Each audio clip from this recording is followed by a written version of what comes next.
may be seated. All right, good morning, everybody. Ms. Terrio, just remind you that you're still on your oath, okay? Yes, sir. Thank you. Counsel? Thank you, Judge. Ms. Terrio, just to kind of familiarize everybody with you today, you work at the New Hampshire State Lab, is that right? Yes, I do, in the forensic laboratory. Okay, and what's your position there? I'm a firearm and toolmark examiner, and I examine bullets and cartridge cases and firearms. And as we discussed yesterday, you did conduct some examinations and comparisons in this case, right? Yes, I did. Okay. I want to go through some of your examinations and those comparisons now with you. May I approach you? Yes, you may. Ms. Terrio, in your examinations, do you take photographs of the pieces of evidence that you're examining? Yes, I do. Okay. I'm showing you now what's marked for identification as States 43. Do you recognize what I'm showing you? Yes, I do. Okay, and what is it? This is a Glock pistol inside of a evidence box. Okay, and does that appear to be a piece of evidence that you examined in this case? Yes, it does. Okay, and did you take this photograph? I did. Does the what's depicted fairly and accurately represent that gun that you examined in this case? I'm sorry, what was the question? Does the photograph fairly and accurately represent the gun as it appeared to you on the day you examined it? Yes, it does. Okay. Move to strike the ID.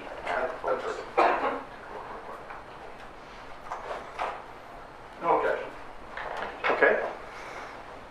Stricken.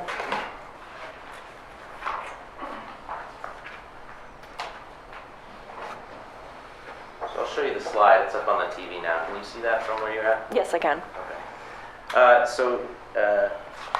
Is this the gun that you examined in relation to this case? Yes, it is. Take us through the steps you took when you first began your examination of this gun. Well, in the beginning part of my examination, I do take a photograph of the outside of the package as I received it, and then what you have here on the screen is when I open the package. I put the blue ruler that's in there, I put that in there, but the firearm and that other small package is what was inside of the box when I opened it. So once I photographed the evidence, I then began my examination, and that entails unclipping it from the box and making sure that it's unloaded. And then I began my examination of looking at the make, the model, the serial number, its overall condition. I will check how it operates. There's different types of ways that firearms can operate, so I'll note that. I'll note the safety features of it. I'll look down the barrel, count the number of lands and grooves like we talked about yesterday, and just again, its overall condition. There's a few other tests that I do, such as the trigger pull test, which tests how many pounds of pressure it takes to pull the trigger. The jar off test that I mentioned, where I strike it with a nylon or a rubber mallet rather to see if it's susceptible to any type of unintentional discharge. And once I've established all of that information, I will then select live ammunition from the laboratory supply to test fire in the firearm, and then that concludes my function test of the gun. Okay. First, just when you were looking at the gun, were you able to determine what the make or model of it was?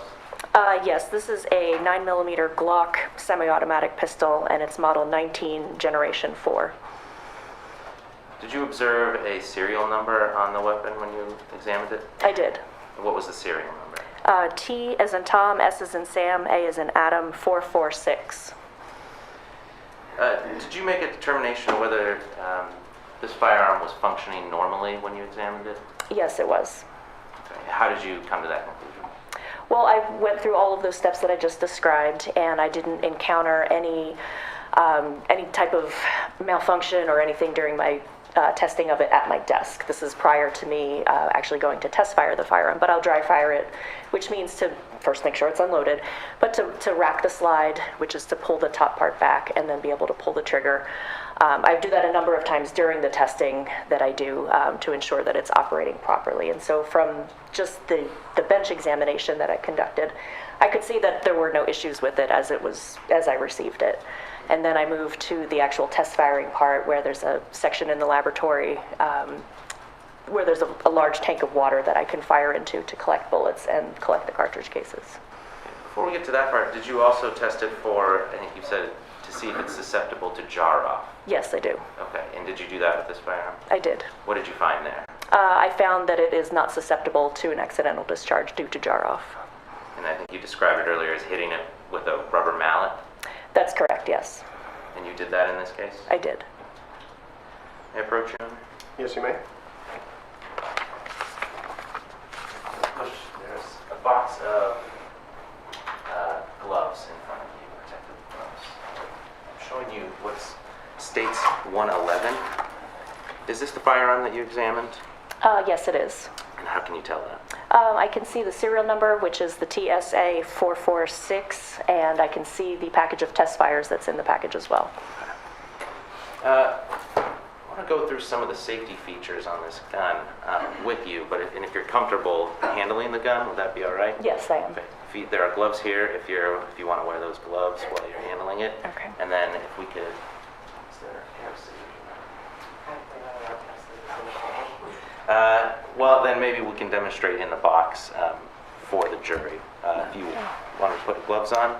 Okay, there's no biohazardous Okay. issue, so I'd prefer to. I lose dexterity with gloves on, so. Okay. Our bailiff has a sharp instrument. Okay. Oh, thank you, sir. Well, if we could have the witness do it, I think. Or, This safety strap that goes through here is indicating that it's not loaded. So I'm going to pull this out. Oh, is that okay? Yeah, if we could cut this one. Or if I you're can. comfortable, Jim. Okay.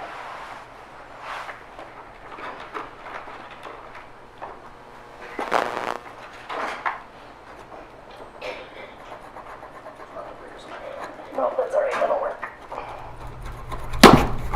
right. There's that. Okay. And just for court's knowledge, does that gun appear to be made safe for this trial? Yes, it is. I'm going to keep it pointed in a safe direction. And what you can see here, this large black and yellow piece is a gun lock that is through what's called the action of the firearm. So that's not going to allow it. That's going to allow it to not allow it to fire. And in addition, there's a zip tie, like a cable tie, that I put through the action of the firearm when I was done testing it. So both of those features on here will keep it safe. And there's no ammunition in the chamber, and there's no magazine in the magazine well. Judge, if I could have the witness step down in front of the jury. Yes, you may. Back to the classroom.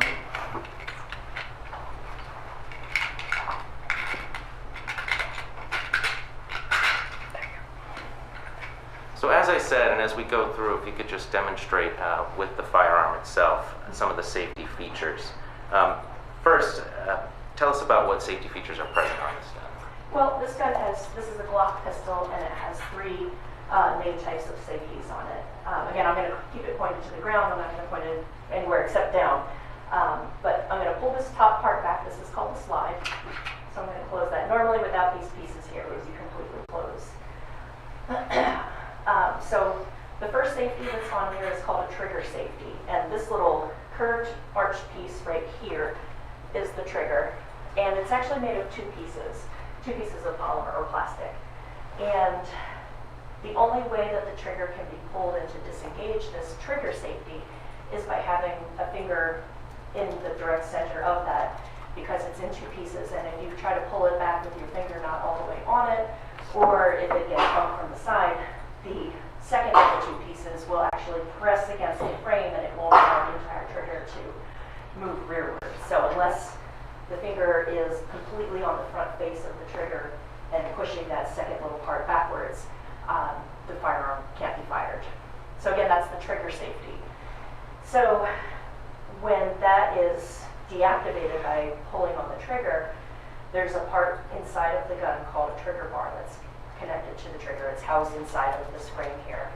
And when you're pulling the trigger backwards, that's moving this bar rearward. And it's also, this little bar has two stems on it. So one is pressing upwards on what's called the firing pin safety, or a firing pin block.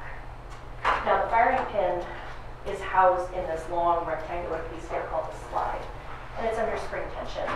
And when the firing pin block is in place, it is down so that the firing pin can't move forward. So even if this were to be dropped or what have you, there's an actual physical piece of metal in there that's blocking it from forward movement.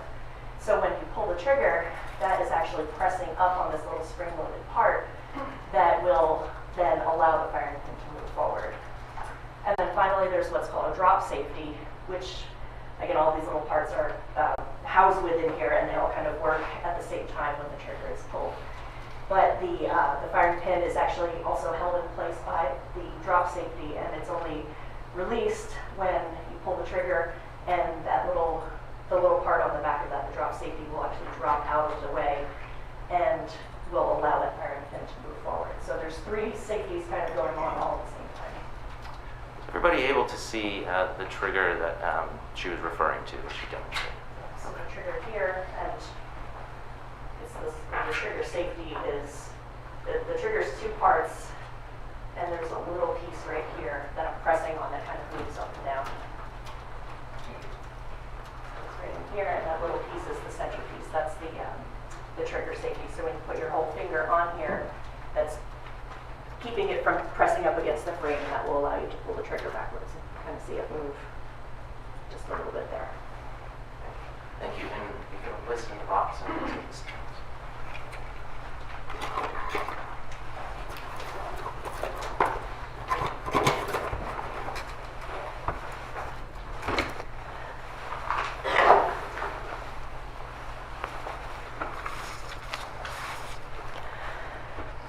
So now we know a little bit more about the safety features on that firearm, the Glock 19.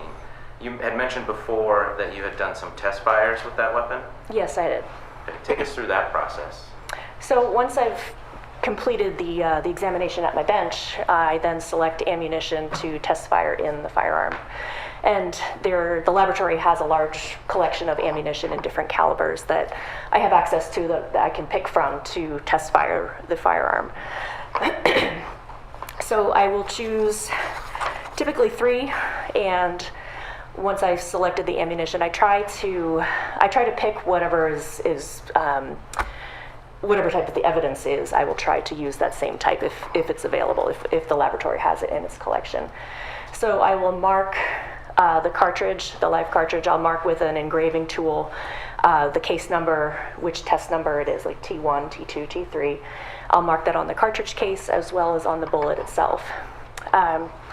Once I'm ready to test fire, as I just mentioned, there's a room at the laboratory that's called the test fire room, and inside that room is an apparatus that's essentially a large vat of water and connected to almost like a pool filter type of thing, where I fire into it.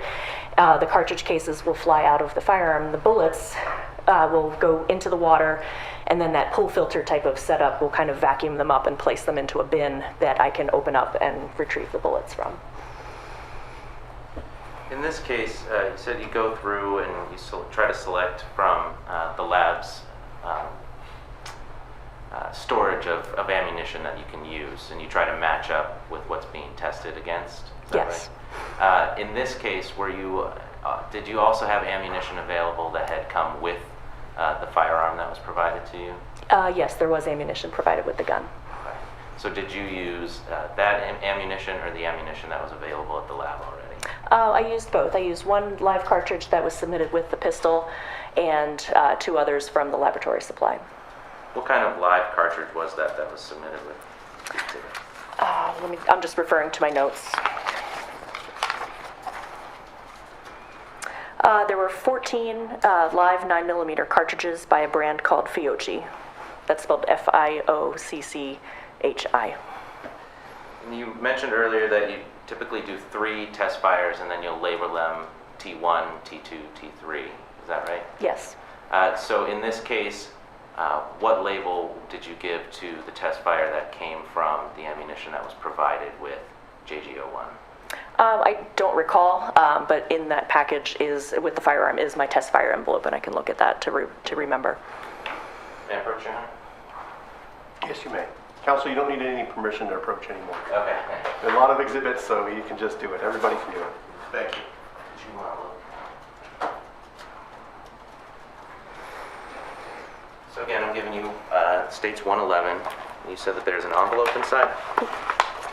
Yes, this manila envelope here contains the test fires that I fired. I'm going to open this. Was that package sealed? Yes, it is. Yes.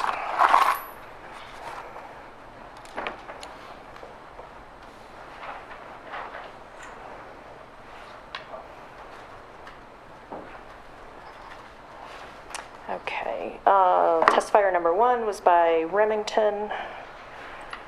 Test fire number 2 was by a brand called Federal. And then the third test fire would have been one of the ones that was submitted with the case. Okay, and you can remind us what brand that was? And that was the Italian brand called Fiocchi.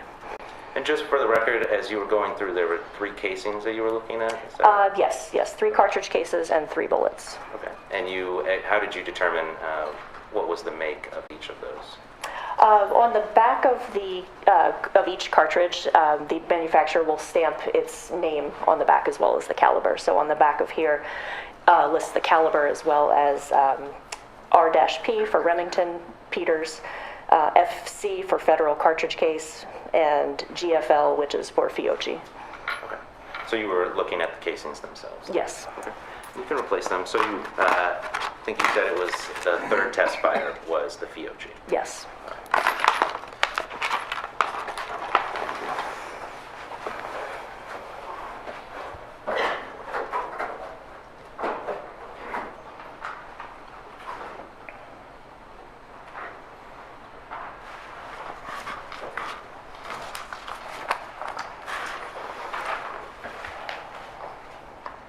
All right, I want to talk to you now about your examination of JG02. That was the cartridge case that was provided to you. Yes. And did you bring your model of a live cartridge again today? I did. Okay, could you pull that out, and using the model, could you just remind the court what part of the cartridge we're looking at when we're talking about the cartridge case? Okay, so I have the plastic model here again with me today, and just to refresh, a whole cartridge that's not been fired, a live round of ammunition, is the cartridge case, which is the metal housing. There's the bullet, gunpowder would be inside of the metal case, and then the primer, which is on the back of the case. And on the back part here, in addition to the primer, is where one would find the manufacturer or whoever it's marketed for, as well as the caliber. I'll show you now.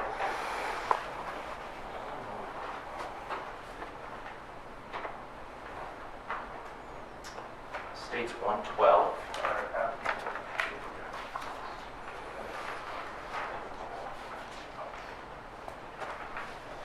And it's inside another envelope, but if you could reach in, there is an evidence envelope in there. And is that once you have a chance to look at it, is that the casing that you looked at in this case? Yes, it is. I'm stuck in the bottom. And again, looking at that casing, what was the brand on that casing? This brand is also by the brand Fiocchi.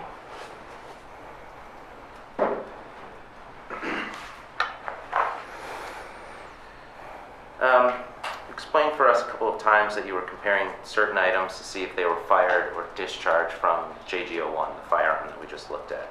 Is this one of the items? It is, yes.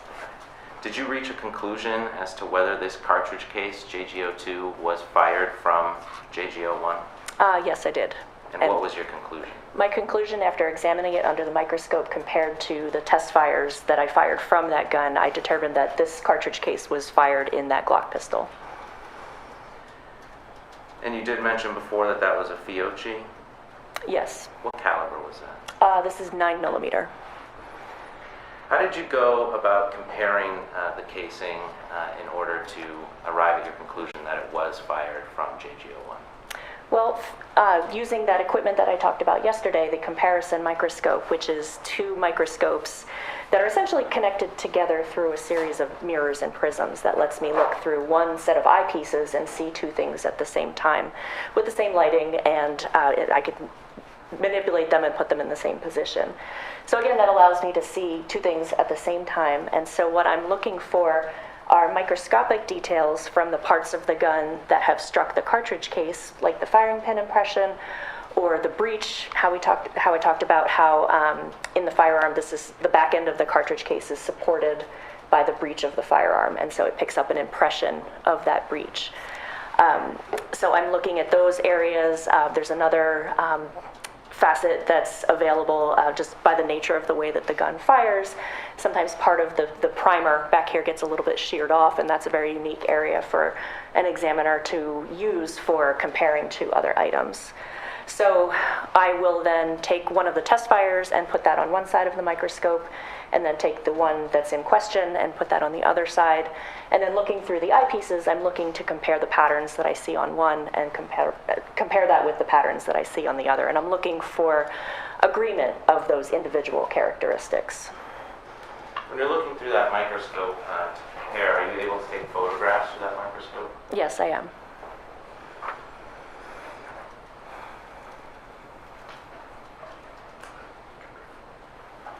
Your Honor, with the understanding that there's no objection, the state would ask 44, full exhibit. Admitted? So I'm showing you states 44. You can take a look there. Is that an image from your comparison that you conducted in this case? Yes, it is. Okay, and I'll also put up the slides so everybody can see. So I want to go through this image a little bit with you, starting with the writing that's up there near the top. Can you just describe what that writing is, what it means? Those are annotations that I've added to the digital image that I captured through the microscope. So reading from left to right is, it says T3 and then parentheses TSA 446, and that means it's the third test fire that I fired, T3.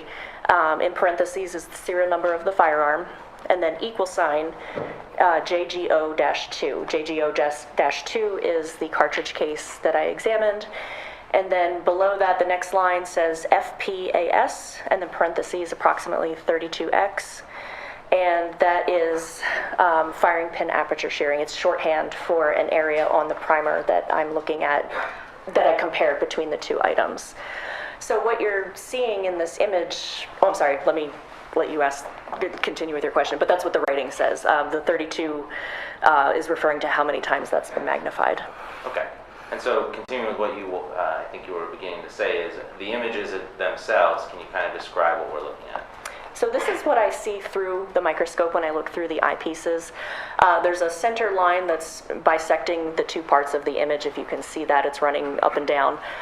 So on the left side is part of the cartridge case from one of the test fires, and on the right is the one from the scene. And what this is depicting here is agreement between the cartridge cases based on the firing pin aperture shearing, which is part of the primer that got sheared off during the operation of the firearm. You were telling us yesterday about class characteristics versus individual characteristics. When you're making a comparison like this, what characteristics are you looking for and comparing? Well, under the microscope, I'm looking for the individual characteristics. When I got to the microscopic comparison phase, I have determined already that the class characteristics match. So the fact that the cartridge case is 9mm and the firearm itself is 9mm, which is its caliber. The firearm possesses the firing pin shape is called elliptical, so it's sort of oblong in shape, and that's what's displayed on the evidence cartridge case. So those class characteristics, those gross features, are in agreement. So at that point, once those gross features are in agreement, then I would move to the microscopic comparison. And so what I'm looking at in this image here are individual characteristics that are on the fired cartridge case that I shot, as well as the one that was recovered.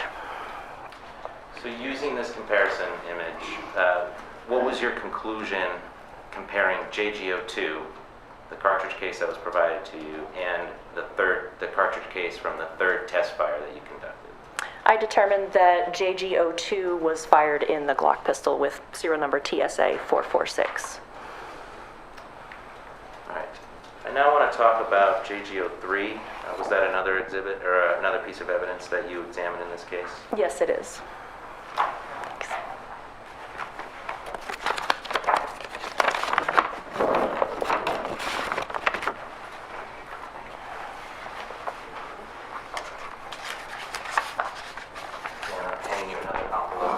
JGO3 states 113. If you could just open that up and take a look.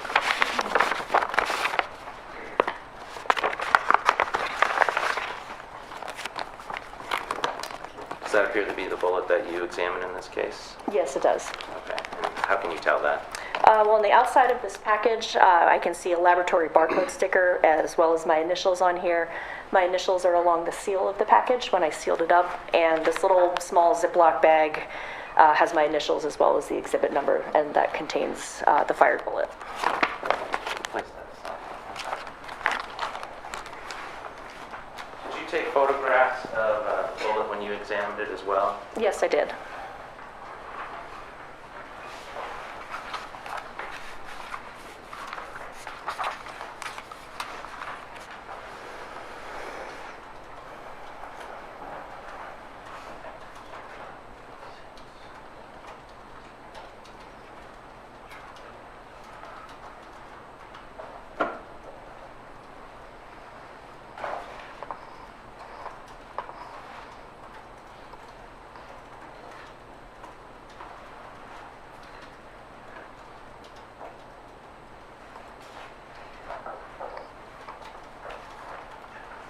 And with the understanding, there's no objection from defense. The state removed 46 for ID as a full exhibit, 47, 48, 49, 50A, and 50B.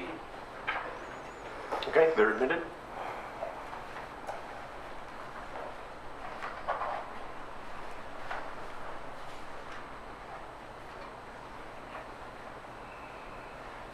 We want to just take one moment to look through these photographs.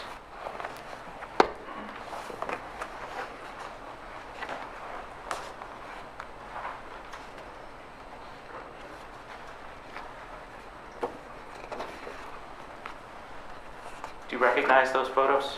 Yes, I do. Okay, are those the photos you took of JG03? They are, yes. So when you're examining JG03, what was the purpose of your examination?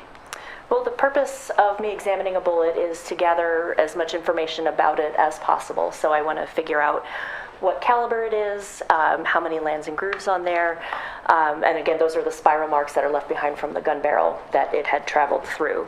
Any design features that are present, how much it weighs, again, collecting all of the physical information about that, and then once I've established that information, if those class characteristics, such as the caliber and the number of lands and grooves, are consistent with what the firearm is in this case, I would then move to a microscopic exam and then compare bullets that have been test fired through the firearm with this bullet, the evidence bullet. Did you reach a determination of whether JG03 was fired from JG01? That determination came to be inconclusive. It could not be identified or eliminated as having been fired in the Glock pistol.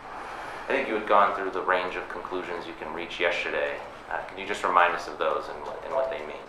Well, a conclusion of identification means that this item was, or an item was fired from a particular firearm or fired in the same gun.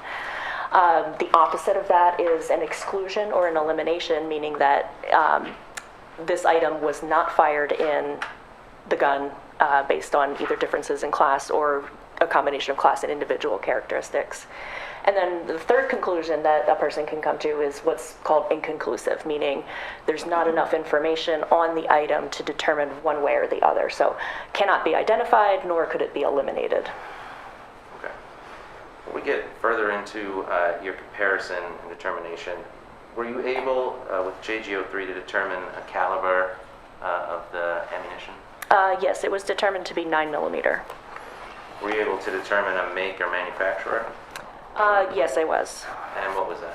Well, based on some of the design features of the bullet and a little bit of internet research, because this style bullet was one that I hadn't seen before, I was able to determine that it is a bullet that is produced or marketed for the brand Fiocchi. You said it was something that you hadn't really seen before, or was uncommon, would you say? In my experience, I hadn't seen it before, yes. And what do you mean by that? What did you see that was uncommon to you? This particular bullet was completely made of copper. It was a solid copper bullet. Typically, the ones I've seen in my experience are typically made of copper and lead. So a lead middle with a copper outer coating on it, or completely solid lead bullets are fairly common ones. So one that was completely made of copper was unusual to me. I just hadn't seen that type of thing before. Are those features ones what you searched in order to arrive at the conclusion that this was a Fiocchi bullet? Well, based on the fact that the brand of cartridge case was labeled Fiocchi, and this type of bullet, again, it was a solid copper bullet, so looking on the internet to see what brands, or if Fiocchi does indeed offer a brand of, or a line of ammunition that is made with solid copper bullets. And what I saw online was consistent with what I had in front of me. When you do that research online, do you find examples of the bullets that you may be looking at? I do, yes. Or photographs of, yes. Sure.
Showing you what's marked for identification now as States 45. Do you recognize this image? Yes, I do. And what is this image? This is an image of, it's a page from my notes, and it is a photograph that I had taken from an ammunition website depicting a box of ammunition. And did you find this image in your research when trying to determine the make and manufacture of the bullet you examined? Yes.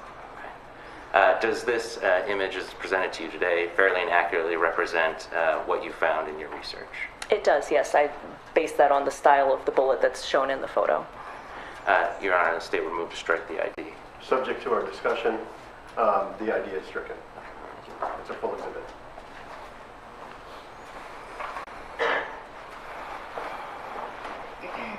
Show you the slide up on the TV now. Is that the same image, States 45? Yes, it is. I can't see the writing that I had written on the page is somewhat cut off, but that's the image.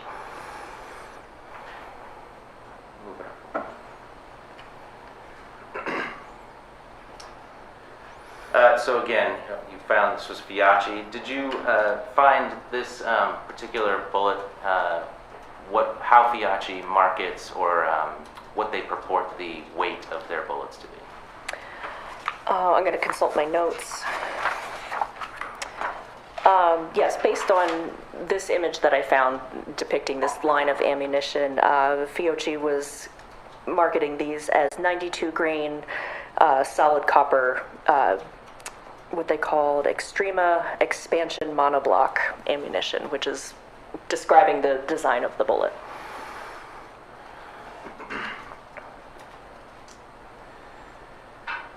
You had mentioned earlier that there can be some variance in weight from what a manufacturer purports the weight of a bullet to be versus what you may ultimately weigh the bullet and find it to weigh.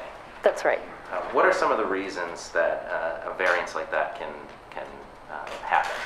Well, when I'm examining a bullet in front of me in casework, as it's a piece of evidence, the bullet could have struck something that would have removed part of it, which would contribute to it weighing less than whatever the manufacturer described it on the box of ammunition. Conversely, if the bullet has traveled through something and perhaps picked up, like say if it was fired through wood or drywall or what have you, it might pick up wood particles and drywall particles it's adding to the weight of that bullet. So in that case, it might weigh more than what is marked on the package. I'm going to show you a slide now of States 46. Again, this was an image that you took of the bullet you examined? Yes, it is. Could you describe for us some of the features of this bullet as you took the photos? Again, this is exhibit JG03, and the way that this bullet is situated is it's seated on its flat bottom, and it's kind of a bird's eye view of it, so you're looking straight down at it. The areas that look sort of folded back are what are called petals. This type of bullet is called a hollow point, meaning that when it strikes something, whatever it strikes causes that bullet to expand and get larger, essentially. So those petals have sort of petaled out and expanded like a flower almost. And that middle post there, it's kind of right in the center.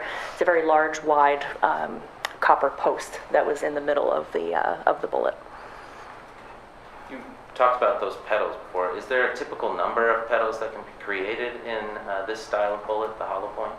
It depends on the manufacturer. There will be little grooves on the surface of the bullet around the hollow point area that will cause the bullet to expand or to petal open like that. In my experience, I've seen them have 6, but it's really up to the manufacturer how they design their bullet and how they want it to open when it strikes something. But typically 6 is what I've seen. Through your research of the Fiachi bullet and this line of bullets, did you determine how many petals are typically created on this?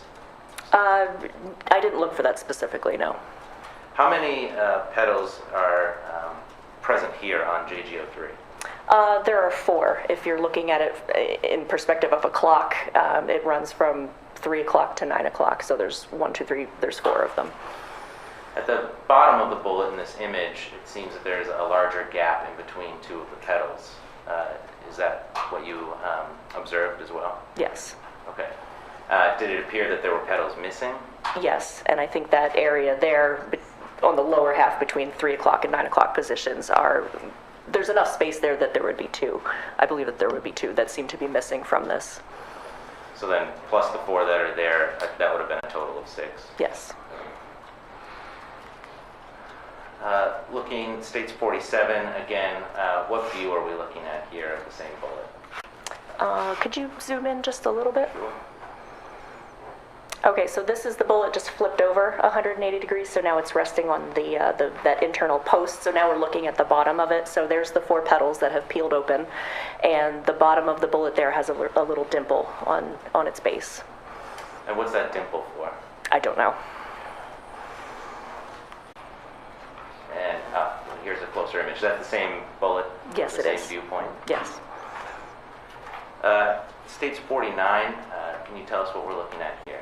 So this is the same bullet, just a different view. It's looking at it from the side, and here it kind of it really demonstrates how it looks like it's peeled open like a banana in a way. So that post there that's pointing to the right is the center post that was present on the inside there, a rather thick, wide post. The petals have peeled open, and then the base, in this position, you can't really see the base or the bottom of the bullet, but they're hidden by the petals that have peeled back. And States 50A? Similar view, and it looks like that is just flipped over to see the opposite side of what we were just looking at. And then is 50B just a cropped image of 50A? It appears to be, yes. Okay. And again, is this the section of that bullet we discussed earlier that appeared there were 2 petals missing? Yes, it does.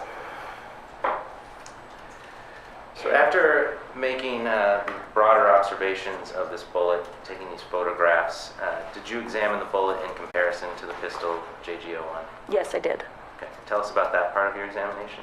So the comparison part happens after I've collected all of the basic visual information about the bullet in question. So, what it was made of, how much it weighs, the design features of it.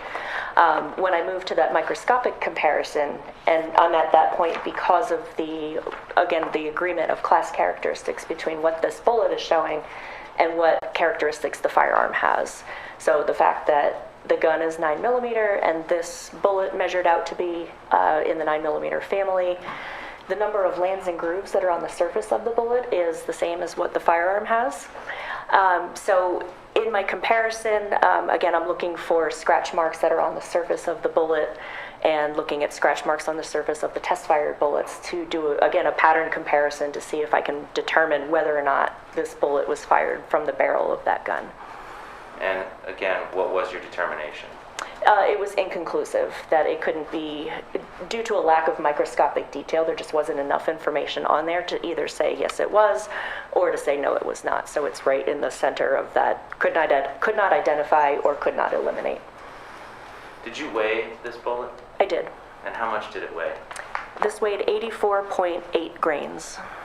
And I believe you said earlier that the bullet, as it was typically marketed by Fiocchi, was 92 grains? That's right, yes. Would what you suspected, as you described, those missing petals, would that account for the difference or the variance in the weight? It could, yes. One moment, Judge.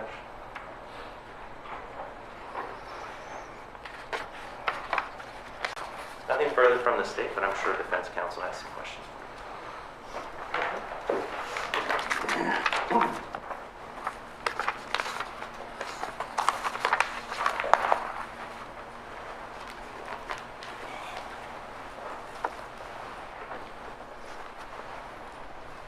Morning. Good morning.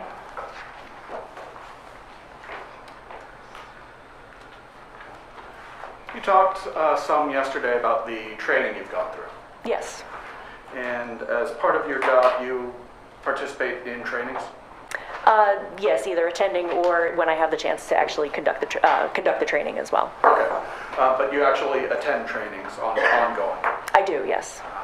It's not that you were just trained right at the beginning of your career and that was it. You continue on with trainings. I do, yes. And that's important to stay on top of things. It is, yes, to stay on top of what's new in the field, whether that's research or new products, and also it contributes to me maintaining my certification in the area of firearms identification. Sure, you want to be certified. Yes. And there's mandatory hours of continuing education to, as you said, maintain your certification. There is, yes. Okay. One of the trainings you have taken was on, or entitled, Managing Cognitive Bias in Forensic Examination. Yes. And that training was about how essentially having information about a case can influence someone doing examinations. It is, yes, it is about that. And that bias can be unconscious. Yes. It's not something someone is meaning to do or aware they're doing.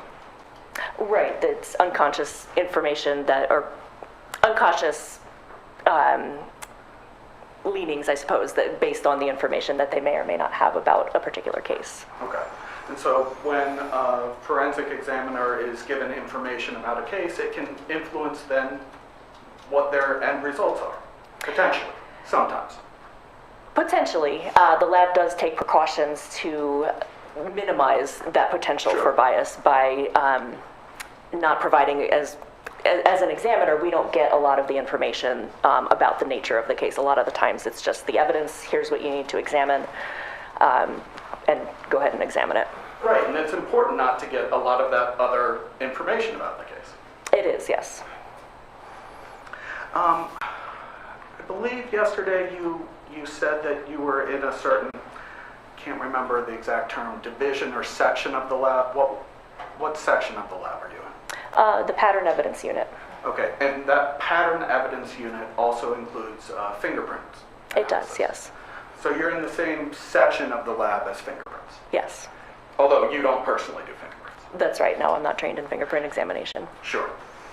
And going back to that managing cognitive bias in forensic examination training that you had, That training spent a lot of time talking about fingerprints, right? It did, yes. It talked about a study where fingerprint examiners were given the same information on 2 separate occasions. Do you recall that? Vaguely, yes.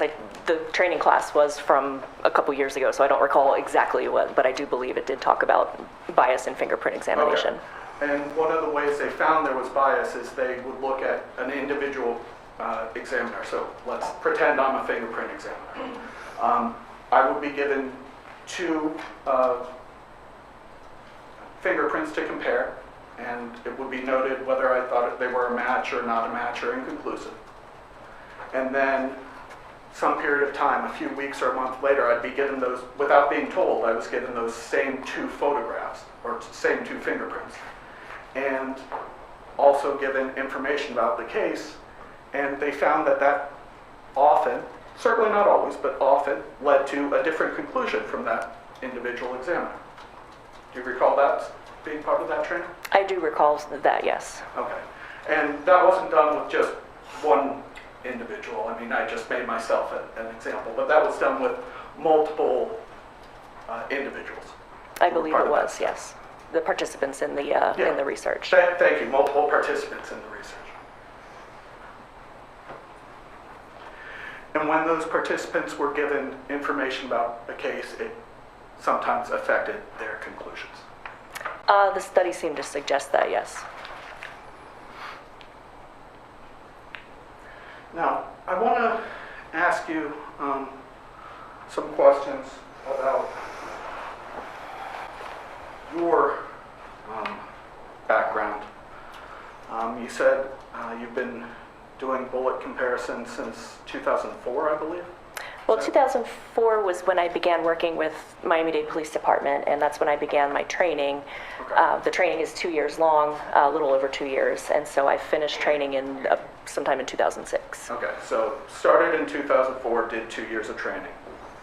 And from 2006 to the present, you've been doing bullet comparisons, among other things. Right, bullet comparisons, cartridge cases, examining firearms, and all of the other Sure. type of testing that a forensic examiner would do. Sure, I'm not saying only bullet comparisons, but since 2006, you have been doing bullet comparisons. Yes, So you've been doing those for 17 years? yes. And you worked on, I know you said you didn't have an exact number, but you thought probably thousands of cases? I believe so, yes, or thousands of comparisons and probably several hundreds, probably in the thousands of cases as well over the last 17 years. Yeah, sure. 17 years, it's a long time. So probably thousands of cases, and some cases can involve multiple comparisons. Yes, they can. So potentially many thousands of comparisons that you've done over the years. Yes. And again, I understand you don't have an exact number. I'm not trying to get that from you. One of the things you look for in this case, you examined JG03, Yes, I did, the bullet. and that was the bullet. Yes. So I want to ask you some questions about that bullet and Sure. when you examined the bullet.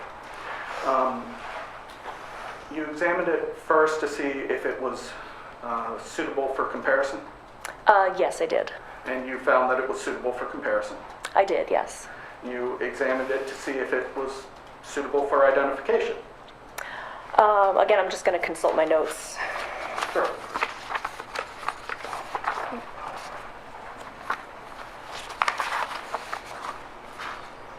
Yes, I did. And you found that it was suitable for identification. At the time before I moved to the microscopic examination, it seemed that just based on my examination of it just with my eyes without any type of magnification, that it did at that moment seem to be the potential to be identified. Okay. So in your initial examination, you found it suitable for comparison and suitable for identification. Yes. So you then went about seeing if you could identify it. Correct. I did the comparison between that bullet and the test fires. Okay. And you were not able to match that bullet to the gun. That's correct. Your comparison, as you said, ended up being inconclusive. That's right, yes. And meaning it would be possible that that bullet was fired from a different gun. Another 9mm firearm that possesses the same type of rifling characteristics, those spiral grooves. Because I couldn't identify it to this particular gun, any other firearm that does have those same class characteristics certainly could be a potential to examine it against. Sure. And we'll talk about that in a moment. I want to ask you about another part of the process at the lab. As I believe I don't think you actually said this yesterday, but you've testified about it in a deposition. There are two people specifically in the firearms section in the lab? Yes, there are. Okay. So it's you and the supervisor? Correct. And as part of the process in the lab, all your work is checked? In many different ways, yes. Okay. And specifically, your work is checked by your supervisor? In certain ways, at least? Yes, it is. Okay. He actually does his own analysis on it, or his own comparisons on an item that you've done? If some of my results, or if my results result in an identification, meaning X was fired in Y, or these two items were fired in the same firearm, that identification gets verified by a second examiner. Okay. And that second examiner does their own independent analysis? That's right, yes. Is that also true on this bullet where it was inconclusive? With the way that the procedures are described in the or set up in the laboratory is that the identifications do get verified by a second examiner, and I can also randomly provide the person that's doing the verification with inconclusives or exclusions as well. That's we do it randomly to sort of eliminate that bias that we talked about earlier. Okay, sure. So in this case, he was given the cartridge case and the test-fired cartridge cases to do a comparison, but because I did not reach a conclusion of identification or elimination, I did not give that for review. Okay, so the bullet was only looked at by you? Correct. You talked about class characteristics. Yes. And one of those class characteristics is the rifling. Correct. And in this case, it was, what was the rifling in this case? Do you mean on the firearm or on the bullet? On the bullet. On the bullet, it had 6 lancing grooves with a right-hand twist, and another facet of the rifling is called polygonal, and that's talking about the way that the rifling was put on the gun barrel by the manufacturer. So there's traditional cut rifling, or there's this other type called polygonal. Okay, and in this case, it was polygonal rifling. That's correct, yes. And all Glock 9mm have polygonal rifling? The ones that come from the factory, yes, they do. Okay. Assuming it hasn't been modified in some way, it comes from the factory with polygonal rifling? Correct. All Glocks, 9mm, excuse me. As far as I know, yes. Another characteristic you mentioned was the bullet having 6 lancing grooves? Correct, yes. And Glock makes different models of 9mm, I believe you testified about yesterday? They do, yes. They have a number of different models within the 9mm group. Do you know how many? I don't off the top of my head. 5 or 6 or 4 or 5, I don't recall exactly. Somewhere in that ballpark. Yes. And all of those models use 6 lands and grooves. I don't recall if all of them do. Generally what I've seen in my experience is that the 9mm pistols by Glock do have polygonal rifling with 6 lands and grooves. I believe there's only one other caliber where it might have a different number. Okay. And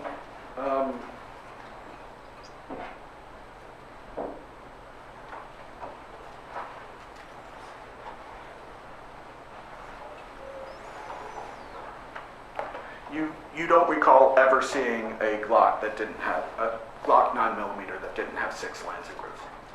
Not that I can recall, no. You've tested a lot of Glocks over the years. I have, yes. So as far as you know, all those different Glocks 9mm have both polygonal rifling and 6 lance and grooves. Yes.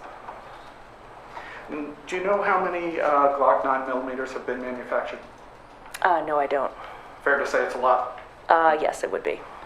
Do you know how many Glock 9mm have been sold in the United States? No, I don't. Fair to say it's a large number. I believe it would be a large number, yes. Other manufacturers also make 9mm guns, Yes, they do. and other manufacturers also make 9mm guns with polygonal rifling. Yes, they do.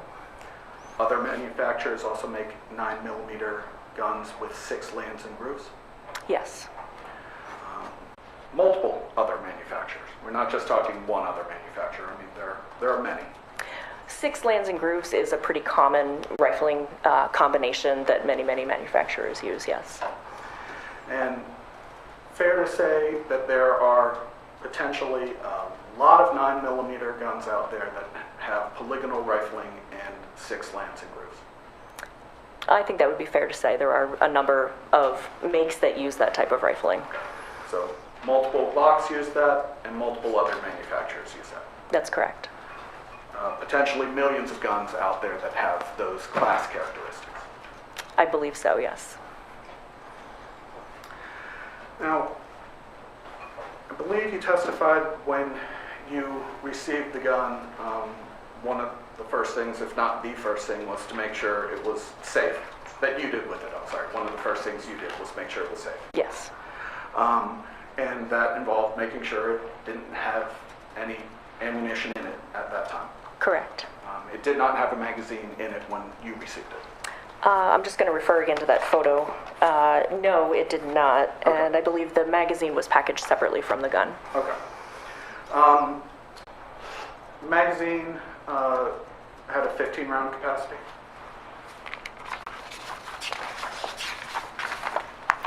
Yes, it did.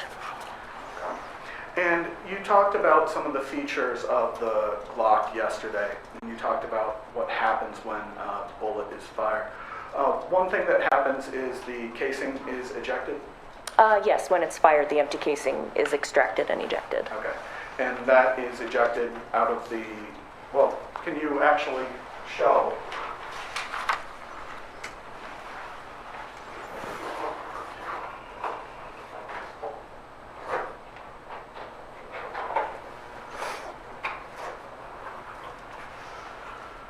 Showing you, if I remember, this is States 111. Could you actually pick that up and show the jury where that casing would be ejected from that gun? Sure. Yes, sir. Come right around here. Okay. And again, nothing's changed with this. All of the gun locks are still in place, and I'm going to keep it pointed down. So on the top of this part, this long part here on the top of the gun is called the slide. And there's a window in here that's called the ejection port. So when this gun is fired, this slide is coming rearward, and all this is happening super fast, but that slide comes rearward and is extracting and ejecting that fired cartridge case. The window that it comes out of is on the right side of the firearm. Okay. Thank you.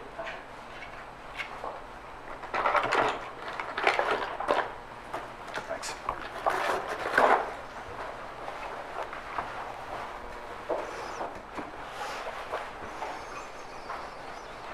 You said that all happens super fast. I mean, when the bullet is fired, that casing is ejected essentially immediately. Yes. You talked about how bullets contain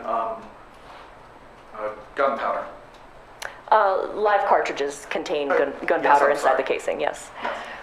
And you talked a little bit about that gunpowder, kind of following the trajectory of the bullet. Some of it could also go other places. Typically, what comes out of the barrel besides the bullet is a puff of vaporized lead and smoke and soot, and it comes out in a little cloud and typically about 6 feet or so Okay. beyond the end of the firearm. As you said, comes out in a little cloud. And if there was something in front of the barrel of the gun, that could impact where that cloud goes? It is, yes, or it does rather. And if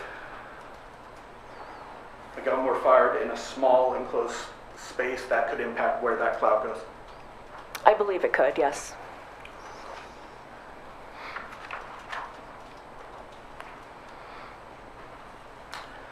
Now, that gun that you examined, it was brought to you at the state, well, it was brought to the state lab. To the state police lab, yes. Sure. You don't know where that gun was kept prior to it coming into police custody. That's right, I don't know. When you examined that gun, you were not able to tell when it was last fired. No, it was not able to. And when you examined that bullet, you were not able to, JG03, you were not able to tell if that bullet was fired from that gun. Correct. It could have been based on the agreement of class characteristics, but not enough individual microscopic details to say that it was or that it was not. May I have a moment? Yes, you may.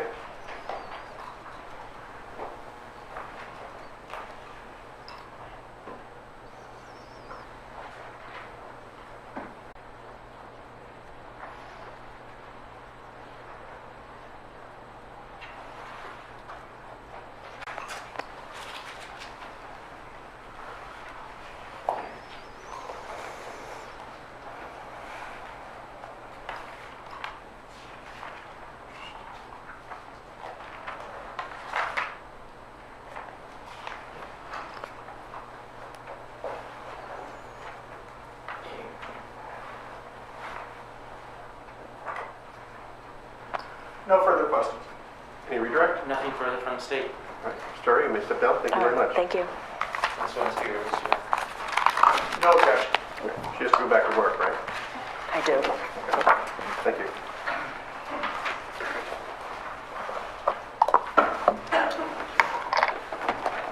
Your Honor, the state's intention is to call as the next witness Ms. Rachel Martinez from the State Police Forensic Laboratory. It's going to be a lengthy examination. I don't know if you want to break before that or if you want to get started. All right, well, okay. We've got a little over an hour. I guess we'll take a break now, so you can set up for the next witness, and then we'll resume in 15 minutes. Do not discuss the case amongst yourselves. Do not do any independent research, and I'll see you back here in 15 minutes. I'll rise for the jury, please.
testimony that you will give this jury will be the truth, the whole truth, and nothing but the truth, so help you God? I do.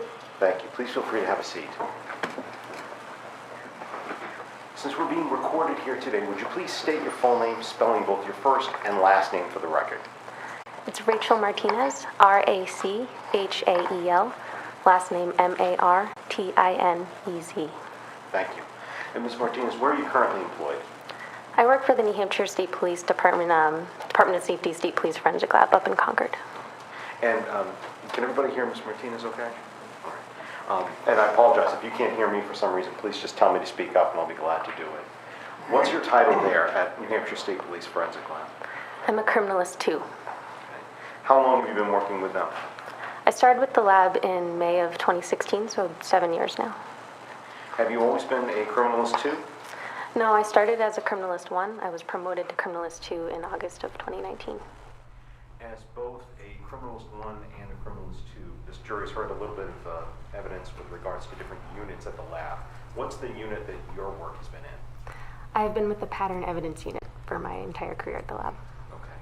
In the pattern evidence unit, what are your duties in the unit? We examine physical evidence for impression evidence. We'll document any impressions that we find, and then later we'll do comparisons of those impressions to knowns to determine different levels of association. And in making those comparisons of different patterns to knowns, are there certain areas that you specialize in? Yes, I'm qualified by the lab to do latent print examinations as well as footwear and tire track examinations. And you say you're qualified in doing that work for the lab in latent print impersonations, or excuse me, not impersonations, impressions. What sort of training have you had? What kind of education have you had to be able to do that? To start with the lab, you have to have an educational background where you have a bachelor's degree, which I do. I earned my bachelor's degree in biology from College of the Holy Cross in Worcester, Mass. I got that in 2010. After that, I moved on and got my master's degree in biomedical forensic science, which I earned in 2015 from the Boston University School of Medicine. And you said you got your master's in science. What was your major in? I was biomedical forensic science. Biomedical forensic, okay. What about specifically fingerprint or latent print identification? What sort of training, experience, or education do you have in that particular field? When I started at the lab, I started what we call a resident latent print training program. And it was an approximately 16-month training program that I had to complete before I was qualified to work. Does part of that training program cover something called friction ridge detail? Yes, it does. Okay. And could you just kind of generally go through how long that program is? Yes, so it was a 16-month training program, and I started off by studying under the 5 examiners that were already in the lab. I would shadow their casework, and then I began doing my own supervised casework. During that time, I was also reading numerous journal articles and textbooks, and I was given a series of written examinations and practical examinations that I had to take and pass all of those. I also attended outside conferences, educational conferences, and took outside classes with independent agencies. At the end of that program, at the end of the 16 months, I was given a final competency examination, which had 2 written portions and a practical portion, which I had to take and pass before I was able to perform my own independent casework. And do you have a certification in the field of latent print examination? I do. I'm certified with the International Association for Identification. Okay. International Association for Identification. That, what are their certifications in? Is it just latent details or other things that you're certified in for doing them? They have many different certification programs, so I hold one in the latent print certification. And with regards to get that certification from that organization, is that separate from the work that you had to do to be certified just inside the lab? Yes, so to be eligible to apply for certification, you've had to work in the field for 2 years as a latent print examiner. Once you've met that minimum time requirement, you have to prove that you've earned at least 160 IAI, which is the acronym for International Association for Identification. So 160 IAI certified training hours, then you have to prove that you've taken all of those. You need 2 recommendations or letters of recommendation from examiners in the field, as well as 2 professional references. Once you've met the requirements for the application, they'll send you an examination. It's a proctored examination that has to be proctored by an examiner with the IAI outside of your agency, so I had to travel to take it. And it was about an 8-hour examination with a written portion and, again, a practical comparison portion. How many fingerprint examinations have you conducted in your career?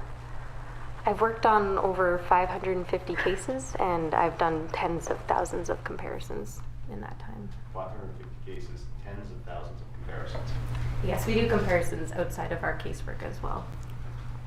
Is the New Hampshire State Police Forensic Laboratory accredited? We are. We have an accreditation with the American National Standards Institute National Accreditation Board, or we call it ANAB for short. What does that mean for a lab to be accredited? What kind of, I guess, what does it mean? How would you define it? So to have an accreditation, you have to adhere to a set of standards that is dictated by an outside agency. So ANAB is our accrediting body, and they have a set of standards that we have to follow. And to ensure that we are following those standards, they audit our lab periodically throughout the accreditation cycle. And how often does that cycle come up? It's every 4 years. And when's that cycle coming up again for you? We just had our last accreditation in the fall, so it'll be about 4 years from now. Okay. Have you ever been qualified as an expert in fingerprint and or palm print identification in a New Hampshire court I before? have. How many times? 3. 3. Your Honor, at this time, we've asked that Criminalist Martinez be qualified as an expert in the field of fingerprint and palm print identification. Without objection. Okay, she's so qualified, thank you. Thank you. Ms. Martinez, before moving on to the work that you did in this case, I'd like to see if you could explain for us a little bit about the science that goes into your analysis and how you do what you do when it comes down to latent print identification. Could you start with just kind of explain, we've seen different things on TV and movies, but what is a fingerprint to you? So a fingerprint, or a latent impression, which is a more broad term, is just the chance reproduction of the patterns that are present within the friction-ridged skin. And those patterns are reproduced by chance when you come in contact with the surface. What are some of kind of the basic fundamentals of the science behind fingerprint and palm print identification? So as I just mentioned, there's friction-ridged skin that covers the palmar surface of your hand, so starting from your fingers all the way down to your palm. And this skin actually also covers the bottoms of your feet, so you have toe impressions, which people are less aware of, and that goes from your toes all the way to your heels. And this skin is made up of a series of raised ridges and then depressed furrows, and the ridges is what comes in contact with the surface and leaves an impression. These ridges start forming at about 10.5 weeks of embryonic development when the fetus is developing in the womb, and they continue developing until about 24 weeks of embryonic development. And during that time, any stressors that are put on the skin is going to dictate where the fine details that make up the friction-ridged skin land. So it's very hard to recreate that. It's very random, and that lends uniqueness to the individual skin. And that's one of the foundational premises that makes it a great tool for identification. These ridges also persist throughout the life of the individual. So once they're set at about 24 weeks of embryonic development, they stay unchanged unless there's a scar or some sort of injury throughout the life of the individual. So they persist through the life of the individual, and that's another reason they're a great tool for record keeping or for identification purposes. So like you said, absent a scar, these ridge details, I think, if I'm getting this correctly, that is set on my hand at 24 weeks of embryonic development. That's correct. Wow. Different terms that you've used in your examinations. I believe one of the terms that we're going to talk about today is something called persistent. What does that mean to you in your field? So what persistence means is that the friction ridges are going to be unchanged in their relative location to one another, but if you can imagine, the fetus at 24 weeks is very small, so they're not going to be completely unchanged because they are going to grow in size, the ridges themselves, but they do persist in their shapes and their locations throughout the life of the individual. And one of the other terms I think we'll talk about today is something called uniqueness. Can you kind of explain what that term means to you for the jury? Yes, so uniqueness is what makes the friction-ridged skin able to be compared back to a known individual. So as I mentioned, during that development, any sort of stressors that affect the skin or affect the surface tension of the skin as it's developing is going to dictate where those details end up falling. And because that can't be recreated even between twins who are in the same environment as they're developing, their friction-ridged skin is very different. It ends up being a unique set of features for each individual. So that's why we can use it to compare. So even between twins. Yes. It's my understanding that you've provided a bunch of demonstrative slides to kind of explain some of the other key details. What I'd like to do is I'd like to draw your attention to the monitor now and go through some of those. So first, friction ridge skin. What exactly is that? I turn it on. So what you see here on the screen is a magnified image, essentially, of friction ridge skin. And you can see the lighter parts of the skin are the ridges, and the darker parts would be the furrows, that area that doesn't reach the tip of the skin.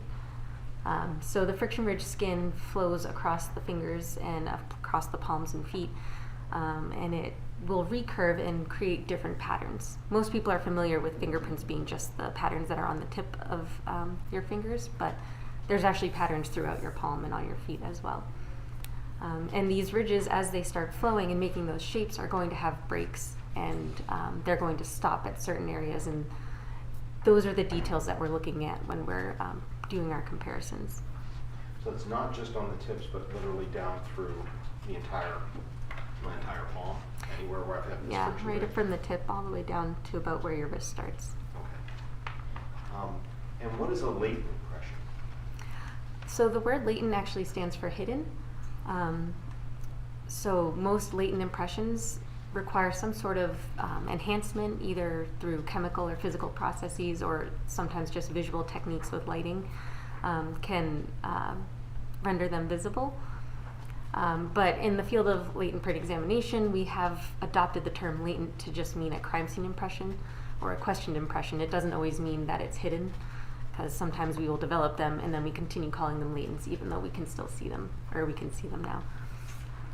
So that is what a latent impression is. How do they often get kind of deposited onto something, onto an object?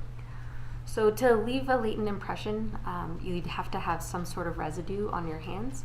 So the friction ridge skin that I was just speaking about is actually, it has sweat pores along every single ridge. And those sweat glands secrete sweat, which has amino acids and some other components in it. And then most people do touch themselves and end up getting contamination of oils on their hands. So that's what we call the latent print residue that most latent impressions are made up of. It's cellular material, sweat, and oils. And so when that coats your hands and you leave an impression, it's going to represent the ridges, not the furrows. So you'll see ridge detail is what we call it, that is made up into an impression on a surface. Separate from latent impressions, I'd like to have you explain just a little bit the term a known impression or a print. What is that? So a known impression is when we take the impressions of a known individual. We call them known because we know who is depositing that print, and they're taken for record-keeping purposes. They're also used, we use the knowns in forensic comparisons. But the purpose of a known is to capture as much of the ridge detail as possible in as clearly as possible as you can. This is most often done by nowadays using digital fingerprinting technology, but it used to be done by, and still sometimes is done by putting the black ink on the hand and then rolling onto white cardstock. So that's kind of like classic TV. Somebody gets their hand put in ink and then that gets put onto a card. Yes. Is that similar to what we're looking here on the left-hand side of this particular demonstrative aid? Yeah, so this would be a standard 10-print card, and that's what's usually submitted for our comparisons, and it captures just the tipmost part of your finger where the patterns are, and then it rolls to the side so you can get more of that rich detail. So it seems like on television you see the minute somebody touches something, oh, their fingerprint would definitely be on there. Does touching an object always leave a fingerprint behind? No, it does not. Okay. What determines whether a fingerprint may or may not get left behind? What are the different factors that go into that? There's many different factors that go into it, a couple of which would be if your hands were recently washed and they were dried and you didn't have any of that residue, you might not leave an impression. It could be due to the surface, if the surface is very textured or if it is very forgiving. It might not retain the residue even if you were able to leave one. There's oftentimes someone might be wearing gloves, so if they've touched an item, they wouldn't leave an impression. Or it could be washed away after. There's many different factors that go into why you wouldn't leave an impression. Can one of those factors also potentially be the pressure with which somebody touched an object? Yeah, so if you put too much pressure, if you can imagine really plump ridges that get pushed flat, all of that fingerprint residue is not going to have anywhere else to go, so it's going to flatten, and you won't have that contrast between the ridges and the furrows anymore, and then we wouldn't be able to visualize the details. So there might be a finger mark or a smudge, but with too much pressure, we can't really call it a latent impression if there's no detail in it. How long do fingerprints last on an object? They can persist, depending on the situation, for many, many years after the item was touched. They can also be degraded or obliterated soon after, so it depends on the situation. How do you generally go ahead and analyze a fingerprint impression once it comes to you at the lab? So when an impression comes in, we would photograph it, and we examine everything on screen now. So I would pull it up on my screen, and we go and look for those details, not the overall patterns, but the details themselves of the ridges. And we would see if there was enough detail there that we believed we could move on to the comparison phase. And are you being given, to make these comparisons, are you being given just like this, what we see on the screen here in the demonstrative, a copy of print sometimes, or are you being given physical items sometimes? What are the different forms of prints in terms of how you develop them and how you look at them? It depends on the case. There are sometimes we get physical items that come in, and I will process them with our different methods of processing items to develop impressions. There are other times where the submitting agency has already processed an item and they send us images, or they could send us lifts. So a lift would be when there was an adhesive on a clear sheet, or it could have a different color backing, that was placed onto the item, and the adhesive actually removes the latent, and then you can save it and submit that. So we would just get a lift of an impression, not a physical item. Once you've got something like an identified print, how do you go about making a comparison? And I guess before I even ask that, do you have a certain acronym that you sometimes use for that process about how to make a comparison? Yes, so the methodology that we follow would be, the acronym is ACE, which stands for Analysis, Comparison, and then Evaluation. And I've talked a little bit about my analysis, so we always do that first. We'll see what detail is present, where it's present in the latent. And then once we have documented that, we will pull up the known and do a side-by-side comparison. So it has the latent on one side, and then we'll have the known on the other side, and we search what we had already seen in the latent to see if it is present or absent from the known, so we can make an association or a dissociation. Let me go to the next slide of the demonstrative. Is what we're looking at here, this kind of ACE. The slide is titled Methodology. Is that how you would refer to this process? Yeah, it's a broad methodology, excuse me, that we follow. Can you then kind of take us through the latent print identification process? So if we're sitting there with you in the lab, and we've got the two different prints that we're looking at, or maybe even just one print, can you go ahead and kind of take us through the different levels of detail that you're looking for? We'll go to the next slide, the demonstrative. Excuse me. So I spoke a little bit about the patterns that you would see on your fingertips that most people are familiar with, and that is what we would call level 1. So it's the most zoomed out level of detail. You can see where the ridges are flowing, how they're curving, what shapes the ridges themselves are making. And that would be the outermost, or the highest level of detail, level 1. We can use these for, they used to be used for classification purposes, but we use this more now for orientation and searching when we're looking at a latent impression. We don't always know which way it's oriented, but if we can see some of that level 1, it helps us do the searching. If I can direct your attention to the next slide, the demonstrative, can you kind of show us what we're talking about here when we talk about some of that kind of gross detail? Yeah, so level 1, if you see on the slide, it says ridge path flow. So these are the patterns I was talking about that most people are familiar with on the tips of your fingers. And they can be broadly categorized into 3 different categories. Most people have either an arch, which is when the ridges flow from one side to the other uninterrupted, and that's what you see on the left. They mostly come one side and then exit the other. In the middle there, you'll see that there's what we call a looping formation. So in a looping formation, the ridges will come in from one side, they will recurve, and then exit on the same side. You have a mouse in front of you. You should be able to control the dot on the screen. Could you kind of yes. show us what we're talking about? Okay, yes, so for the arch, what I was explaining was the ridges start over here, they go up a little, and then end on the same side. That would be considered, the level 1 detail would be considered an arch. And on the loop here in the middle, the ridges come in from one side, they go up, and then they recurve here, and that's called the pattern area, and then they would leave out the same side. So that's what we would classify as a loop. And then finally we have what is called a whorl, and that's when you have a more concentric circle or even a spiral pattern. Those would all be classified as whorls. And again, all of these are being set by 24 weeks of embryonic development. Yes, that's correct. I'd like to go on to our next slide here. We'll talk a little bit about ridge flow. Can you make identification at this level? And if you cannot, please tell us why. So no, we cannot make an identification based on level 1 alone, because like I said, there's 3 basic categories that most fingerprints fall into, and some of them will look similar. It's the next level of detail, the smaller, more magnified details that we're looking at when we want to make an identification. So we can exclude from this level, but we can't make an identification. You said there's the next level of detail, so the second level. Can you kind of explain to us what that is? Separate, now that we've looked through the basics of ridge flow here, what's that next level of detail you're looking for? So level 2 detail is the actual path of each individual ridge itself. So now we're looking at each ridge at a time. As they're going and making those patterns, some of them are going to end, some of them will split and bifurcate, some of them might only be as short as they are long, and we call those dots. So these are the details that we are looking for when we're making identifications or exclusions, not just the overall pattern. Okay. So I'm going to go to the next slide in demonstrative. You talk about these bifurcations, the ridge endings, and the dots that you're looking at. Can you kind of show us a little bit on the next slide where those are? Yes, so if you look on the right of this image, you can see that's the friction ridge skin. And you can see the ridges are the black and the furrows would be the white.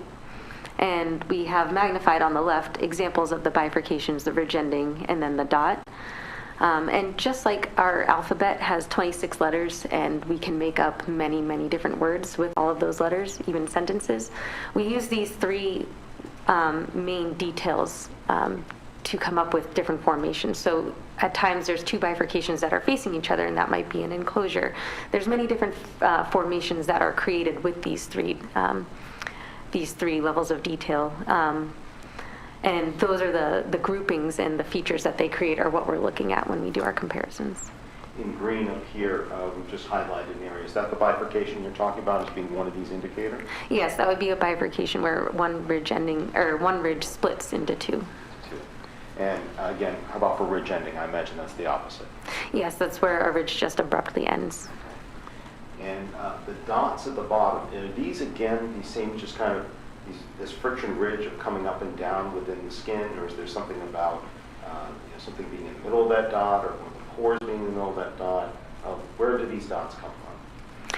So dots are just ridges that weren't as long as the other ridges. So as the ridges are forming, sometimes there's not enough space. They don't leave empty space. So if 2 ridges are coming together and there's empty space, a dot might form in there because it needs to have something there. Do you have a 3rd level of detail that you look at beyond this? Yes, we do. Okay. I'm going to go to the next slide. And talk to us a little bit about this 3rd level of detail. Is it fair to say this is like the deepest level of detail you get into? Yes, this is as far as it goes. Okay. So level 3 is even more magnified than level 2. So what you're looking at here is a really close-up image of friction ridge skin. And the black is the ridge, and the white dots are actually those pores that I was talking about. Can you use your pointer, please, to show us Oh, the yeah. dots? Which ones you're talking So about? here's the... Oops. Yep. Kind of jumpy. Here are the ridges, and you'll notice that these are the pores, these white, they're not all circular, they're different shapes. So level 3 detail would be the actual differences in the size and shape and locations of the pores. They don't run uniformly along the middle of the ridges. Sometimes they're off to the side and they'll look like a little scalloped indent here, or sometimes they can be smaller. Level 3 also includes the shape of the ridge itself. So we actually look at the individual shapes of the ridges. So this here, you can see this is a bifurcation, but the ridge is really thick down here, and then it gets really thin down here. So that's one more detail that we were looking at, because not every bifurcation is going to have this thickness and then thinness in the same locations. And then there's also, if you look at the edge over here, sometimes there's little spurs that come off of the ridges. So those are all details that we're looking for when we're doing our comparisons. When you were at that level 1 and level 2 levels of detail, so the first two, before we get here to level 3, can you make an identification of an individual, a latent print belonging to a particular individual? Yes, we can make identifications using the level 2 detail. And I imagine the same thing goes for an exclusion, to say that this is clear, this print that was clearly not left by this individual. That's correct. And what about level 3 detail? We get to this most deep level. Do you have to get to this level all the time? Do you need to sometimes to make an identification? It's usually present in some form or another, but we don't need it to make our identifications. The level 2 would be enough. It's just extra that we take into account when we're doing our comparisons.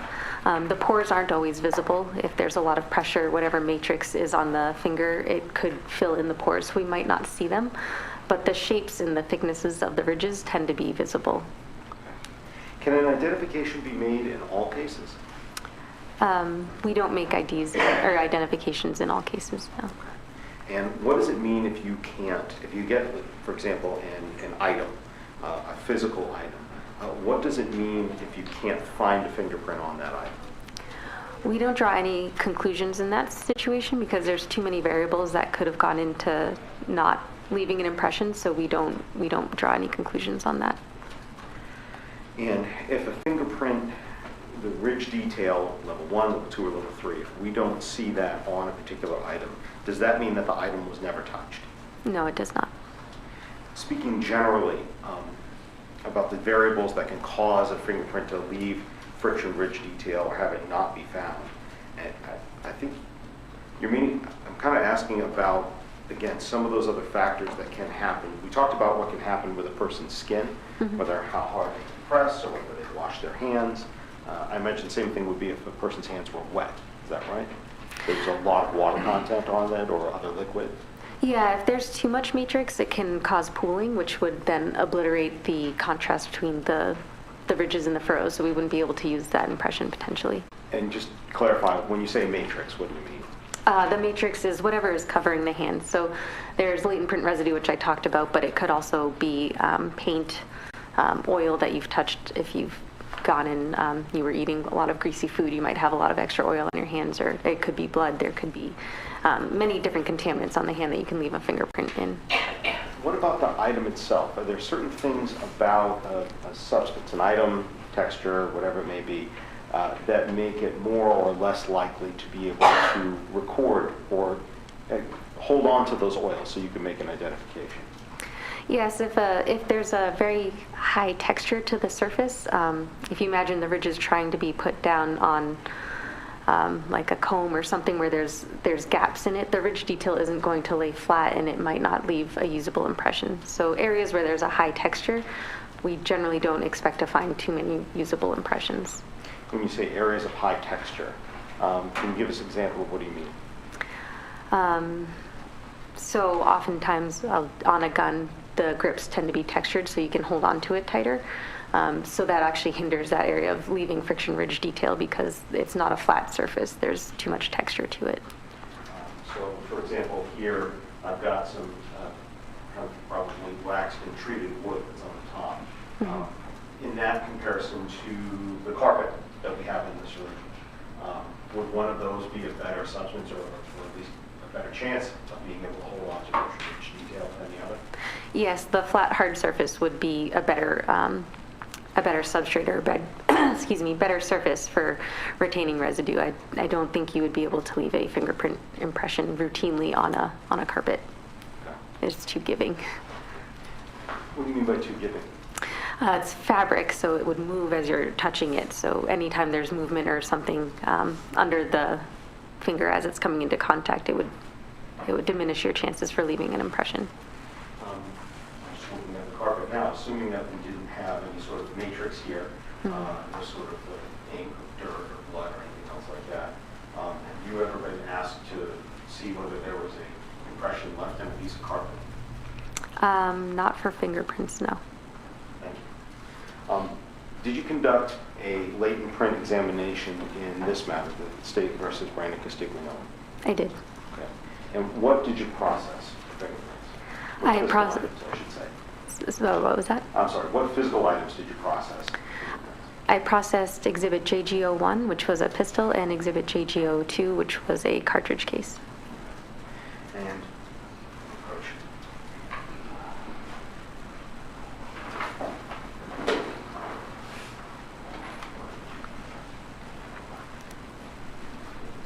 I'll show you what's been marked JGO1. Excuse me. States Exhibit 111. Do you recognize not only the labels on this box, but also the item inside? I do. Okay. How do you recognize it? My initials are on the box. Okay.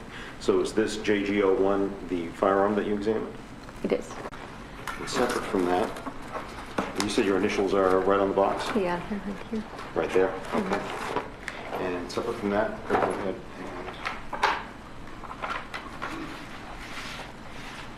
show States Exhibit 112. So I'm going to actually have you go ahead and take that out, or I'm going to put it gently there. Okay. Do you recognize that? I do. Okay. And what do you recognize it to be? A cartridge case. And is that the cartridge case that you examined in this case? Yes. Okay. How do you know? Because my initials are here, so I sealed the evidence up. Now, when you go through and make your comparisons, make your examinations of these items, do you generate any photographs or diagrams that you produce in order to not have these items sitting in front of you the entire time you're doing the comparison? Yes, so we photograph everything and turn it essentially digital so we can work with it on a computer screen, and that way we can magnify it and see those smaller details. So anything that I found on the exhibits would have been photographed and stored digitally. I'd like to get the casing and just address that with a very simple question. With that particular item, what you saw in JGO2, the casing that you compared to, was there any result of your examination or any identifiable or latent prints that were left on that casing? No, there were no impressions recovered during that processing. So that's the casing.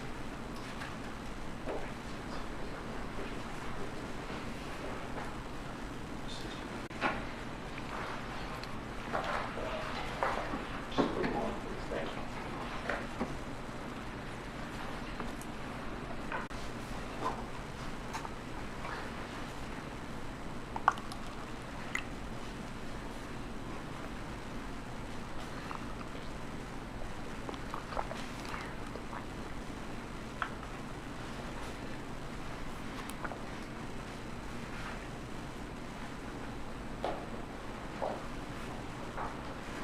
Your Honor, my understanding that there being no objection, the state would ask to have identification stricken on States Exhibit 51 through 60. Okay, they're admitted. Or to you these or no? No, I don't need to see those. Thank you.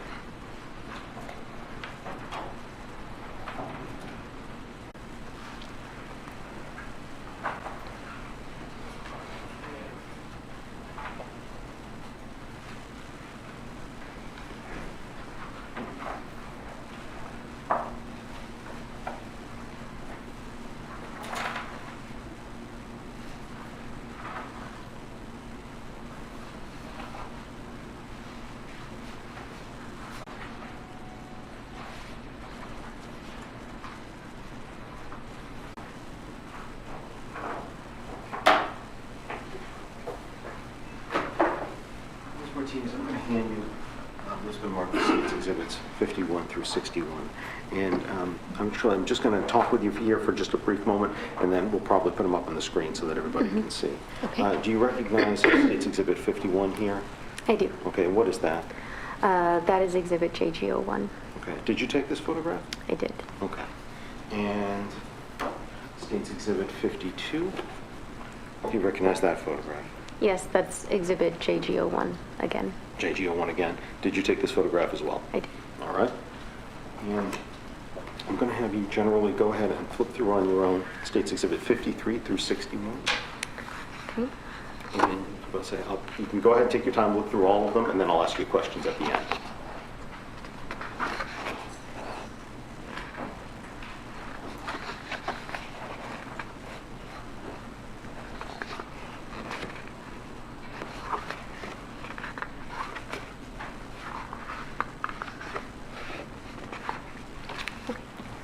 Concerning State's Exhibits 53 through 61, are those images familiar to you?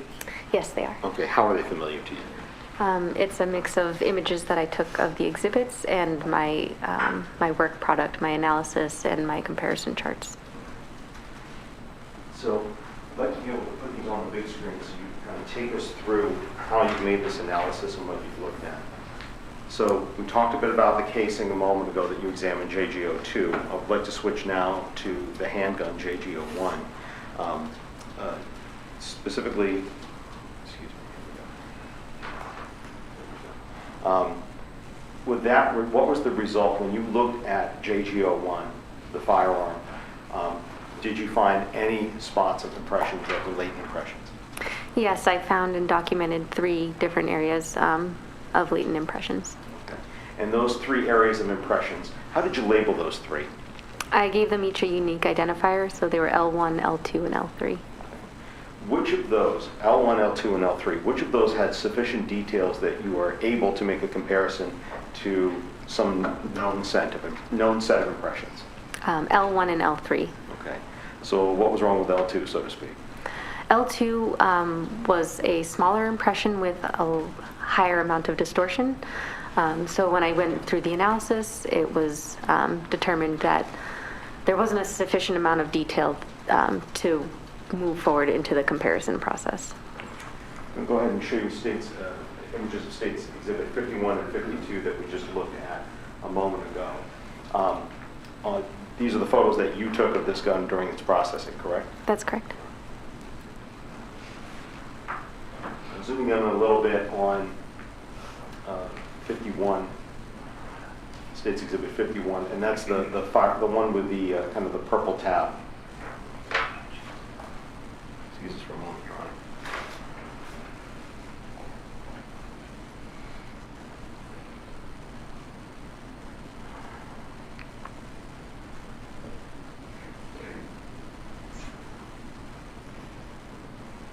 Excuse me.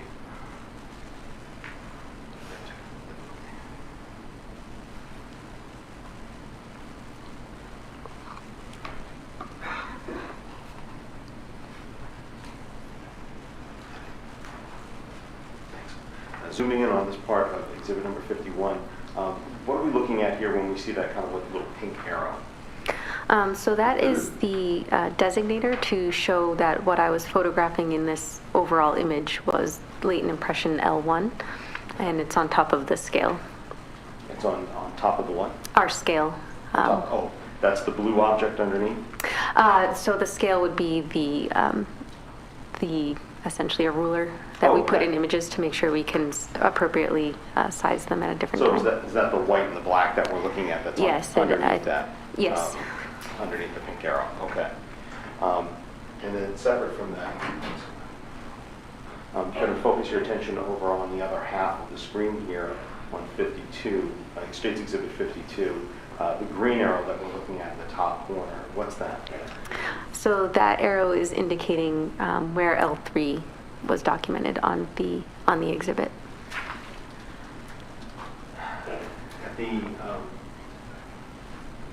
On this particular item that you were looking at, JGO1, I see, correct, that there's a cork that's at the very end of the barrel in these photos? That's correct. All right. And so L1, the first impression that you found, that's over on what would be if I was holding it the right-hand side?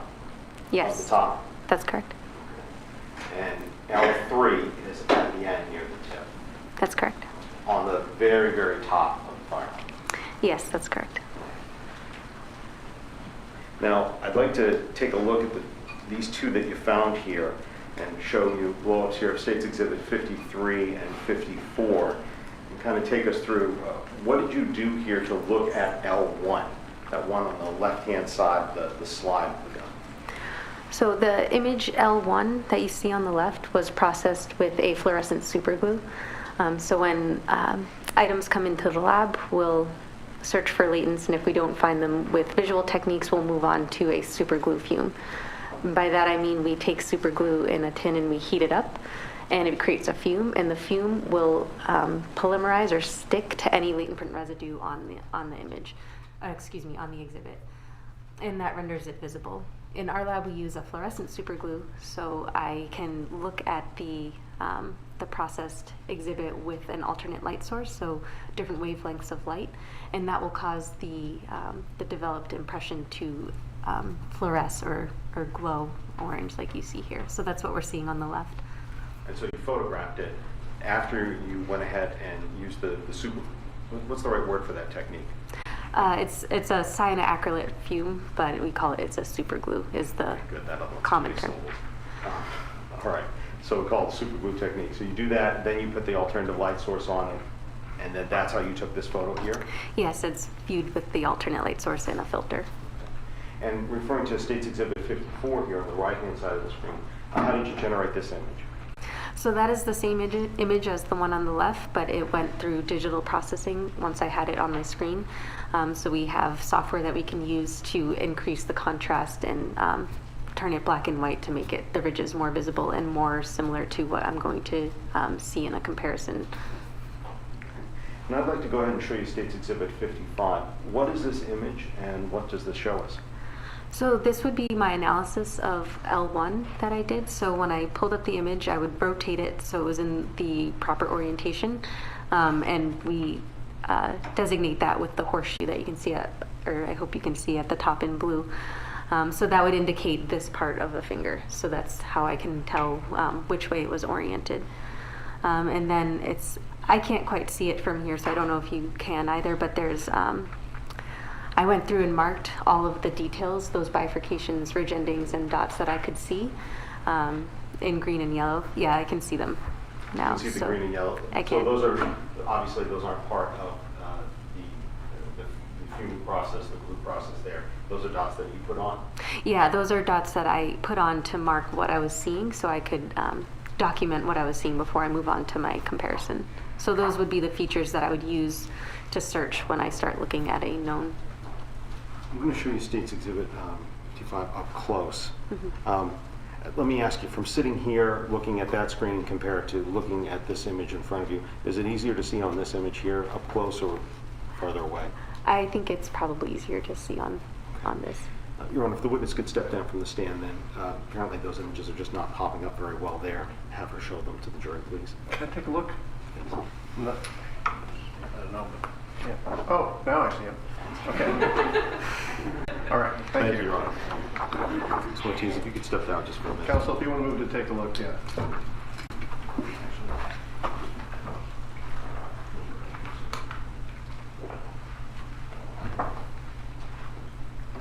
So, Actually, Ms. Ortiz, I'm going to have you take a half step on. Hold me the wrong way, okay?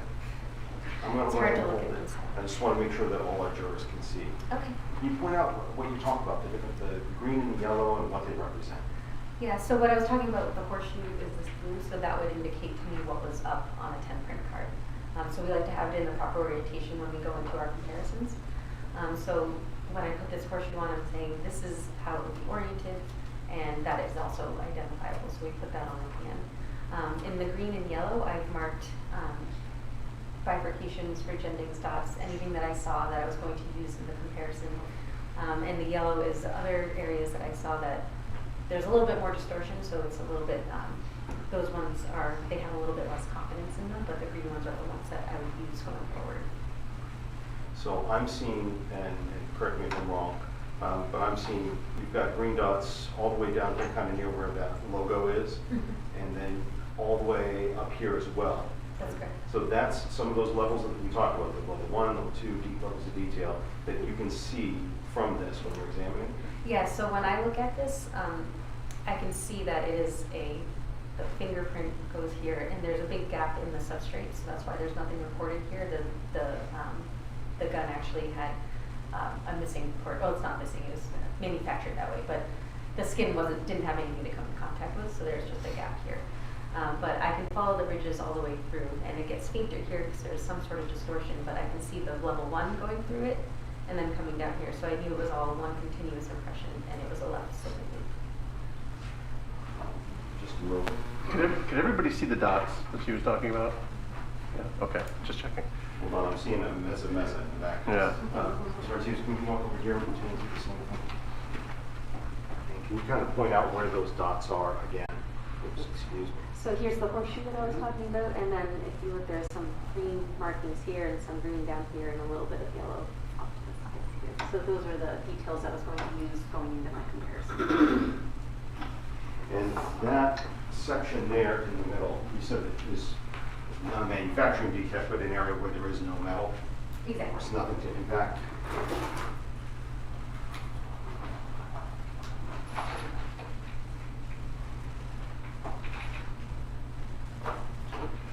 Orienting you to States Exhibit 55 again, the stamp at the bottom, could you go ahead and read what that reads? It's the Glock logo. Okay. And can you see that same logo here on that side of the weapon? I can.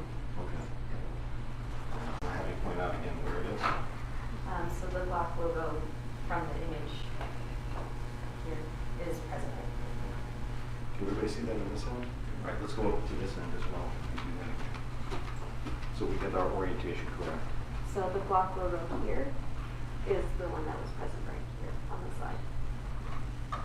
And so this area that was missing, that there was no material for the fingerprint to connect with, is that the area that would be approximately here in the ejection port of the weapon? Yeah, I believe it was this area right here. Right there.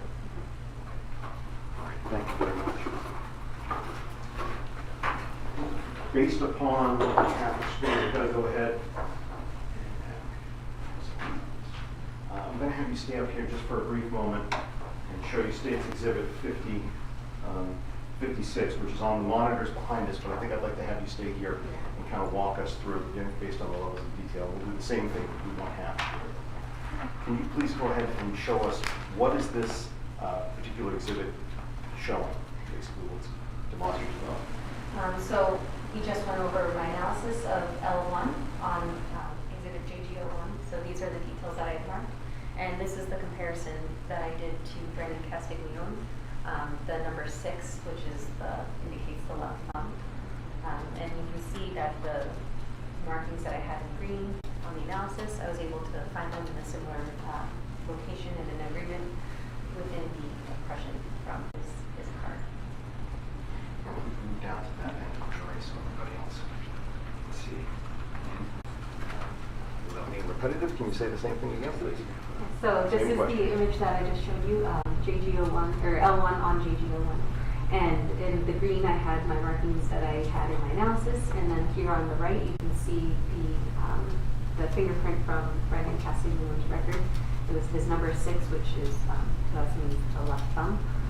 And you can see that the green markings that I had marked here, I was able to locate in agreement in the left thumb of Brandon Castiglione.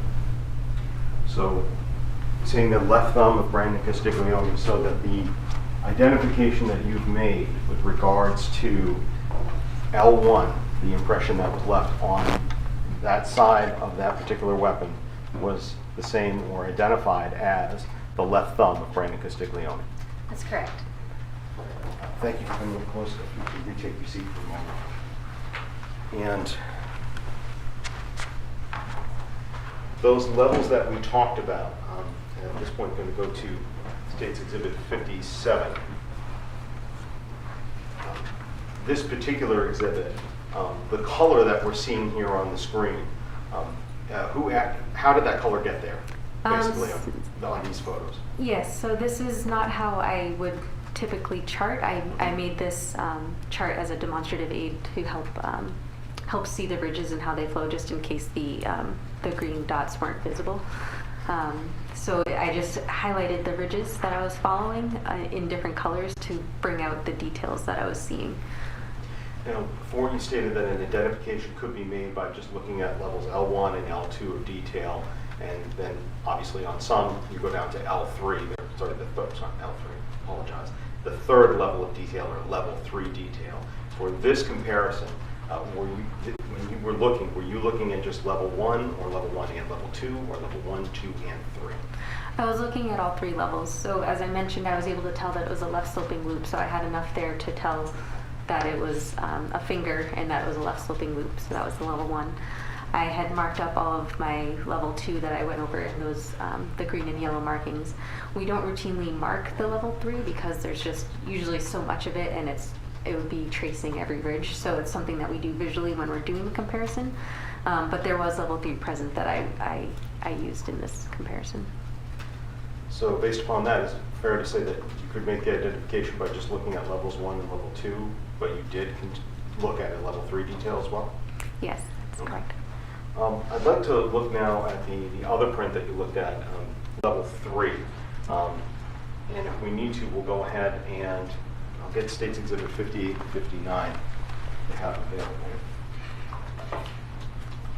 Actually, we may be able to do 58 and 59 on the screen. So let me show you States Exhibit 58 and 59 here.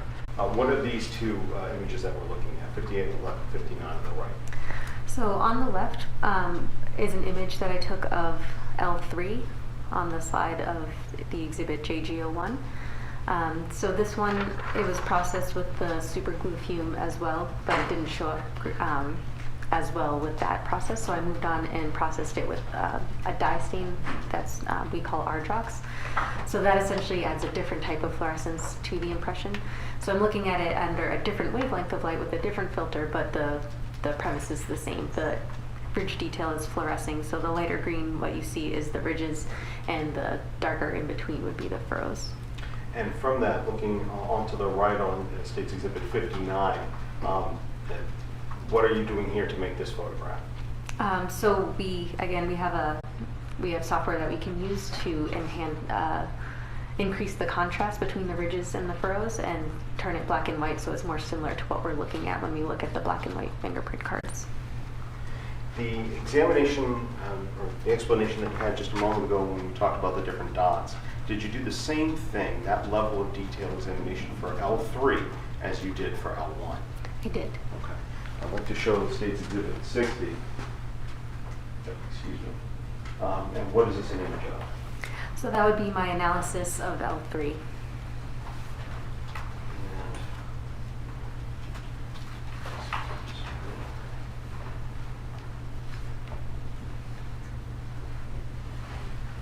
And with regards to that, I'm going to show you States Exhibit 60 up close. Is it easier to see your yellow and green dots on what I'm holding in my hand, or what's up on the screen again? Yes, it's clearer to see here. Yeah. Thank you. Ms. Martinez, if you don't mind stepping down. Tell our boss about our favorite TV. Could you please go ahead and show us the details that you were able to find here on States Exhibit 60 on L3? Yeah, so again, we see the blue horseshoes, so that would indicate how I would have it oriented, and I can see the level 1 coming in from this side. You see a recurve here going back out, so I was able to tell that it was going to be a left sloping loop as well. And again, the green and yellow are the details that I marked in the analysis. And if I could have you come down to this half of the jury. And the same question, please. Could you please point out the details that you were able to identify here on L3? So the blue here is indicating the horseshoe, which shows which way it is up. So I have it oriented this way, and I can see the level 1 coming in from over here, and then it recurves and comes back down. So I can see that as a left sloping loop. And then I have marked the bifurcations and the ridge endings and dots that we've talked about in the green and yellow. So there's some over here and then more down over here. Can everybody see that all right? And with regards to that examination, Did you,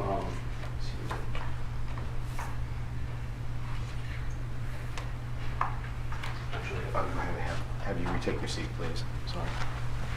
did you make, or were you able to make a comparison of that L3 to a known set of fingerprints? Yes, I compared L3 to Brandon Castiglione's card. And were you able to find out whether or not, or whose print that was on L3? Yes, L3 was also identified as the left thumb of Brandon Castiglione. So I'm just going to stay with the screen on this one, looking at a comparison of States Exhibit 60 and 61. Is this similar to the comparison you talked us through before on L1 in terms of that level 1, level 2, and level 3 detail? Yes, it is. So when you examined the item, JG01, the firearm for fingerprints, I want to make sure I've got this clearly. You found 3 areas of friction ridge detail, and only 2 of those were identifiable prints. Is that correct? That's correct. And both of those were determined to be Brandon Castiglione's left thumb. That's correct. And those were again on what 2 areas of the gun? L1 was developed on the right side of the slide near the ejection port, and L3 was developed on the top of the slide more towards the end of the barrel. So showing you States Exhibit 11. So you said L1 is where? I'm going to come closer to you. So L1 would be present right here on the slide, and L3. I don't think the juror can see you behind. Oh, I'm so sorry, sir. So L3 would be present right here on this L3 area. or L1? Oh, excuse me, sorry. L1 would be present right here, Okay. and L3 would be present in this area. Everybody see down here?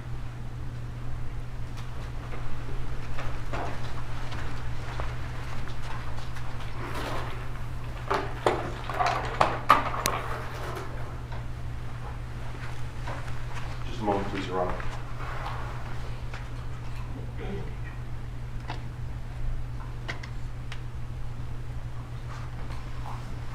Thank you very much, Ms. Martinez. I don't have any further questions for you. I believe defense counsel will have a few.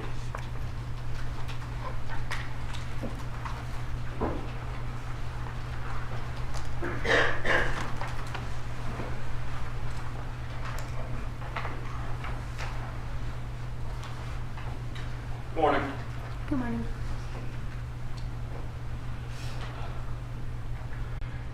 You talked some about the training you've gone through to do what you do. Yes. And you said that you're certified in latent print examination. That's correct. And part of maintaining your certification is participating in ongoing trainings Yes, that's correct. to stay up to date on things. That's true. Always learning new things. Yes. You have participated in a training on minimizing bias in forensic decision making, That's correct. and that training talked about how having information about a case can bias a forensic examiner. I believe it was talking somewhat about how it could potentially Okay. bias a person. That's correct. Sure. And that bias can be unconscious, It could be, yes. meaning that the person isn't even aware that they have a bias. That's possible, yes. They're not aware that they've been influenced by information that they get. That's correct. And that training talked about how that's possible in fingerprint examination. Yes, and it also talked about how to minimize it. Okay. So let's talk about that just a little bit. Did it talk about a study where fingerprint examiners were given the same items on 2 different occasions and given different information about it? I can't recall specifically. Okay. But you do recall learning about bias in, or cognitive bias and how it could affect fingerprint examination. I do, yes. And you talked about steps to minimize that being That's covered. steps to minimize that would include not having information about what you're going to be looking at. To some extent. Okay, yes. not being told things about what someone else expects to find on it. I don't think. Well, I let understand me the question. rephrase that. I'm sorry, that was a bad question. For example, if you're looking to compare fingerprints, it could potentially bias a person if they know they're looking to find a match versus looking to exclude someone as a fingerprint. We routinely have people listed that they've asked us to compare to. I've had times when I have found that person, times when I haven't found that person, so it doesn't really play an effect. My question is, in the training you went to about minimizing bias, one of the things to minimize a bias is to not know whether you're looking to confirm a person or exclude a person. Is that accurate? I don't believe that's what we talked about in that Okay. class. You did cover that learning information about a case can have an unconscious bias on a person's examination. I don't recall that being the premise of the class. I'm asking if it was covered in that course. Yes, it Okay. likely was covered. Thank you. Now, in this case,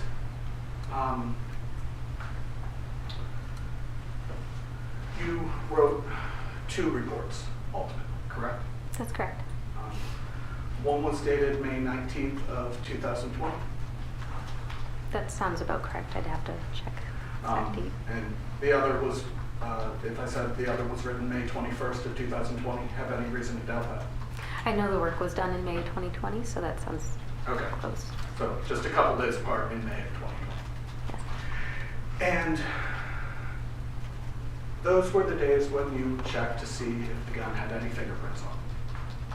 Well, the work would have been done before the reports were issued. Sure.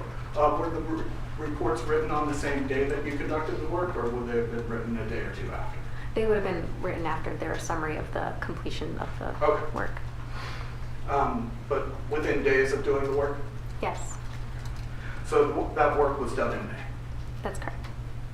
And so in May, you initially checked to see if the gun had any fingerprints on it.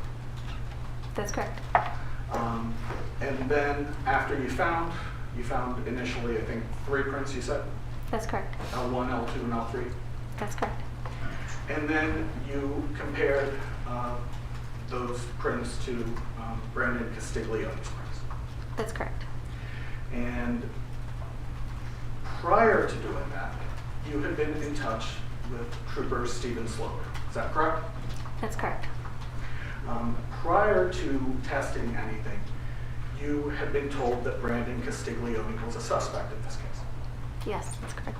And you had been told that all the way back in November of 2019 in an email. Yes, that's correct. There was something else that was brought up in that email with Trooper Stephen Slover back in November of 2019, and that was the possibility of testing for touch DNA. You recall that? Yes, I do. Okay. And you explained to him, to the trooper, that with the textured grips, it would be unlikely to find fingerprints on the grips. Yes, that's true. And it would be unlikely to find fingerprints on the trigger. I don't believe we mentioned any of that. Okay. But you would agree it would be unlikely to find a useful fingerprint on the trigger? It depends on what the trigger looks like. I can't recall whether it was textured or not, but Well, let me ask it this way. You ultimately did not test the trigger for fingerprints. I believe it was swabbed for touch DNA. Yes, it was. Yes. So we'll get to that. And that was swabbing it for touch DNA would eliminate any fingerprints that could be there, or potentially could. That's correct. If you're going to take a swab and rub, all of that residue is going to be picked up onto the swab, so it would obliterate any chance for an impression. Okay. You talked to Sergeant Sloper multiple times. We spoke on the phone and emailed a couple of times, yes. Okay.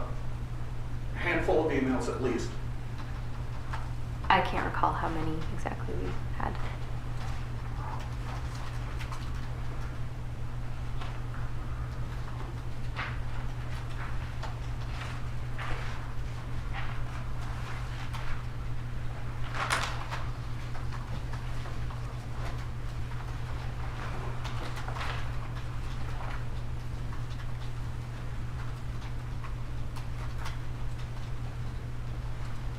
You emailed him on April 17th of 2020? I can't be sure of the exact dates. If I showed you the email, would that help? Yes.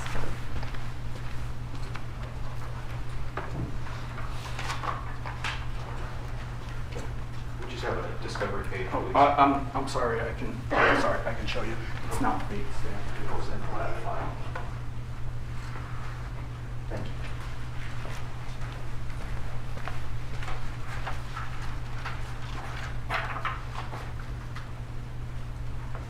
Yes, so April 17th, 2020. Okay. And he had emailed you earlier that same day? Yes, he did. There were also emails on January 2nd of 2020? Sorry. Sorry. January 2020, yes. And an email all the way back on November 5th of 2019? Yes, that's correct.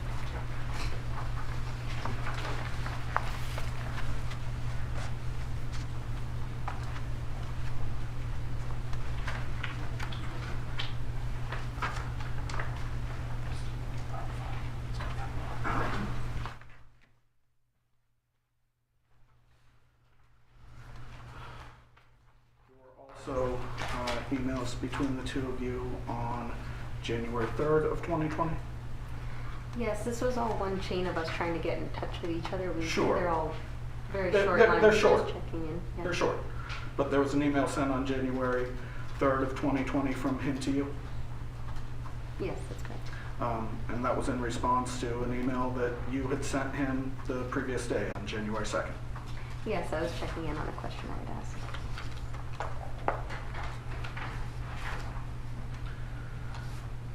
And there were emails on November 5th of 2019 Yes, that's correct. and November 4th of 2019. That's correct.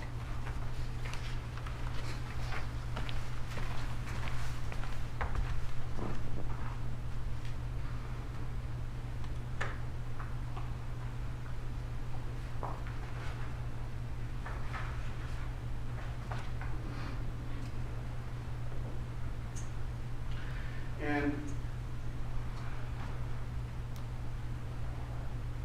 in addition to those emails, I believe you said you spoke directly with Trooper Sloper at least a couple times.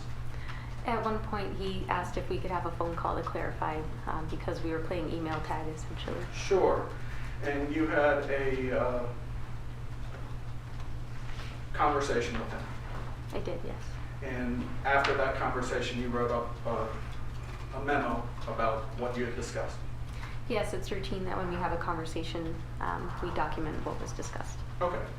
And I don't want to assume, I'm guessing you don't remember the exact day you had the conversation. I can't recall. I don't know which one you're talking about. Okay, so if I showed you the memo you wrote, would that help?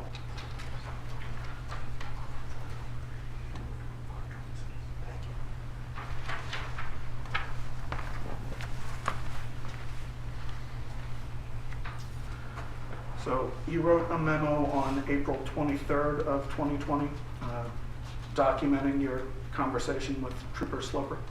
Yes, this was just documenting which items he requested be tested and which disciplines he would like the items to go through. Sure, and documenting the conversation you had, Yeah. what you had discussed. Mhm. You also wrote a memo on May 26th of 2020, That's correct. again documenting another call you had had with Trooper Stephen Sloper. Yes, this was after the work was completed. Okay.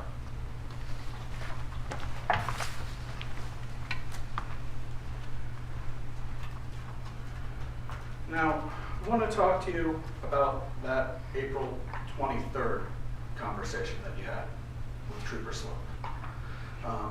Again, that was in April of 2020, correct?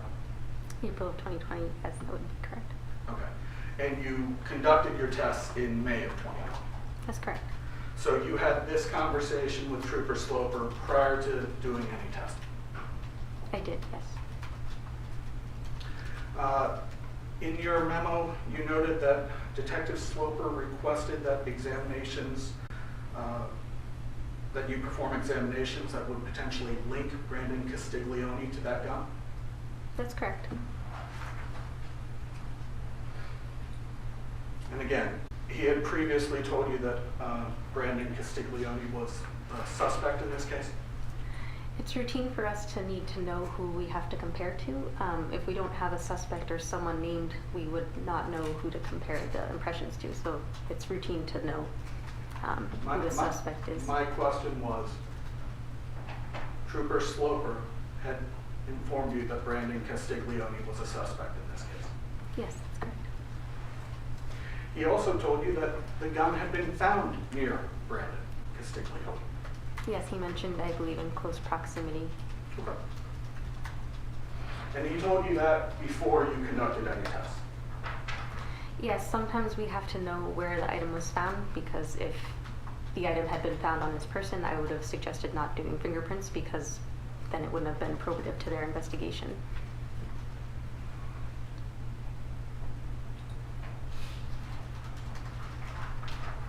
Now, Trooper Sloper told you to compare any prints that you found on the gun to Brandon Castiglione's prints. Yes, that's correct. And you were not told to compare them to anyone else's prints? Not directly. I was informed that perhaps there was someone else who may have handled the gun, but that was, again, pretty routine and standard for an officer to handle an item at a scene.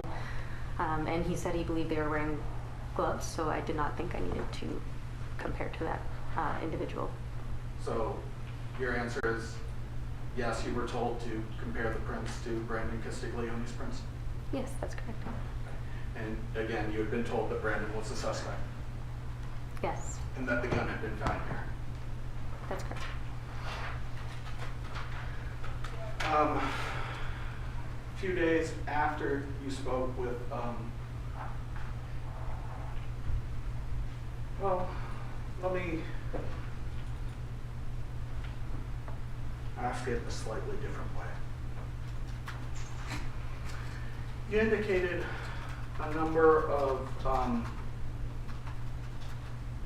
emails going all the way back to November, and then the gun wasn't tested until May of the following year.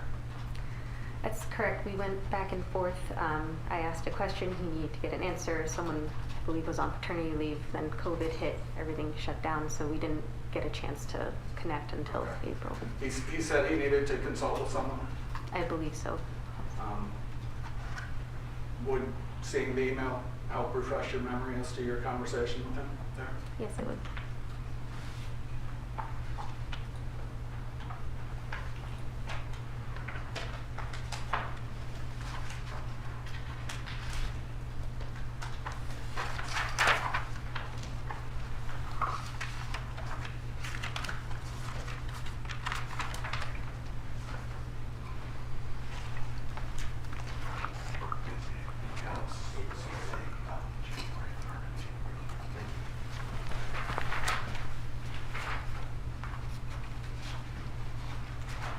You could just read that email to yourself.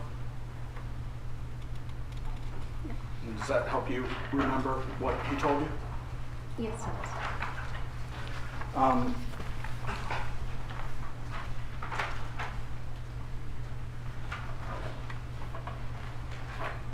Trooper Sloper at that point told you that he wasn't, couldn't give you a decision yet because, as you said, he was waiting to hear from someone else? Yes, that's correct. Someone from the AG's office? That's correct. And when I say AG's office, that's the Attorney General's office? Yes, that's what I Sorry, referred to. shouldn't use abbreviations. And ultimately, he said that he had spoken with the Attorney General's office and gave you direction as to what tests to run or not run, correct? When we spoke, he just outlined what he requested. I don't know if the request came from someone else. He didn't specify. Okay. But he had initially, when you asked what test to run, told you he couldn't answer you because he needed to speak with the Attorney General's first. That's correct.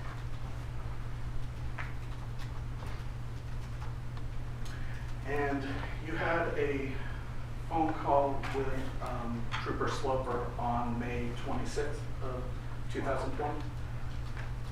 I can't recall exactly which one you're talking about Okay. by the date. If I showed you the memo you wrote Yes, about it, would that help you remember the date?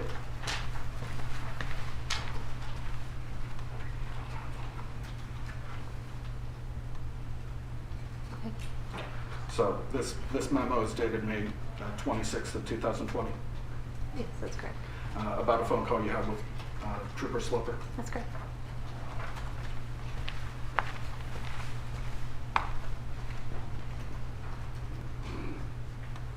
And that was just a few days after you did the fingerprint comparison. That's correct. And he told you not to test anything else? Yes, it's routine that once we have finished our Well, examination. I'm sorry, that my question was a simple one.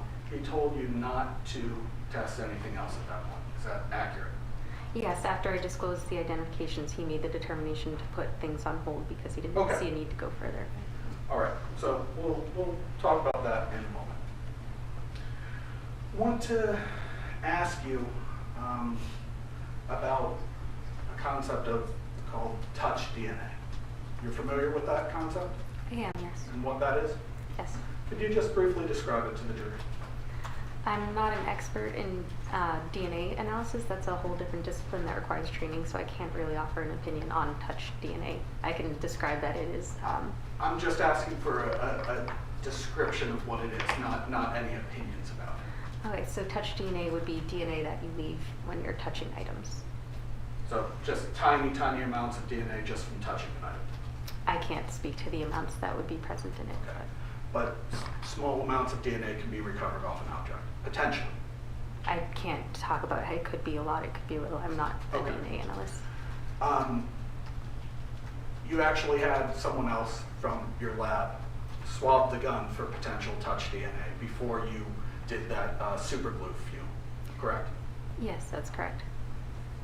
And that was done because there was an understanding that there could potentially be touch DNA on the gun. That's correct.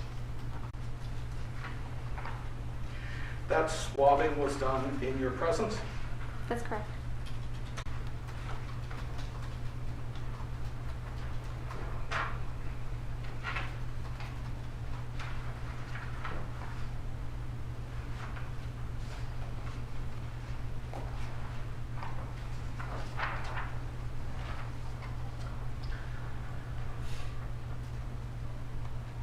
Is it fair to say that you don't remember exactly how many swabs were taken and exactly where they were? on I the don't gun? remember exactly where, but there were 6 swabs taken. Okay, there were 6 swabs taken. And if I'm going to ask you questions about where they were taken, would it help you to have the report with you? Yes, it was. So I want to talk about those 6 swabs. So there was a swab taken from the right side of the grip of the pistol, Yes. and a swab from second swab from the right side of the grip of the pistol. That's correct. There was a swab taken from the back side of the grip of the pistol. That's correct. There was a swab taken from the left side of the grip of the pistol. That's correct. There was a swab taken from the right side of the grip of the pistol. I believe that says front. Oh, excuse me, I misread that. You're correct. From the front side of the grip of the pistol. That's correct. And there was a swab from the trigger of the pistol. That's correct. And all 6 of those swabs were taken in your presence. Yes, You observed those being collected. it's routine that when something comes through for fingerprints, that if there's an area that we don't believe would yield usable results because it's highly textured, like I described before, there's a good chance DNA could be used or recovered. So we'll have it swabbed before we go through so we don't diminish the chances of recovering DNA. Okay. So you swabbed it before fingerprinting so that you don't diminish the chances of finding DNA. That's correct. And those swabs were taken in your presence, those 6 swabs. That's correct. You saw that happen I did. Yes. by another member of the state lab. That's correct. Those swabs were never tested? Those 6 swabs? No, they were not. And they were never tested because Trooper Slover said he said not to test them. Yes, so routinely, once there's an identification of fingerprints, we don't routinely continue testing to keep trying to identify on an object that we already have an identification on. Sergeant Slover told you, and through you, the rest of the lab, not to test those 6 swabs. Yes, he said he didn't see a need.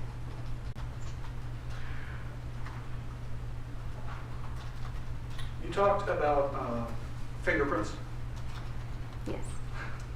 and specifically, I guess that was a silly question. You talked a lot about fingerprints. You talked specifically about whether or not you could determine the age of a fingerprint, I believe, earlier today. Yes, I mentioned that you can't determine Yeah. the age. I just want to talk to you about that a little bit.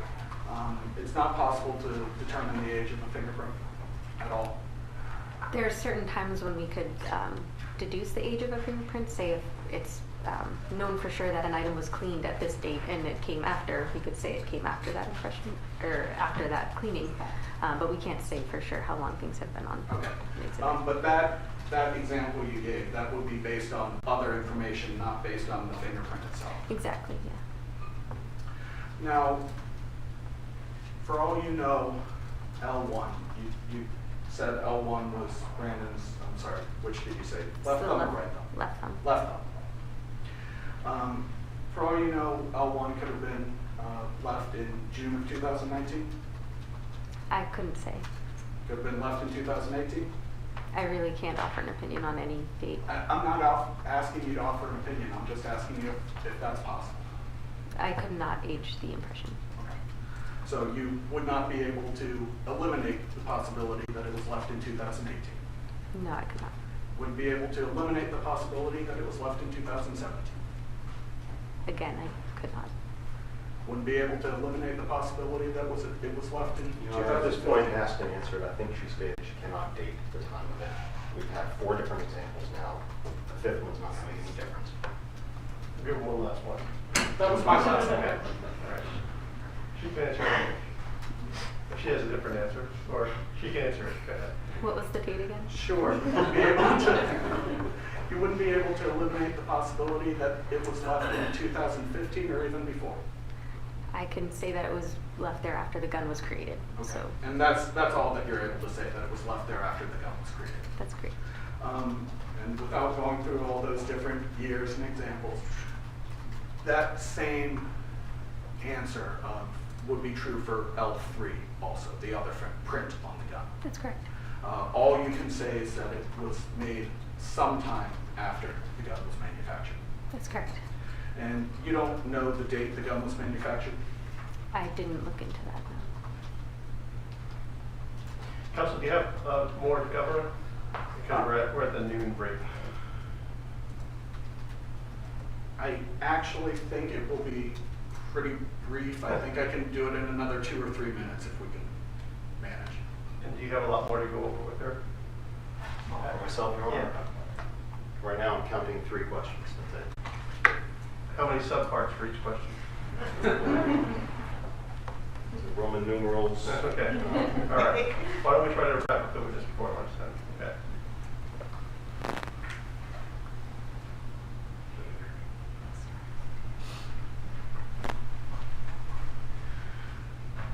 You indicated that fingerprints can be left when someone touches an item. Sometimes, yes. Said can be, not saying that they always are, but they can be left when someone touches an item. Yes. And if someone touches an item more than once, that would increase the possibility that a fingerprint would be left behind. I wouldn't say that. Okay.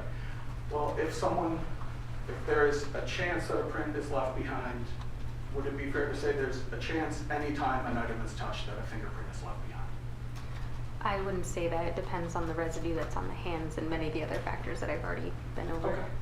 And again, I'm not saying that it would be, but just saying there's a chance when someone touches an item that they leave a fingerprint behind. It's a That's general correct. principle. Is that accurate?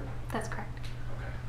Okay. So just if we take that probability, whatever it is, and someone touches an item 50 times or 100 times, there would be a greater chance of a fingerprint being left behind, simply because it's happened many times. And each time there is a chance of a print being left behind. I don't know if I would agree to that. I think it's independent of each other. Exactly. Each one's independent of each other. So it's like a coin toss. If your first toss is heads, doesn't mean the next one's going to be tails. Each time there is the same chance. And so if it happens once and there's a chance, and it happens 100 times and there's a chance, there's a greater chance for something that has happened 100 times. Would you agree with that? I agree there's more of a chance if you touch something 100 times that you leave an impression than just on the one time. Yeah, that's all. That's all I was asking. Okay. Okay, so we agree on that. All right, yes. All right. And if someone owns an item, they may touch it many times, They would, yes. and it would not necessarily be surprising, just generically, for someone's fingerprints to be on an item that they themselves own. It wouldn't be surprising to have prints from someone on their own item, but if they've used it routinely, you would expect sometimes that they would, the impressions may overlap, and then you would diminish the chances for recovering a usable impression. My question was, it would not be surprising to find a person's fingerprints on an item that they own. Yes, that's correct. No further questions. Based on that last question, Ms. Martinez, explain to us what you mean by fingerprints overlap. It sounds like you couldn't get a full answer out of it. So if you're going to routinely touch an item over and over again, as he was describing, especially if it's in the same place, you could leave multiple impressions on top of each other. And when you do that, if you imagine the ridges, they might start cross-hatching, and then you wouldn't be able to follow the ridges, and you wouldn't be able to use that impression. So if there's multiple placed over each other, like he was saying, or multiple touches, it would diminish your chances for a usable impression. Based upon that, when you say multiple impressions in the same position, it could kind of obscure some of those prints. Is there any way to tell from your examinations whether that means that it's more likely that you would see the first print left in that area or the last print left in that area? It's hard Does to one kind of like mash on top of the other one, I guess is what I'm asking. They do sometimes overlap. It's hard to tell sometimes which one came first, and usually when you have that much overlap, you wouldn't be able to use either. So, One of the things I don't think you got a chance to give a full answer to is you were asked, I believe you stated at one point when you do ask about where a gun is found because, and if I've got this right, you said if it's found on a person, we might not, like physically on the person, we might not ordinarily do prints because it wouldn't be helpful to an investigation. Is that what you said before? something like that, yes. Why would that be true? Well, there's not as much investigative value to finding fingerprints on an item that. I'm going to object, Your Honor. May we approach?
stated that if fingerprints might be found, or sorry, if the weapon was found on a person, that you might not ordinarily do prints because it wouldn't be helpful to the investigation.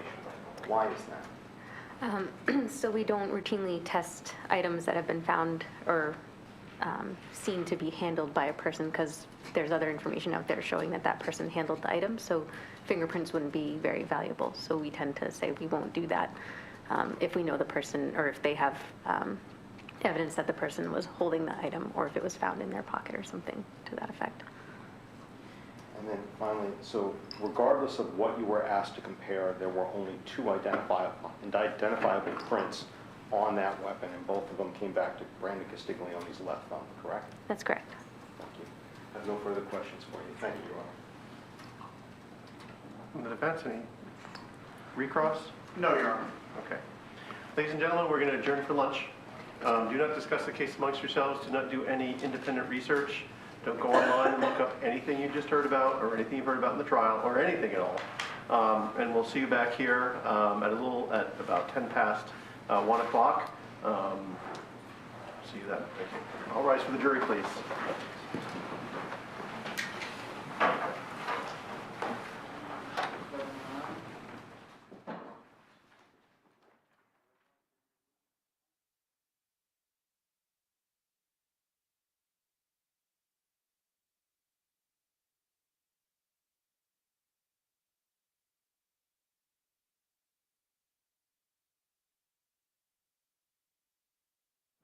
Please be seated, everybody.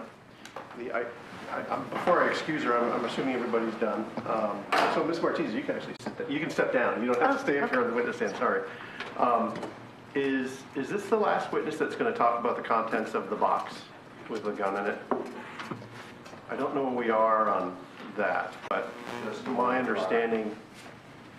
And the reason I'm asking that is because there's other stuff in the box that hasn't been admitted yet, or talked about. And one of them are, I believe, the lifts from the gun, the fingerprint slides. So I don't know what you want to do about that. If no one wants to admit them, that's fine. But also the swabs are taped to the top of the box too. And no one's asked any questions about those. So Go ahead, Your Honor. are you going to deal with this during the course of the trial? Because this is the last witness I thought that would be able to talk about the other contents of that box.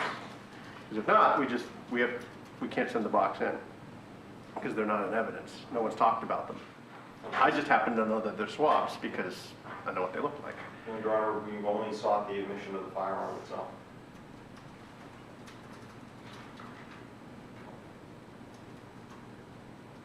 Do you know what I'm talking about, counsel? I do. I guess I would ask for a moment to discuss the issue with Well, you got an hour to talk about it. And then I can discuss with the state if we have any. Because I haven't excused her yet based on that. I didn't know if it was an intentional or an oversight, but I can't let that go back into the jury if no one's going to testify about the slides that are in there, the fingerprint lifts, and the swabs which are taped to the top of the box.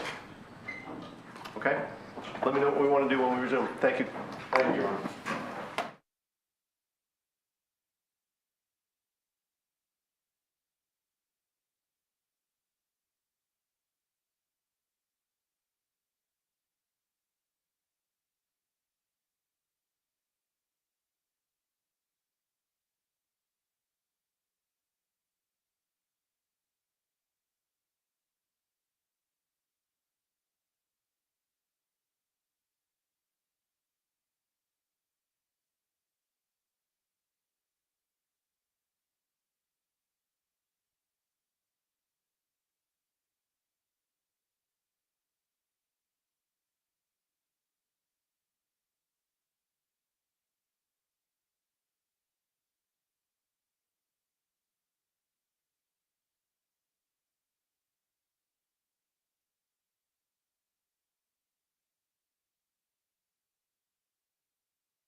may be seated. The state calls Mark Castiglione.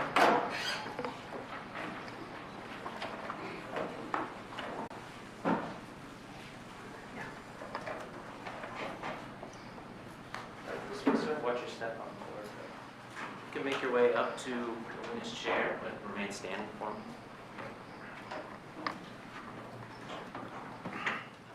If you'll raise your right hand, do you swear the testimony you'll give today will be the truth, the whole truth, and nothing but the truth under the pains and penalties of perjury? I do. Okay, you can have a seat.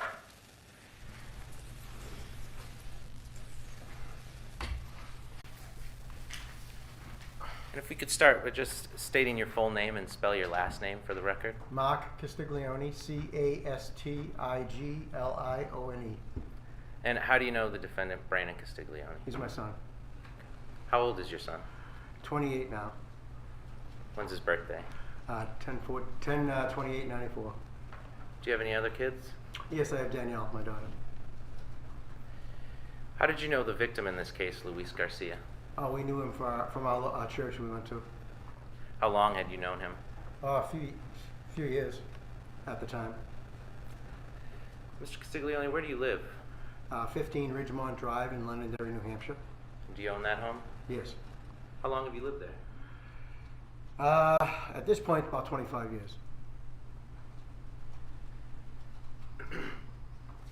Has the defendant lived with you at that house before? Majority of that time, yes. When you say majority of that time, what do you mean? Well, he's older than 25 years Okay. old, so he lived there most of his life, or almost all of it. Can you tell us a little bit about your house, a little description of it? It's a split. Has a downstairs. You go downstairs. It's finished basement. Upstairs is finished as well, obviously, and it's just a split how it's set up, with stairs going up and going down. And in that house, when Brandon was living with you, where was his room? If you were heading upstairs, it would be a hallway heading to the bedrooms, and he'd be the first bedroom on the left. Was Brandon living with you for the approximately 18 months leading up to October of 2019? Yeah, about that. Was anyone else living with you at 15 Ridgemont Drive No, during that time? no. So it was just the two of you? Yes. Is Brandon's mother involved in his life at all? Well, yeah, they at that time, I know that they were seeing each other during holidays, and I'm not sure, maybe other events, but I'm not sure. But primarily, were you the parental person that was involved in his life Generally, yes. at that time? Yes. Okay. I want to ask you some questions about Brandon and what life was like living with him leading up to October of 2019. You told us he was living with you at least for those 18 months leading up to October of 2019. Did he have a job during that time? During that recent time, no, he didn't. At any point, well, excuse me, I'll take that back.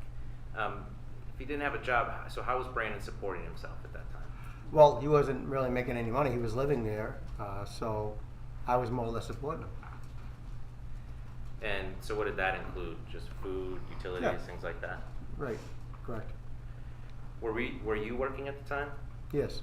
Where were you working? I was working for a medical device company in Billerica. What was the name of that? Oh, Lab Medical. Do you still work there? No. But you were around the time of October 2019? Yes. In the time leading up to October of 2019, what was your schedule like for work? Typically, I had to work around 6-ish. It was like I left at around 4 in the afternoon. So you say you left around 6-ish. What do you mean by that? Well, in the morning, I got up and left the house to head to work around 6 or so. Okay. And then you would leave your work to head back home around 4? Yeah, approximately.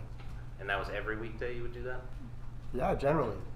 I know now people are used sometimes to working from home with recent events, so I'm wondering if at the time, did you spend any time working in the home?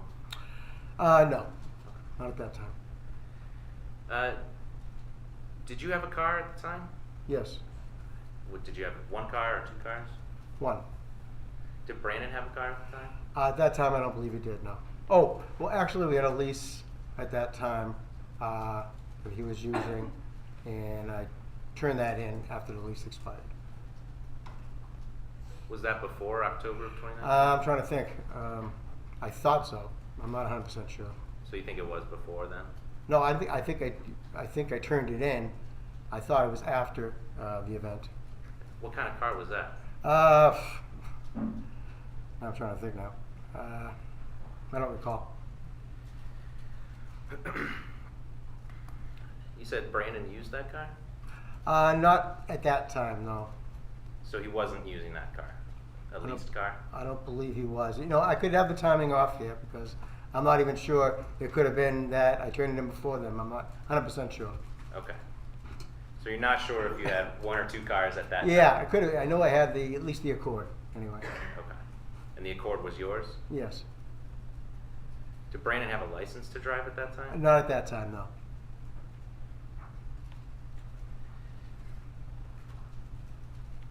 Told us a little bit about, so he didn't have a license, not sure or not if that you had that leased car. Well, how was Brandon getting around in September of 2019, leading up to October 1st? Well, you know, he was involved with the church and a couple other churches. He had people that, you know, relatives that went out and they did different functions for the church.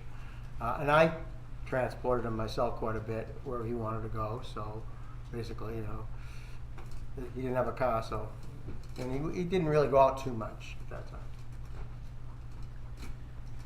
What was his routine like at the time? I know that he had a routine. Like I said, we did a lot of events at the church. You know, we did a lot of things during the week as well. You know, either Bible study or you know, prayer. We had several things going on during the week. Sure. Were those activities in the morning, in the evening? Mostly in the evening. Okay. So during the week. During the week. During the day, during the week, then, do you know what his routine was? Well, I was at work, so I don't know exactly what his routine was. Was Brandon typically awake when you would leave for work? Well, in most cases, I wouldn't notice him being awake, so I couldn't say if he was or not. Did you ever check in with Brandon during the day while you'd be at work? Once in a while I would. See how he's doing.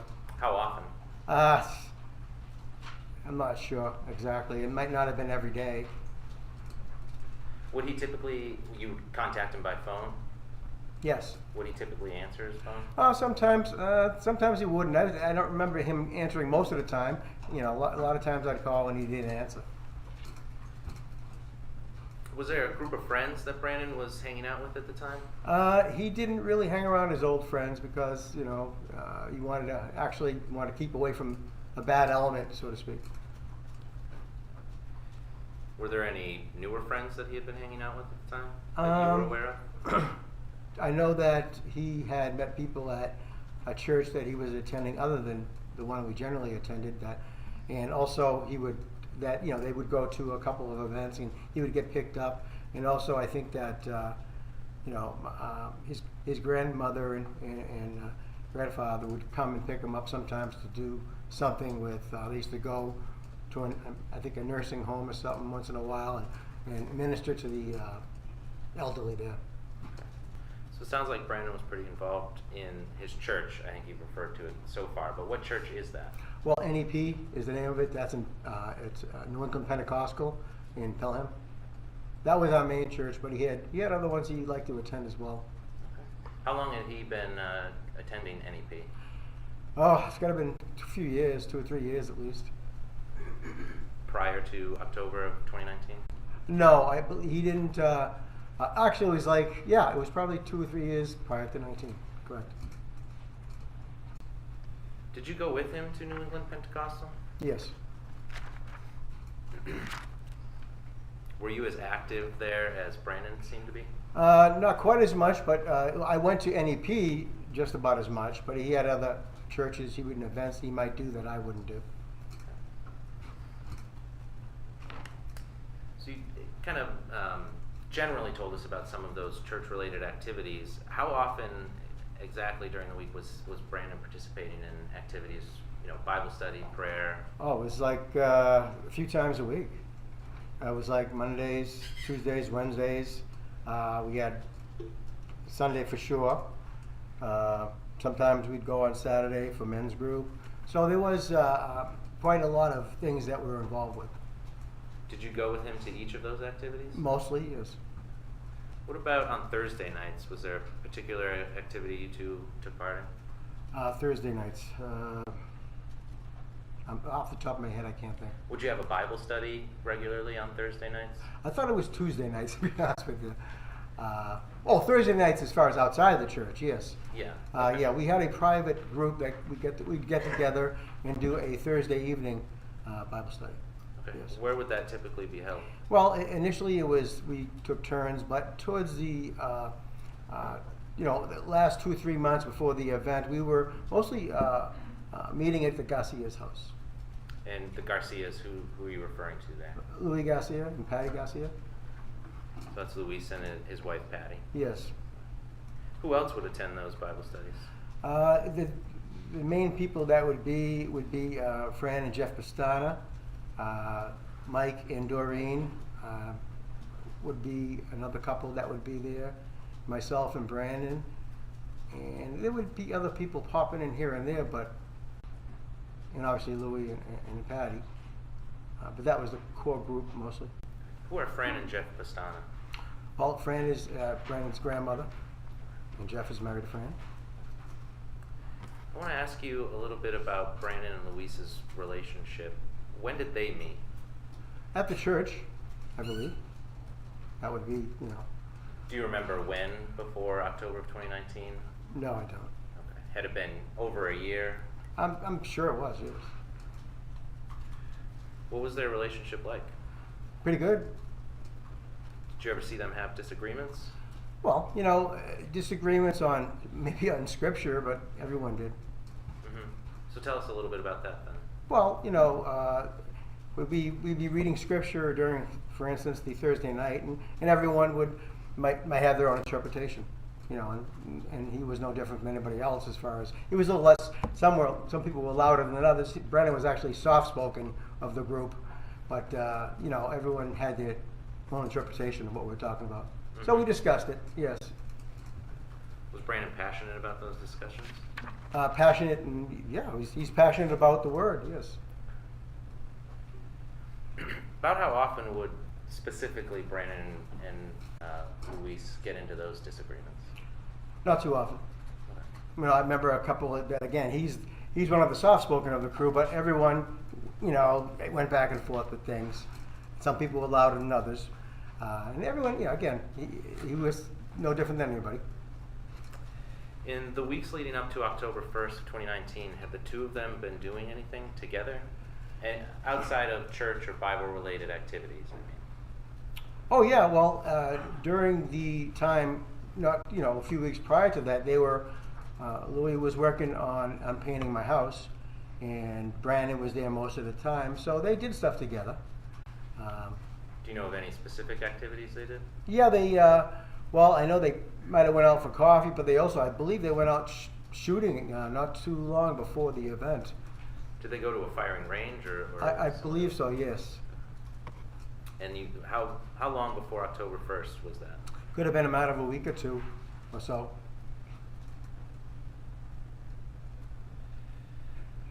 So Brandon went shooting with Luis. Did Brandon have a gun at the time? Yes. Did he have just one or more than one? Well, he had, I think he had another one. He had a Glock, but he had a Sigma 22, I believe, which he actually gave to Louis, I believe. So you said he had a Glock, is that right? Glock, yes. Okay, and then a Sig 22? Sig 22, right. But he gave that to Luis? I believe so, yes. When did he give that to Luis? It wasn't that long prior to, during the time of the event. That was before October 1st? Yes. So at the time of October 1st, did Brandon only have the one gun then? I believe so. Had you ever seen Brandon shoot that gun? Yes. When was that? Well, we used to go shooting ourselves. We had gone, I don't know, maybe a couple of months or longer prior to that was the last time before then. And we went to I think it was the Manchester firing range and shot there. Okay. And specifically, you saw Brandon shoot that Glock. Yeah, he used that, yeah. Do you recall what kind of Glock it was, or anything more specific other than It's was a 9 Glock? millimeter. Okay. Did you shoot the gun at that time? Yeah, I probably did. We probably trade off here and there. Do you recall it operating normally for you? I believe so. Did it appear that Brandon was operating it without any trouble? I believe so.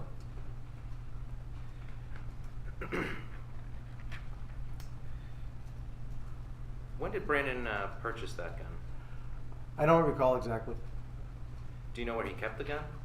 I know that he had a drawer in his near his desk that had a key lock on it, and I believe he kept it in there. The drawer had a key lock on, or Yes. the cabinet itself, It's like a cabinet, yeah, Okay. cabinet drawer. and it had a key lock on it. you I said? believe so. Yes. Show you. Give me one moment, please. May I approach the witness? You don't need to ask anymore. It's a new witness. I know. I Throughout the thought course of the trial, you can just feel free to roam around the well of the court. Thank you, Judge. Just don't go in the jury box.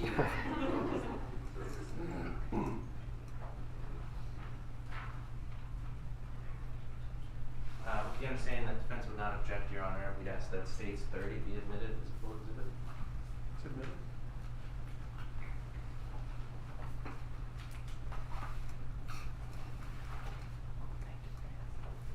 All right, so I'm showing you States 30. Do you recognize what's in this photo? Well, that's the cabinet right there. Okay. Yeah. That's the one you're referring to where Brandon kept his gun? Yes, I believe so. Okay. Yeah.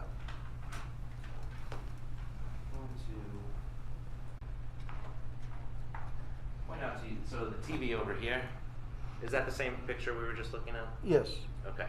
And so that cabinet, where was that cabinet located in Brandon's room? Well, if you entered the room, it would be on the right side, towards the right side, not all the way against the wall, but his bed would be against the wall. It would be toward like in the middle of the room, probably. That's it. I saw Straight you, back. I saw you gesturing with your hand, pointing when you said bed. Is the bed also depicted in this picture? It looks like the end of it's right there on the right, Okay, so on which side of the picture? on the right side. Okay. I'm going to show you now a couple more pictures. Do you know, did Brandon keep the gun specifically inside of anything else within that cabinet? Well, he had a case Okay. for it. Had you seen the case before? I believe, yeah, I think I seen it in that drawer probably. Okay. I'll show you States 34. Is that the case that Brandon kept his gun in? It looks like it. Okay. If you're having trouble seeing it from there, I can show you the actual photo. Would you prefer that? No, it looks okay to me. And then States 37, again, is that the same Glock gun case? I believe so. Okay. Had you seen the gun in that case? I probably have, but I can't remember the last time I did.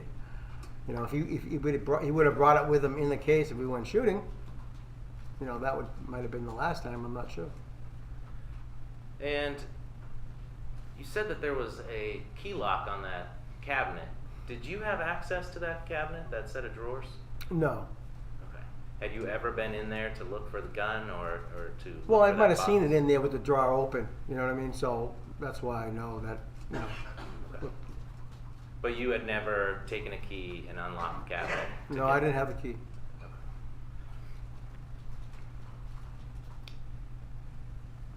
Were you aware at the time, on October 1st, was Brandon still keeping that gun in the case in that cabinet next to his bed?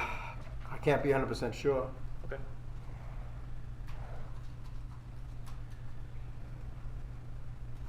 So I want to talk now a little bit about yours and Luis's relationship. Had you known Luis for some time before October 2019? Yeah, well, for the 2 or 3 years that we were attending the church, you know, most of that time, I believe. I might not have known him initially, but eventually we did connect. Okay.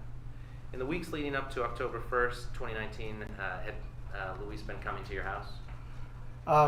Yeah, he was, like I said, he had offered to paint, do some painting in my house. So if that's what you're referring to, for It the is, yeah. last 2 or 3 weeks prior to the event, he was there doing that for me. How long had he, you said 2 or 3 weeks? I think it was around that time frame where, he was into it. What did the typical day when he was working in the house look like? What time would he get there in general? Well, if he did go there, he didn't go every day, but when he did go there, it was generally probably mid-morning, I'm thinking. Okay. Or maybe even earlier. Maybe, 8 or something. I'm not sure exactly what time he started, but I sort of remember being around that time or a little later. Okay. Was he ever there before you left in the morning? No. Okay. When you left every morning, I think you said around 6, right? Yeah, around that. Would you leave the house locked? Yes. Okay. So if you've left and Luis is showing up after you've left, how would he get into the locked house? I usually left the key under the mat for him. Okay. Yeah. Where was that mat located? Right in front of the door, actually. Would he, do you know, would he leave the key where he had found it before? Yeah, he would generally, from what I remember, he left it under the mat when he left. So when I got home later on, I would see it under the mat. Do you know, and you may not, do you know if Brandon ever let him inside the house? I can't say for sure. When I'm working during the day, I don't know. He could have. Your front door, I imagine it has a doorknob on it. Yes. Does it also have another locking mechanism on it? Yeah, it has the bolt lock. The bolt lock, okay. And The is bolt that, lock- Go ahead. I'm sorry, go ahead. I was going to say that the bolt lock is the only thing that's functional on that door, the old door I have. The doorknob lock didn't function. So. Okay, so let's take that piece by piece then. So you've replaced the door that was there at the time, like on October 1st. Yes, I have a new door there now. But at the time, that door that you had, you said that the doorknob lock didn't work? Yeah, it wasn't. It was like the place where the bolt would go into was filled in, so it didn't go into any kind of locking mechanism or any hole in there. It was filled in with putties. Okay. So what did that key that you left for Luis, which lock did that work with? That would be the bolt. Okay. Did anyone help Luis as he worked through your home? Not that I'm aware of. Do you know, did he ever have friends or other people over while he was there working? Not that I recall, no. Did you ever speak with Luis while you were at your job in Billerica and he was at your house working? Yeah, I sort of made it a habit to, when he was going in, to call him around my break time just to get an update and see how he's doing and so forth. So probably most of the time when he was there, I would probably, I remember I called him just to see what's up. What time would that be, your break time? Well, probably after 9:30. Did Luis answer your calls? Generally, yes. When you say generally, what does that mean? That means that most of the time he would. I want to talk to you now about October 1st, 2019 and what happened that day. Can you start just by telling us how you started your day? Normally, I would get up, get ready, leave the house around 6-ish, like I normally did, and head to work. Did you go straight to work or did you make a stop on the way? Well, I believe when I reviewed the transcript that I did probably make, because in an interview, I could have got gas on the way too, according to the transcript. I don't recall just thinking about it, but after I went over that, I probably did get gas on the way. Okay, so you don't recall specifically, but you may have gotten gas. Yeah, I think, well, again, I would have remembered 3.5 years ago when I Sure. had the interview versus now. Okay. But other than that, you went straight to work? Yes. And how long were you there that day? Well, I left a little early because of events that happened that day. So probably, probably early to mid-afternoon, I ended up leaving, I believe. Okay. But from what time would you get, if you left your house at 6, what time would you get to your work? At least 45 minutes to get there or so. So a little before 7? Yeah, I'd get there, I try to get there at 7 or so. Okay, so at least around 7 to mid-afternoon, you were there Yes. that day? Yes, I believe. Before you left for work, did you see Brandon awake? No, Did you see him at all that morning? no.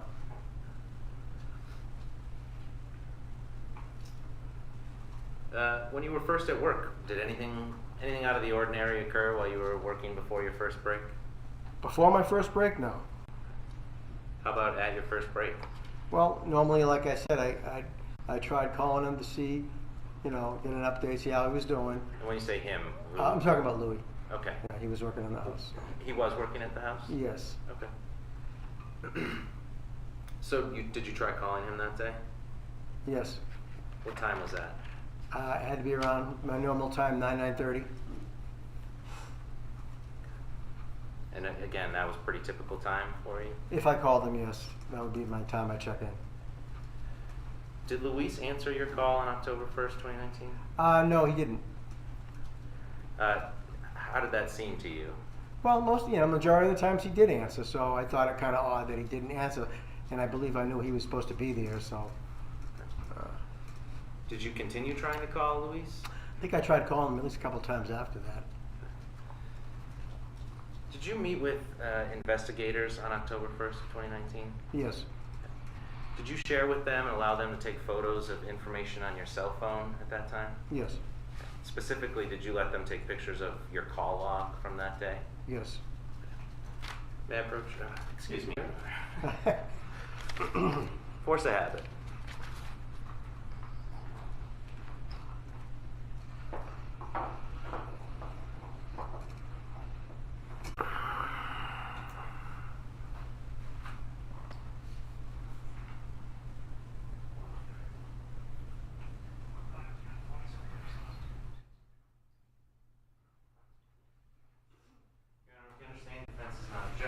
State remove 62, 63, and 64 in as full exhibits. Okay, clear admitted.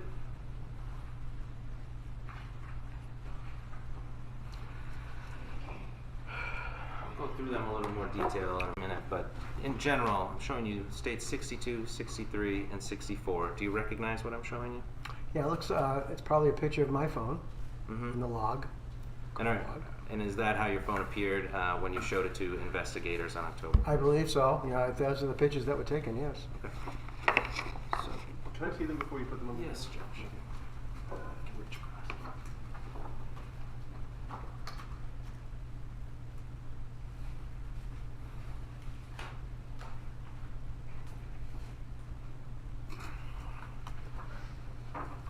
Thank you. Thank you.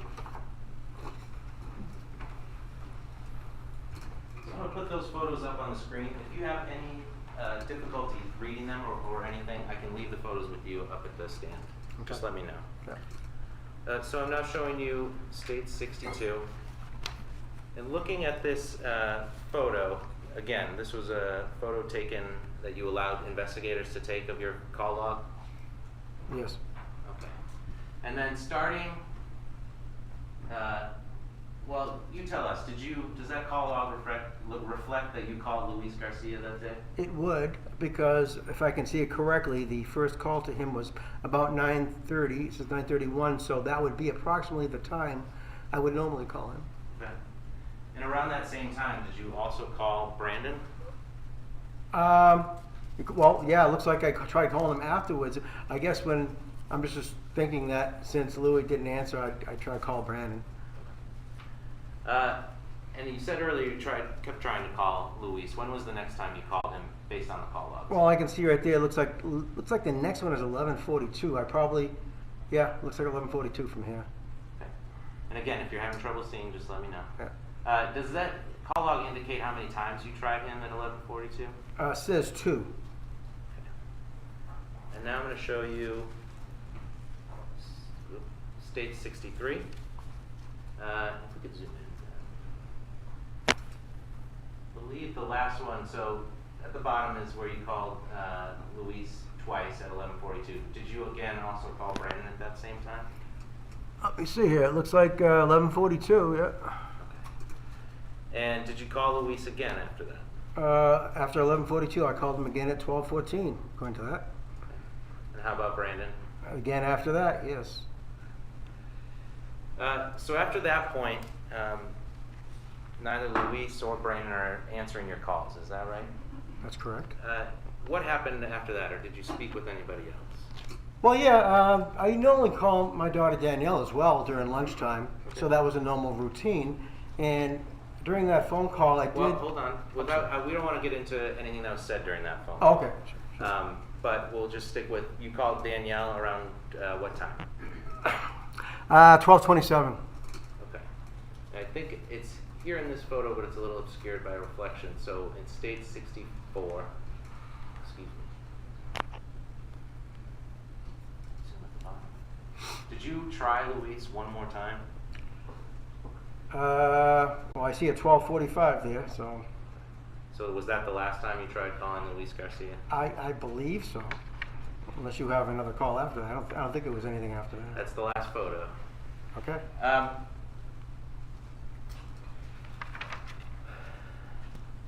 Do you know what happened after you spoke with Danielle at 12:27? In regards to what? Did she contact anybody? Oh, during my conversation with Danielle, I did mention that, for some reason, that Louis didn't answer. And so I think she took it from there and called Fran, which is Fran's grandmother. And I think from there, Fran, from what I heard, called Patty to ask about, if she had, I believe, if she had heard from Louis. I'm just assuming. Okay. Just back up one moment. So between 9:30 when you started trying to call Luis and then this last call at 12:45, did either Luis or Brandon ever answer one of your calls? No, as I indicated earlier, I don't believe they did. Did you stay in touch with Danielle or Francis after you let them know that Luis wasn't answering? I think we probably had an exchange because I learned that they were trying to communicate with Louis at that time through the means I already mentioned. Mm-hmm. Did they go to you? I'm sorry. Go Okay. on. No, that leading up to when they actually decided to go to the house. Is that what you're getting at? Sure. Here? Did they go to your house? They eventually did, yes. Okay. Were they able to get in right away? Initially, I don't believe they were. Okay. How were they able to get in? I think they must have used. I'm thinking they used the key under the mat. Okay. Why do you think that? Because I think that's what I heard at the time. Again, I'm trying to recall here, but I think that would be the only way they'd be able to get in the house. I'm thinking. Had you informed anyone else about that key under the mat? Not that I can recall. No. Did Danielle call at all asking if there was a way to get into the house? She might have. Yes, it could have been part of the conversation.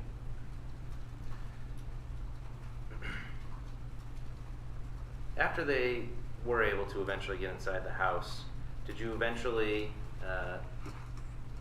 hear from someone something that may have occurred that made you leave your work?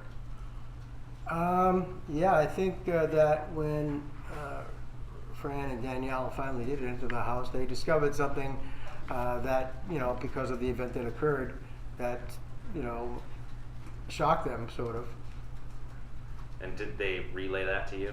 Yes, I think it was Danielle that called me and said I should, come home, if I remember correctly. I'm not sure. So is that what you did then? Oh, I left work right away and headed home. Okay. Have one moment, Your Honor. Right.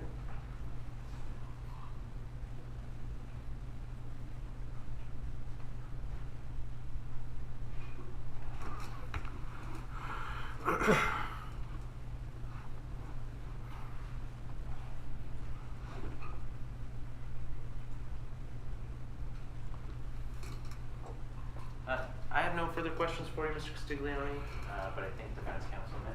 Okay.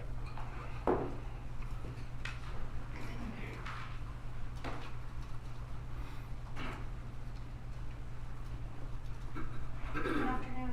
Hi. How are you doing this afternoon? Fine. So you talked a little on direct about speaking with police back in 2019, right? What do you mean? I'm not sure. So on October 1st, 2019, you spoke to the police a couple times. Oh, Is that yes, right? during the interview you're referring to? Mhm. Yes, okay. Sorry, yes. And one of the times you spoke with them was very briefly after you got back to the house. Is that right? I believe when I got there, I wasn't able to approach the house initially. It was blocked off because of the situation. Eventually, I was able to make it towards the front, And there could have been a conversation at that time. I don't recall exactly. You don't remember if you spoke with the police at I your could have, house? yeah, Okay. because obviously, it was my house, and I'm sure they allowed me to go down there, and I talked to at least one or more police. Okay. So for just right now, I'm going to ask you questions, and if you remember, I think it's fair to answer. If you don't remember, can you indicate that you don't answer, and then or that you don't remember, and then we'll go from there? Okay, Is that okay? sure. Okay. Do you remember speaking with the police later on at the police station? Oh, yes, there was an interview. Okay. And they asked you to go down there and speak with them, right? Yes, And you went down because you wanted to help in any way you could. of course, I wanted to cooperate. Okay. And they asked you questions, right? Yes, And you answered them the best you could. yes, It's close in time to when this happened. yes, I believe so. It was a couple hours later. Yes. Okay. So I just want to backtrack a little bit. You started a bit ago talking about Brandon's involvement with the church. And I just want to sort of get a little more specifics about that. So I'm going to ask you specific questions, okay? Sure. Okay. You had testified that both of you were involved in church. Correct. And that both of you were typically at the church on a normal week 5 or 6 times a week. It could have been at least a few times a week, yes. Well, when you say a few times, I'm asking 5 or 6 times a week. Okay, let me go over it. So I think Mondays was typical. We had prayer, and Tuesday, I believe we had the Tuesday Bible study in the evenings too, and Wednesday another prayer. But this is max. We're talking about Thursday. We did over, before the event, over the Garcias on Thursdays generally, and then the next one typically would be Sunday, typically. But that doesn't mean that we didn't have other events mixed in here and there. One of the things you talked about was men's group on Saturdays, Yes. right? Okay. And you would do most of these events all within the friend group? Excuse me? You would do these events within your friend group? No, this would be expanded to other members of the church. Okay. And was the friend group there also? Some were. There was, I usually, Jeff Pistana would be there. I would be there. Brandon would be there. That would be the extent of, the group the core group we met on Thursday, I believe. How about Mike and Doreen? Mike and Doreen I don't recall them typically being there at that time. Doreen wouldn't be there anyway. It's a men's group. But Mike, Great point. I don't believe that Mike attended that. Okay. So on direct, the state asked you about disagreements that Brandon and Garcia would have. Do you remember that? Yes. Okay. So I just want to ask you, you testified a little bit when we're talking about disagreements and who would have them. And just to clarify, when you say disagreements, you're talking about what passages in a Bible means. Am I understanding that right? Yes. Okay, so when we're talking about disagreements, people aren't, fighting. They're disagreeing about what passages mean. Yeah, exactly. Okay. And it wasn't just Brandon and Garcia, right? Oh no, everyone got involved usually with their own, take on what it meant to them. And I think that somebody you mentioned specifically back in 2019 when you spoke with the police was Mike. Do you remember that? Oh, yeah, Mike was he liked that. He was a little combative when it came to that, so yeah. Okay. So disagreements involved everybody. Oh, sure. Maybe not even the right word choice to call it a disagreement. Right. Okay. Exactly.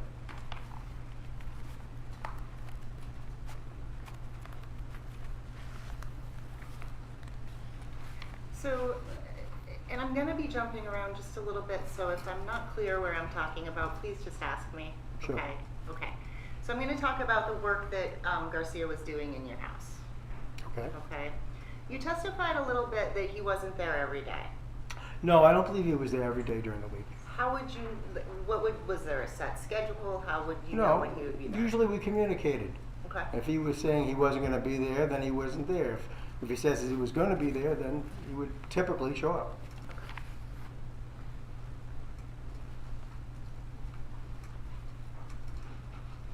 And do you know what his hours would be, or would he just leave whenever he wanted to leave? Well, on the most part, it really did depending on the schedule. Sometimes you had to deviate somewhat. But typically, if he wanted to get an early start, he would get there around 8 or 9 in the morning, I believe, I think. That was his usual early start. Okay. Not sure about when he would go, though? It would depend. Sometimes on his schedule, he might, I'm not sure it would be a complete full day. So it wasn't a consistent schedule, I'll put it that way. Okay, and I'll just try to sort of narrow time down a little bit more. Was he ever still there when you got home from work? Most of the time, no.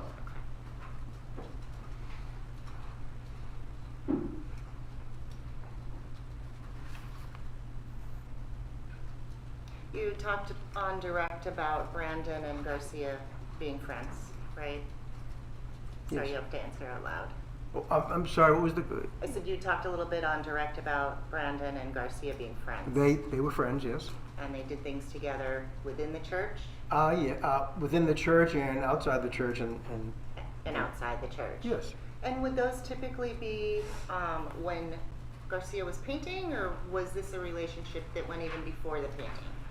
Yeah, I'm sure there was occasions, like I said earlier, that they went out shooting not too long before that event, and also I know that they probably went out to coffee or something like that. But I know they were, they did a couple things at least prior to that. Okay. You were asked some questions about whether Garcia had people over when he would be painting. Okay. And I just want to ask you, do you know if he had people over when he was painting? Not that I know. Okay. Do you know if anyone came over to help him? Not that I'm aware of. Okay. Do you know if anyone ever came to see him there?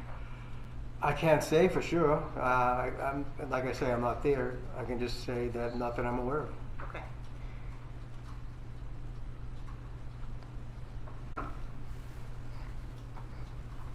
You talked about having the key under the mat, and I just want to clarify,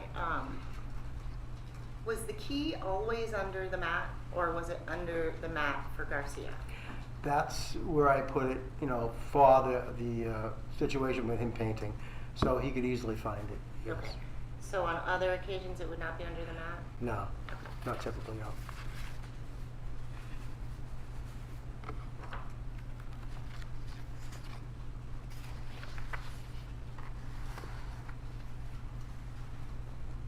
Talked a little bit about you calling Brandon on his phone, and I just want to clarify that a little more too.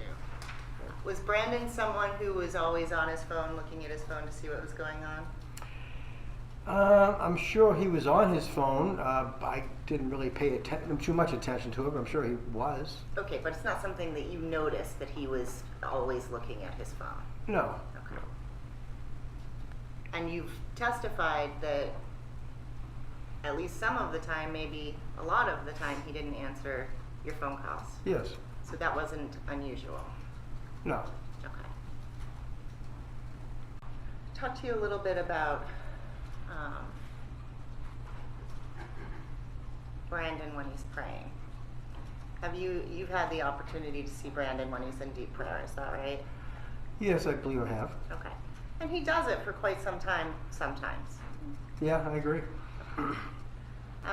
And this is something that people at the church will also do. You've seen that? Yes. Okay. It was part of the services, right? Well, most of the time when that occurred would be on prayer nights where that would be dedicated just for that. Yeah, of course, during the services people prayed, but it wasn't to the extent that normally you would, for a long length of time because there's a service involved. Okay. But there were nights where people would partake in that. It's not just something that Brandon did, right? Right. Okay.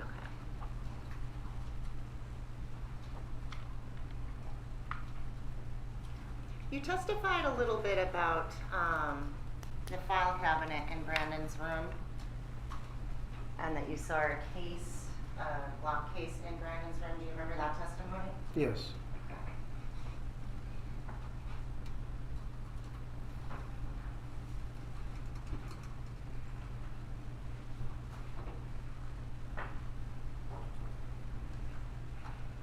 So I'm showing you State's Exhibit 30.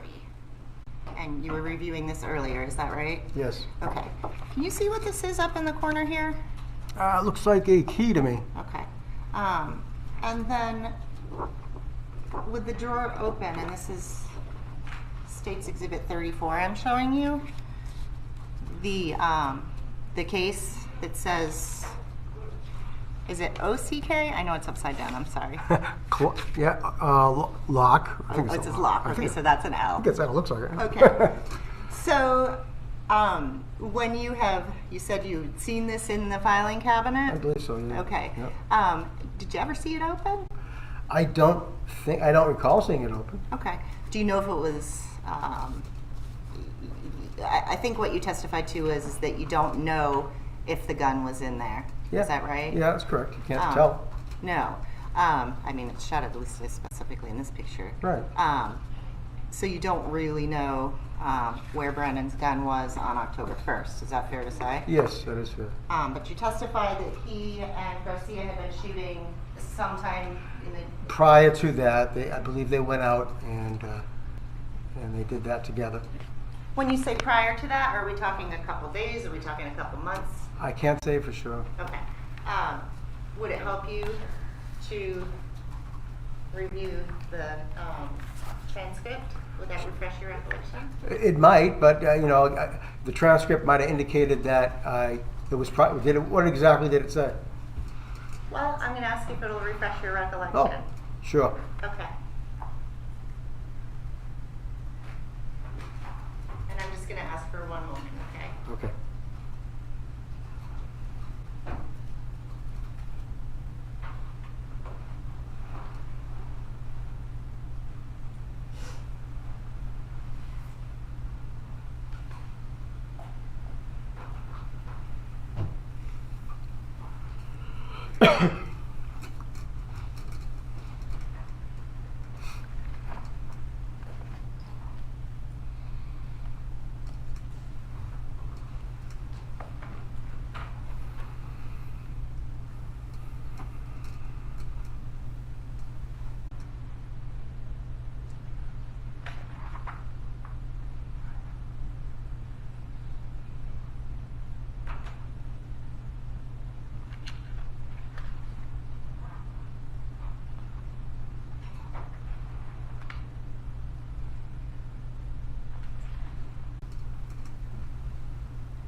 I'll show you. It may not be as specific as I was hoping, but I'll have you have a look and let me know if that refreshes your recollection. My glasses. Page, so it's page 34 of the transcript, 553 of the date stamp. Thank you. You're welcome. Okay, so, can I just see this for 1 second to make sure I didn't change the page? Okay. You can read whatever you want, but what I'm going to direct you to is 19. Okay. You just need to go out for matter of fact, not too long. Yeah, not too long. Okay. I didn't know for sure. Any narrowing of what not too long would mean? I'm guessing, if I remember, it was quite a while ago, but it might have been a week or two. I'm just guessing, like I said. That's fair, and thank you for telling me that. Yeah.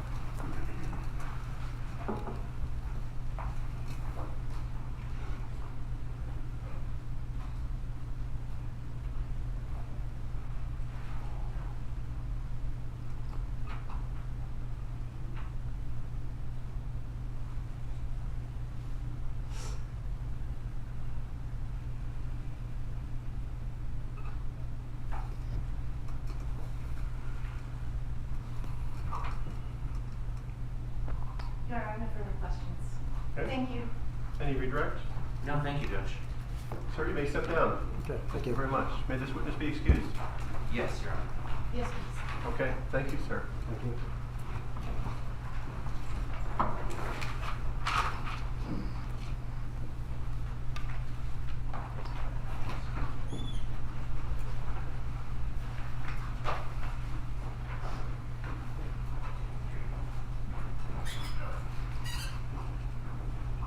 Your Honor, the state calls Robert Mercier.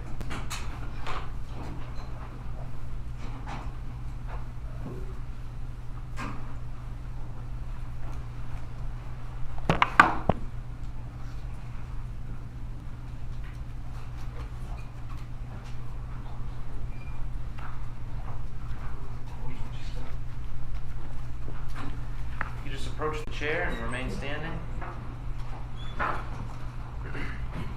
Raise your right hand. Do you swear the testimony you'll give today will be the truth, the whole truth, and nothing but the truth, and the pains and penalties of perjury? I do. Okay, have a seat. And if you could start just by stating your full name, spell your last for the record. Sure. Robert Mercier, Mercier. And where do you live? I live at 9 Ridgemont. 9 Ridgemont. 9 Ridgemont Drive in Londonderry. Okay, and that's Londonderry, New Hampshire? Yes. Okay. Does anyone else live with you there? Yes, my wife, my kids. How long have you lived there? About 5 or 6 years. Were you living there in October of 2019? Yes. Are you familiar with the address 15 Ridgemont Drive? Yes. How are you familiar with it? I walk past it when I'm walking my dog sometimes. About how many houses down from yours is it? 3. Do you know the family that lives there or used to live there? I don't. Would you be familiar with their faces? Have you seen them out on the street? Yeah, I mean, I see them in passing occasionally. Honestly, that's about it. You don't interact with them on a social level or anything? No, honestly, I don't really see anyone often enough that lives there to to really even be, passingly cordial or anything. At the time, I mean, did you know, would you recognize someone's face who lived at that residence? I might, yeah. Were you employed in October 2019? Yes. What were you doing? I was a software developer. Okay. Did you travel to an office or did you work from home? At that time, I was working from home probably 2 or 3 days a week. What was your work schedule like at the time? It varied from day to day. Some days it was meeting heavy. Other days I was actually able to get work done. Okay. I want to draw your attention to October 1st of 2019. You recall that day? I do. Okay. Were you living at 9 Ridgemont Drive? Yes. And do you recall how you started your day? I recall earlier in the day was one of those meeting heavy days, like back-to-back Zoom meetings. Were you working at home that day? Yes. Okay. So you were in your home on Zoom meetings? Yep. All right. I think maybe by this point most people are familiar, but can you tell us about that? Sure. I had my earbuds in and just basically on a video call with multiple people. I don't recall the exact meetings, what they were about, but Sure. How long did those meetings go on? it was back to back to back. So it was like early morning, like 9:30 a.m. until late morning, early afternoon. Okay. So early afternoon then, when you finished up those meetings, what did you do? I needed to go outside. I was all done sitting in front of a computer for a while, so I took my dog for a walk. Okay. Now I know you said early afternoon. Do you happen to recall an exact, more specific time, or is that as best as you can remember? Yeah, honestly, I really don't. That's honestly best guess would be like early afternoon. Did you pass 15 Ridgemont Drive on your walk? Yes. Did you see anything out of the ordinary at that time? I heard something out of the ordinary. What was that? There were 2 women at the house, one in the driveway, one on the doorstep or around the door or whatever, and they were yelling back and forth to each other. Okay. Could you understand what they were yelling? At first, no, but as I got closer and was at sort of the bottom of the driveway, I could understand it. Okay. What were they yelling about? There was a lot of back and forth of he's down, Garcia's down, he's not breathing, there's blood everywhere. What about Brandon? Is Brandon okay? Brandon's just sitting there, but he's okay. They mentioned something about they were supposed to be painting today. Okay. Yeah. How did they appear to you? What were their emotions like? Well, they pretty much matched what they were saying. There was a little bit of concern. Obviously someone had been hurt, and so their demeanor, their actions were sort of matching that. Okay. So did they appear upset to you? Yeah. Were either of them on the phone at the time? One of them was on the phone sometime after that. I don't know if they were on the phone immediately at that time. What did you do when you saw this situation? I started walking up the driveway to ask if they needed any help. Okay. Did you make any offer in particular? I did. I said, does someone inside need help? And they said, no, we're okay.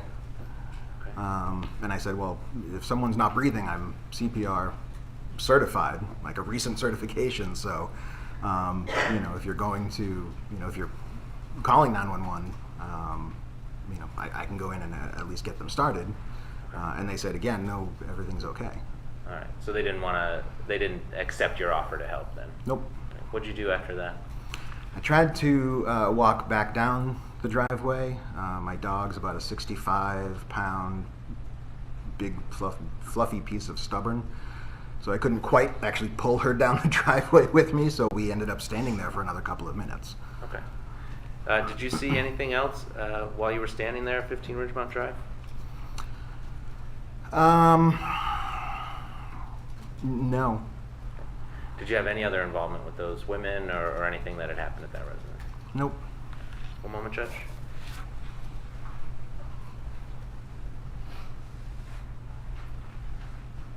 Did you see police arrive or anything to that residence? After, yes. Okay, when was that? Well, when I got the dog down the driveway, we went down to the end of the cul-de-sac, came back around, and at that time I started to see police arriving, fire trucks were arriving. Was it a large response? It was a huge response. Okay. Did you note anything else while you were watching that house? No. That was about it. I don't have any other questions for you, but I think defense counsel might. Okay.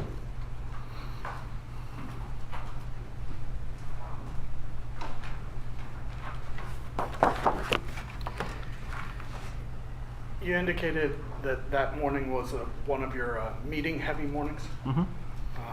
I'm sorry, I just have to have you answer yes or no. Yes. Okay, thank you. Not trying to be difficult, we're just taking a record of everything Sure. you said. And so you were on your computer screen. Correct. You had your earbuds in. Correct. You were communicating with people in these meetings, Yes. paying attention to the meetings. Correct. And that's what you were doing, you said, for hours on end, essentially. Yeah. 2, 3, 4 hours. Yeah. Okay. So you weren't looking at the house at number 15 all morning? Oh, no, I can't see them from my house. Okay, so you can't see number 15 from your house at all? Nope. So that entire morning you never saw number 15? Correct, until I was walking past. Sure. Yep. Until the afternoon when you were walking your dog? Yep. So that morning you didn't see if anyone came to the house? No. You didn't see if anyone left the house? Nope. And when you walked up the driveway, Mhm. there would have been 3 cars in the driveway at that point? Does that sound right? It was either 2 or 3. Okay. You had not seen any of those cars arrive that day? No, to be fair, I wasn't looking out the window at all, so. Sure. You weren't looking out the window at all? No, So you don't know if any other cars arrived that day I do not. or left that day? No. Or who was in any of those cars? Nope. May I have one moment?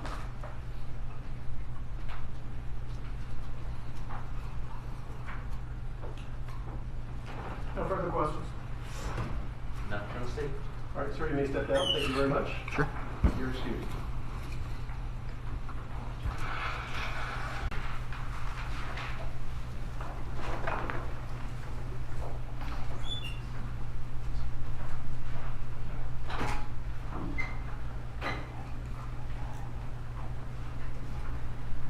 Just have a quick one here, Your Honor, just to get some exhibits ready.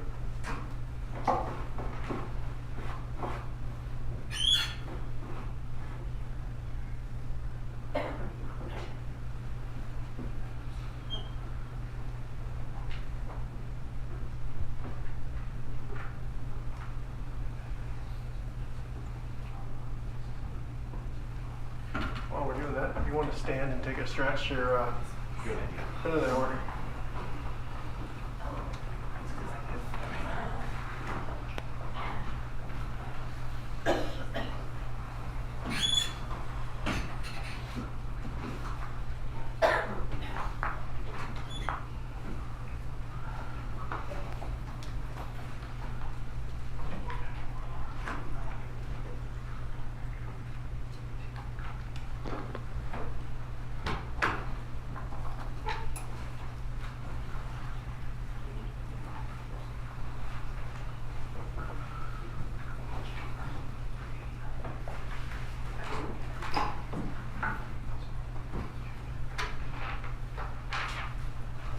Just as a housekeeping matter, it's obviously the next witness will be using states exhibits 89 through 93. So I understand there's no objection on the defense. So we can just take a quick minute now and get them full. What are they? Is there any writing on them? No. Okay. No. Go ahead. That's all I checked for is No writing. exhibits with writing on them. No. Okay. Okay. Thank you. Thank you, sir. So 89 and 93 are admitted by agreement? Okay. Next witness is? Yes. At this point, Your Honor, the state will call Sergeant Stephen McCauley to the stand, please.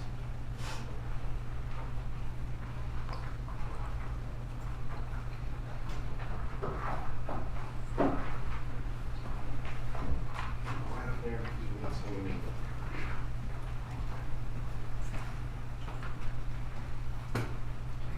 He's going to swear you in, so just remain standing. Sergeant McCall, if you please raise your right hand. You solemnly swear the testimony you will give this jury will be the truth, the whole truth, and nothing but the truth, so help you God. I do. Thank you. Please feel free to have a seat. Sergeant McCall, can you hear me okay from where I am? I can. Okay. If for some reason you can't hear me at any time, please let me know and I'll be glad to speak up, all right? Okay.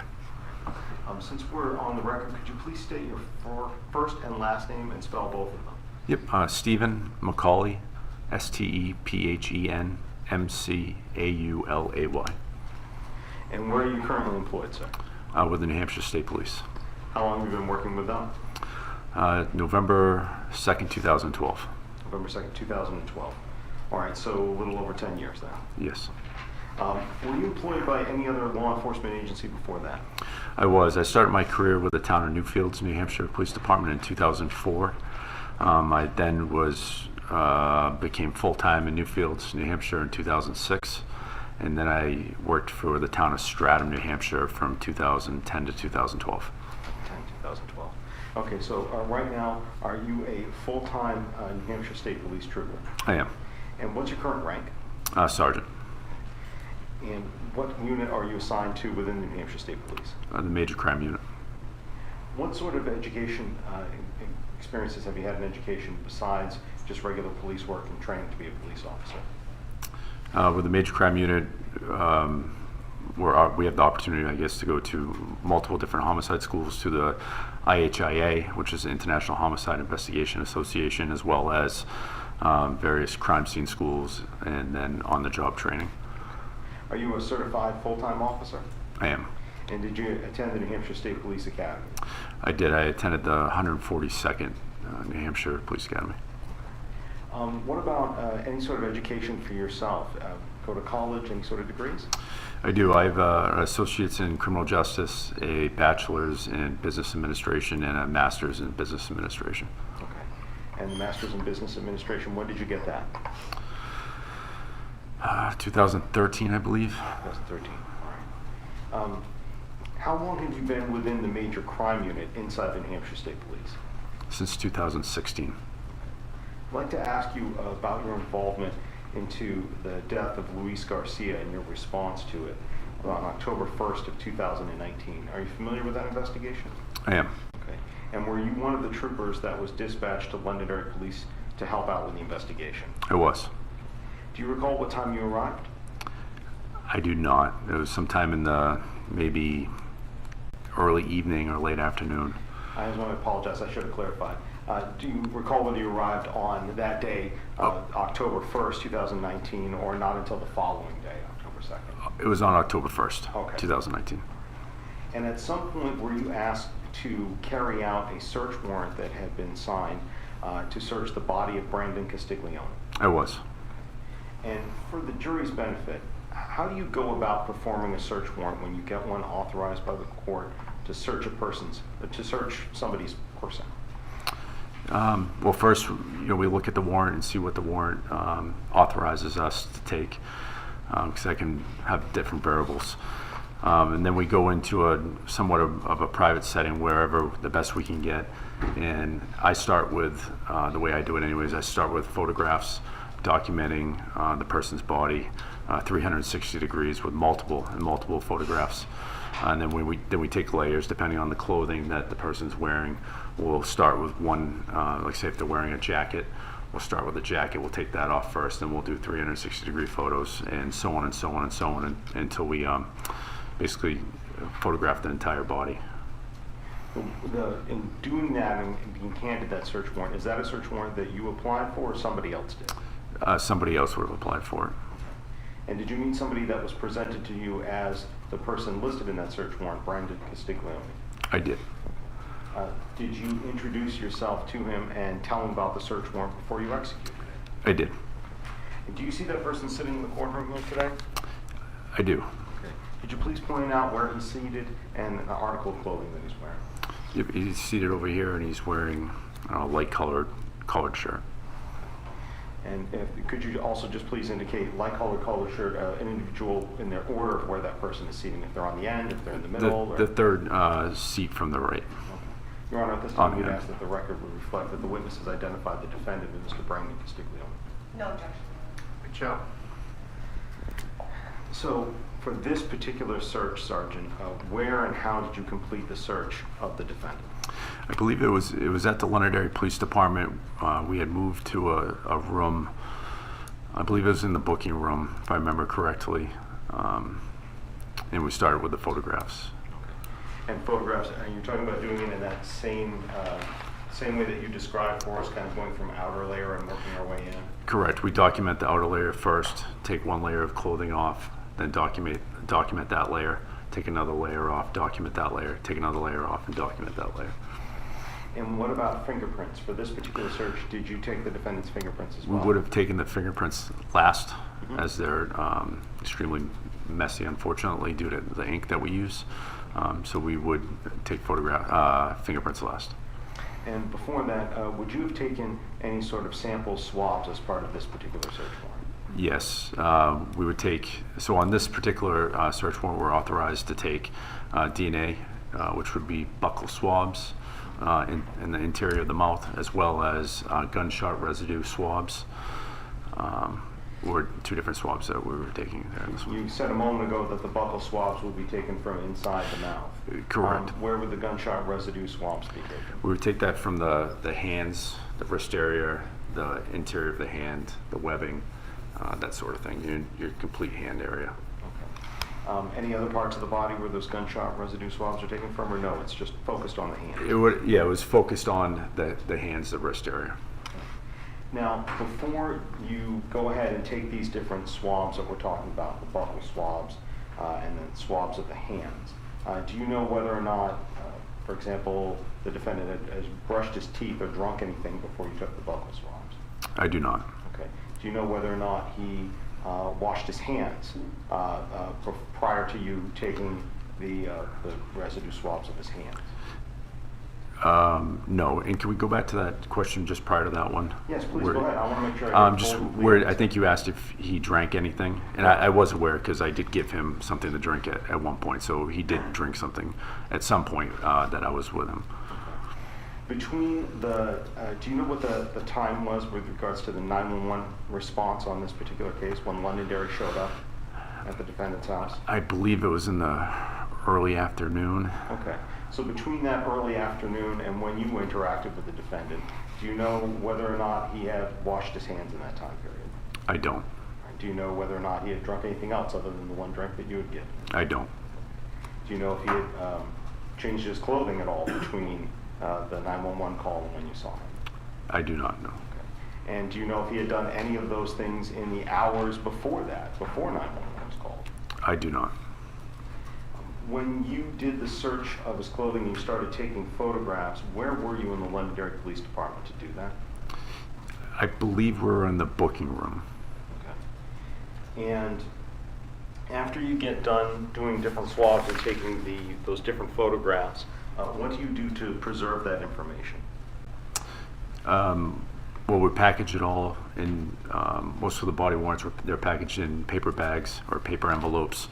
Once those items are packaged, we then transfer them to our, we call it, it's the major crime truck. So that's where we warehouse all the stuff during an individual case. That truck would have been at the scene, and all that stuff would have been transferred to, it's called State Police 953 is the plate. State Police 953, that you said that's the plate. Well, what do you mean by the plate? That's the license plate of the specific truck that we were utilizing. So that's where that evidence gets logged in? Correct. And then how does it make it to the lab after that? Then whoever's in charge of it, which in this case it was Trooper Jay O'Leary, would bring it to transport to the lab and actually submit it to the lab. What about the photographs? What happens to the photographs after you take them? The photographs are burned onto a compact disc and then given to the lead as well as archived with the State Police photography unit. I want to go ahead and direct your attention up to the screen over there on the right hand, please. I want to show you what's been marked as State's Exhibit 89. Do you recognize this photograph? I do. How do you recognize it? This is a photograph that I took of the front of Mr. Castiglione. And was this a photograph that you took during that search warrant, or the carrying out of that search warrant for the photographs? It is. Okay. And did you also photograph, specifically, did you also photograph Mr. Castiglione's hands? I did. And can we see them a little bit better here? Actually, we'll do this. Did you do both hands, both his right hand and his left hand? I did. And separate from that, did you take close-in photos, or was this it, just from this distance? I believe I did take closer photos than that of his hands. I want to show you now, at this point, State's Exhibit 90 and 92. Do you recognize those, again, as photos that you took during this body warrant? I do. And actually, I'll zoom in on both of them. Again, 90 and 92. These are the backs of his right and his left hand, correct? Correct. Okay. And also, I'd like to ask you, separate from this, about exhibits number 91 and 92. 91 being on the left and 92 being on the right. Do you recognize, or what do you recognize those to be photos of? The inside of his hands, if you will. Okay. That includes kind of the palm area? The palms of his hands, yes. I apologize, I meant to say 92 and 93. Excuse me, 91 for the palm of the right hand and 93 for the palm of the left hand here. And let me show you both of those images zoomed in. Exhibit 91 on the left and 93 on the right as we're looking at them on the screen. And again, those are photographs that you took? They are. When you did this and the rest of your examination, carrying out that particular body warrant, did you see any injuries that appeared to you to be recent on the defendant's hands? I did not. Did you see any other spot on his body that appeared to have suffered a recent injury? The only, what I do remember was on his back. Mm-hmm. There was what we call as RBS, which is a reddish blood stain on his clothing. And after we took the clothing off, it appeared that there was freshly maybe picked acne of some sort on his back. So some acne, and that's what was the cause of the reddish brown stain on his back? It appeared, yes. Okay. Did you see anything like that on the exterior part of his clothing? Just the back of his exterior, the back of his clothing had the reddish brown stain in those two specific areas. Okay. Did you see, with seeing that area, you said scratched, or I want to make sure I'm using your terms here. What do you think was what was the cause of that? It appeared that he had, some sort of acne or something on his back, and it was one of one of the spots was scratched, I guess, and caused it to bleed. Okay. But other than that, did you see anything else that appeared to you at that time to be blood that was on him or an injury that he had suffered? I did not. During your career, you said you originally started in Newfields and part-time doing in 2004, is that right? Correct. During your career, have you spoken with or interacted with people that you later learned to be intoxicated or under the influence of drugs? I have. When you were on patrol, how often would that occur? When I was on the road, approximately maybe 2 to 4 times a month. And as part of your training, both at the police academy and trainings after that, have you been trained about trying to recognize the signs of somebody being impaired due to alcohol or, again, some drugs or some other influence? I have. Okay. During your interactions with the defendant on October 1st and October 2nd of 2019, did you see any of those signs of impairment when you were speaking with him or interacting with him? I did not. I could just have a brief moment, please, Your Honor. Yes, you may.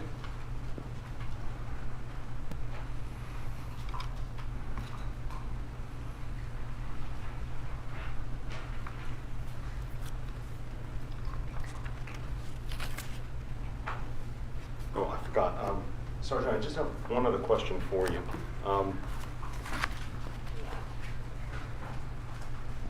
You carry a firearm with you usually on your hip, right? A sidearm? I do. Okay. And that particular pistol, how many bullets do you carry in the gun? In my handgun that I carry every day is 11. 11. How many does the magazine hold? 10. Okay. So how does the 11th one get in there? After we chamber one round into the gun itself, so it's in the barrel, if you will, we top off the magazine with one more round. Thank you very much. I don't have any further questions for you. I believe defense counsel may have a few. Okay, thank you.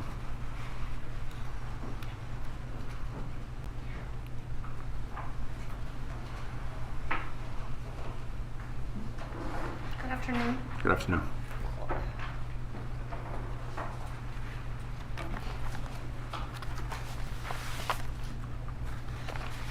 So you testified that back a couple of years ago, you worked at a local police department, is that right? Correct. Newfields Police Department, I think you said? To Newfields and Stratham. And Stratham. During your time as a police officer there, did you do routine traffic duty? Yes. You know, pulling cars over? Yes. And during that time, you would pull cars over for people driving without a license, is that right? Yes, absolutely. Okay. I want to talk about October 1st, early hours of October 2nd. It sounds like you got there mid-afternoon. Early evening on the 1st. It was, yeah, somewhere around there. I don't remember exactly what time it was, but it was definitely sometime in the early evening time frame. Okay. And was your sole assignment at that time to do the body warrant on Brandon? It was not. Okay. The body warrant happened at about 1:20 in the morning, is that right? I believe so, yes. Okay. And is your understanding that Brandon was taken from the scene earlier in the afternoon before you'd even gotten there? Yes. Okay. So you were asked some questions about sort of knowing what Brandon was doing during the hours that he was in the police station, whether he's washing his hands or putting things in his mouth.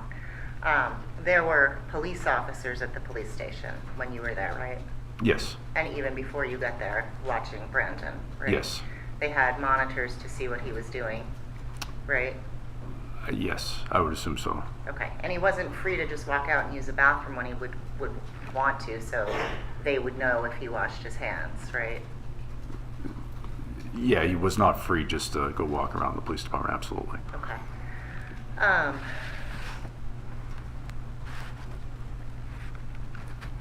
I want to talk to you about the actual, we talked about sort of delayering his clothing. Correct. And as you're doing that, the reason that you're doing that is to try to preserve any evidence that may be on his clothing, is that right? To document it, correct, yep. Okay. Not to return to him later.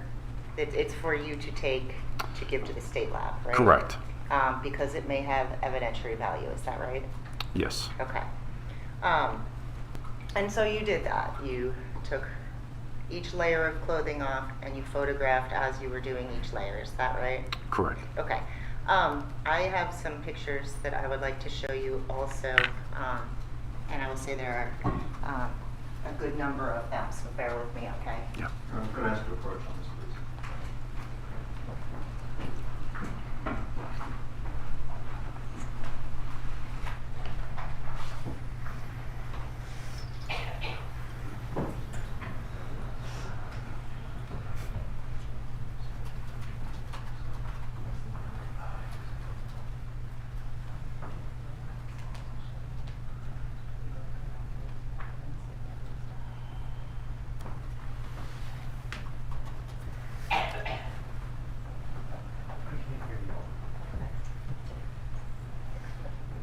I'm the one that needs to hear you.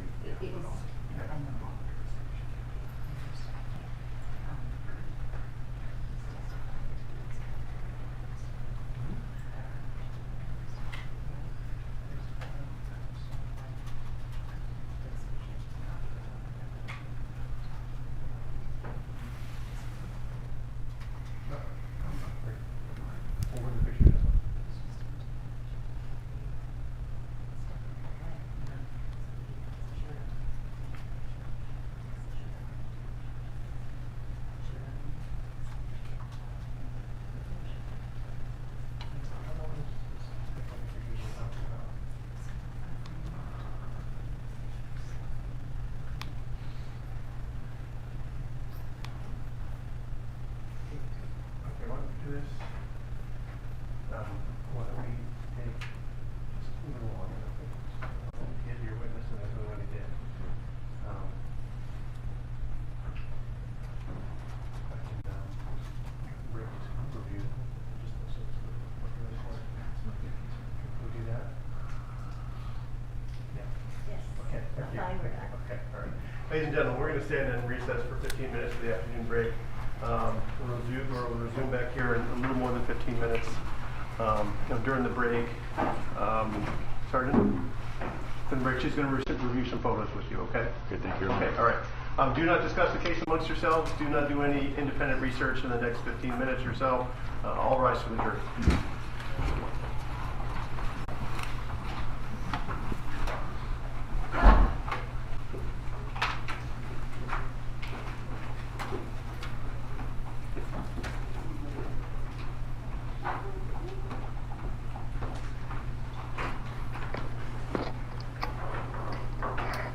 Okay.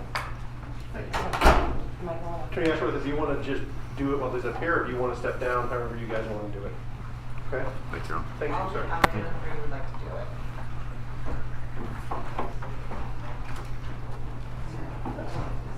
I think when you start. Hold on.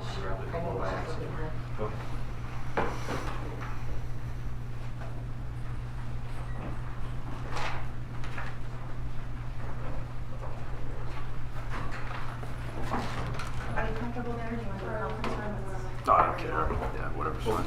Yeah, you can't because there were any evidence now, so I can't leave the room. Okay. Perfect. No, this is fine. I don't know if it's just me, but it's awfully warm in here. Yeah. Yeah. Okay, so I pulled out the ones that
may be seated.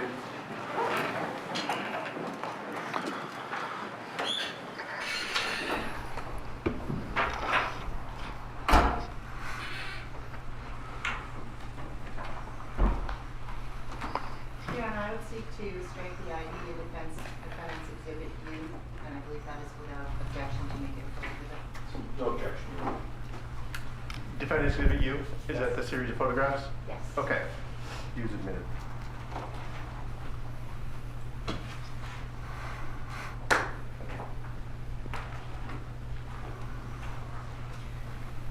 I would like to go through a series of pictures with you. We looked at them during the break. Are these the pictures that you took when you were executing the body search warrant on Brandon? They are. Okay. So this first picture, what is that a picture of? His back.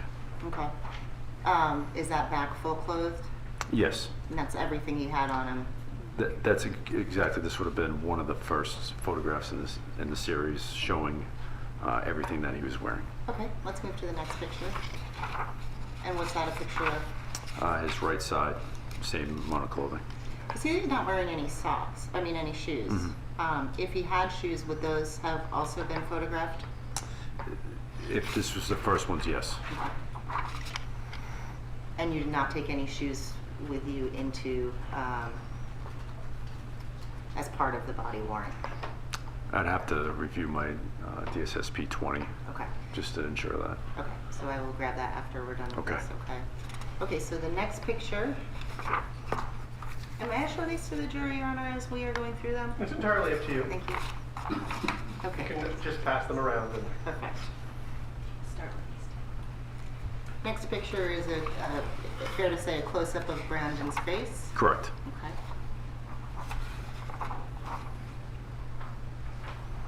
And the next is neck down to waist. Yes, essentially. If you have a better description. I mean, it's just not a complete neck down. It's partially his face down below his hips. And the next. Appears to be his right top of his hand.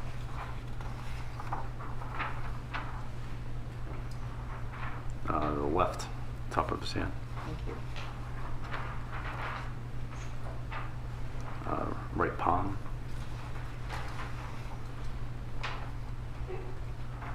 Left palm.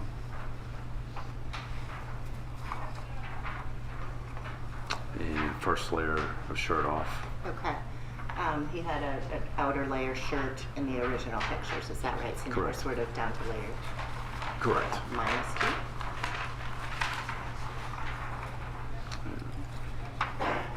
Left side, layer off. Back, layer off.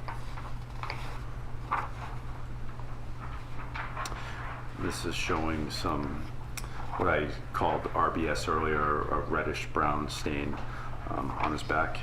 Is this one of the acne marks that you were talking about? This is what it appeared to me. Once we get down to the other photographs, it appeared to be, it was in that same general location. Here's another one.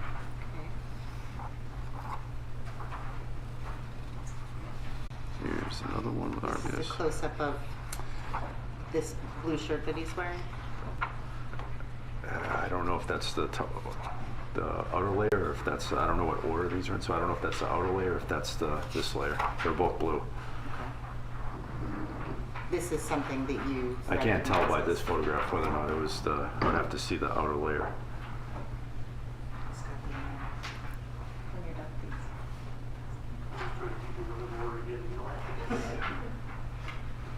Okay. Does that help you? Ugh, jeez. Believe this is the inner layer. Okay.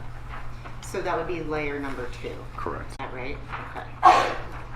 And same thing. These are the side, this is the last Side, side yep. that we're on. This is front with tank top.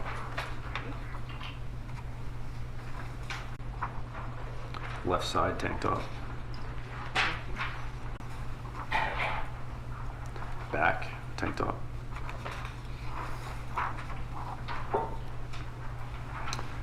back with tank top again, just showing some more of that, the reddish brown stains. That were, in your opinion, due to the acne underneath the shirt? That's what they line up with. More reddish brown stain.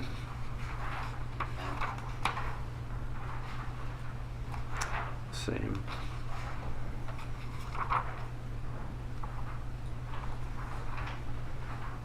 The back, that's more of the reddish brown stain. The right side, tank top. This is, I guess, bare skin front.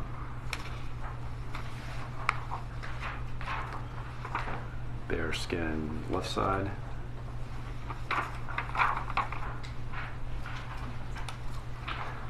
Bare skin on the back.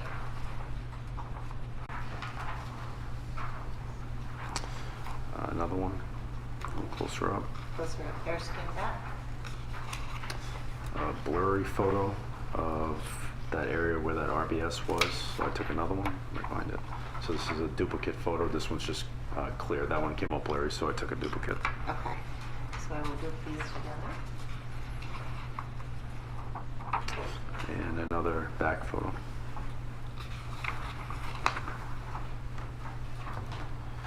And multiple more back photos.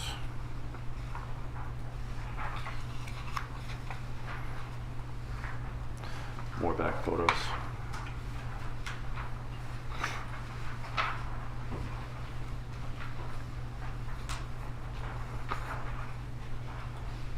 And then right side, bare skin. Front with his pants off.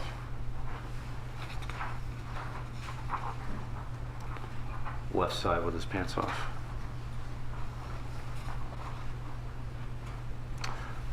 Back side with his pants off. Right side with his pants off. Front with his pants off again. Left with his pants off again. Back with his pants off again. Right with his pants off. Front again with his pants off.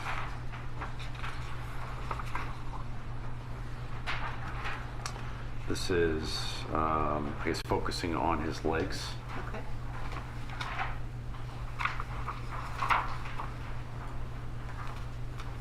His feet.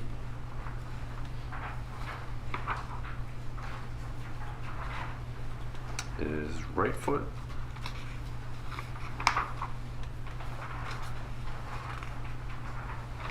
His left foot.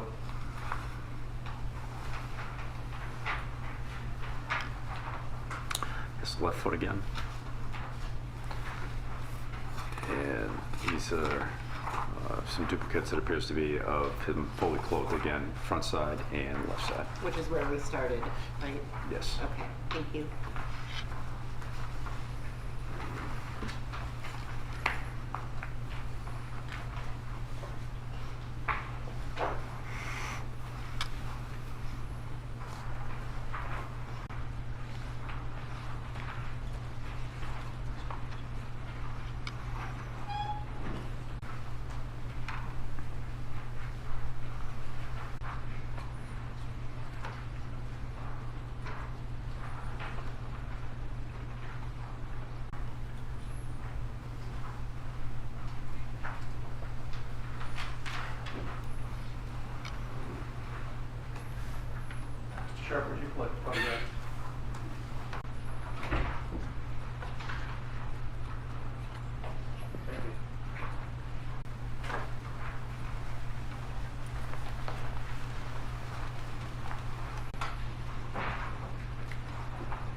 before we started looking at the pictures, I believe you said that you would need to see your evidence examination request form regarding whether there were shoes or not? Correct. Okay.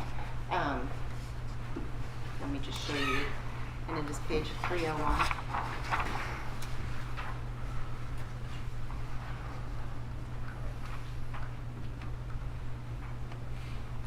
Okay, yeah, I do not have shoes on there, so I did not see shoes. Thank you.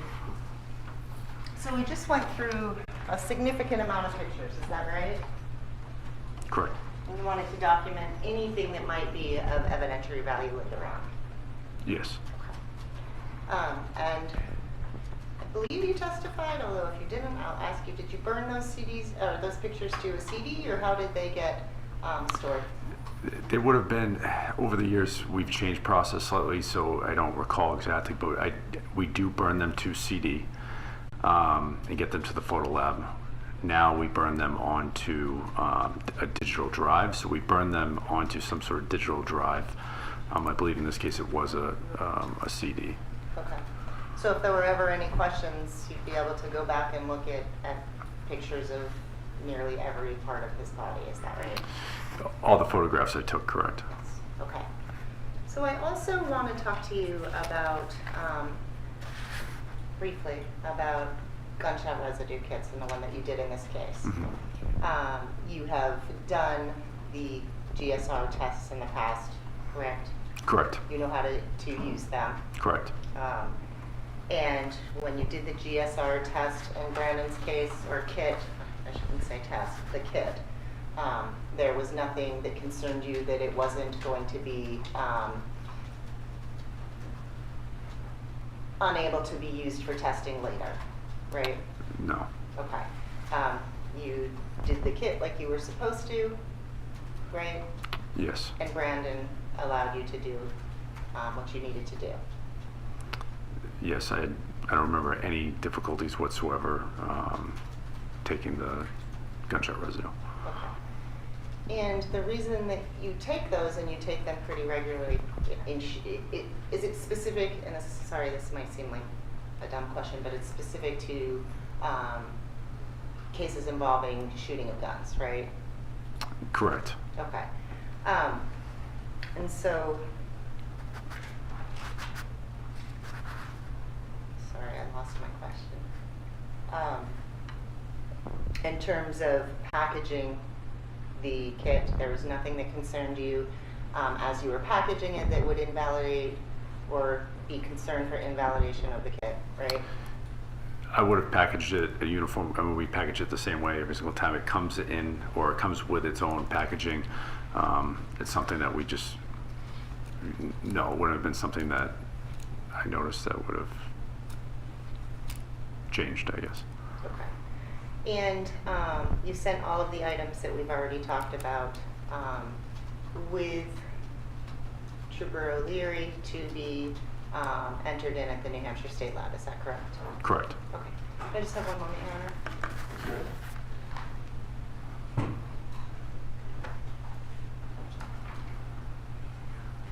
No further questions. Thank you. You're welcome. Thank you, redirect. One question, no subject. Detective, Sergeant McCauley, a quick question for you is this. All those photos that we looked through, the different photos of the back, and I just heard you the same as we went through them. Did you see any injuries on his back other than that back acting? Did you see any injuries on his back at all or anywhere else on his body? I did not. Okay. Thanks. No further questions, Your Honor. No further questions, Your Honor. Sergeant, you may sit down. Thank you very much. Thank you, Your Honor. May the sergeant be excused? Please, sir. Yes, please. Okay, thank you.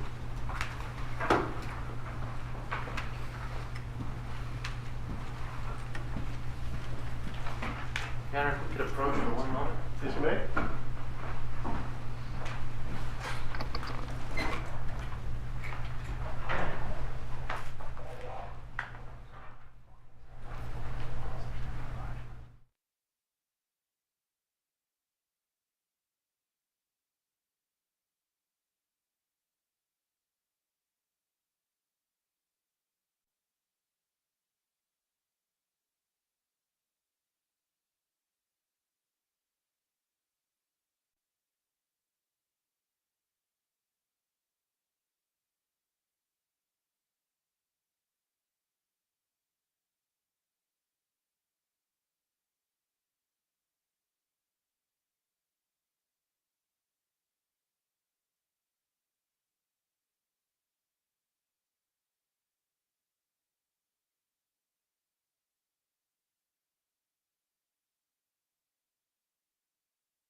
approach the chair, remain standing,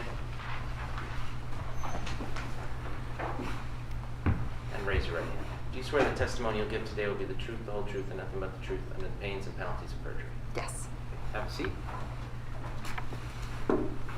And if you could start by just telling us your name and spelling your last name, please. My name is Tara Elsmiller, Elsemiller. How are you employed? I'm a New Hampshire State Police employee. I'm a state trooper. Do you have an official rank? I'm a trooper first class. Do you work in a particular unit at State Police? Yes, I work for the Major Crime Unit. What kind of crimes does the Major Crimes Unit investigate? They investigate homicides, officer-involved shootings, untimely deaths, suspicious death, conflict cases, and we assist state, local, and federal agencies with those cases. Before joining, when did you join New Hampshire State Police? I joined the New Hampshire State Police in 2007, and I was a patrol trooper in Troop A, which is out of Epping, New Hampshire, so 95-101, and Route 16 was my patrol for about 5.5 years. And then from 2013, I've been in major crime. Before joining New Hampshire State Police, did you have any other law enforcement experience? Just as a civilian.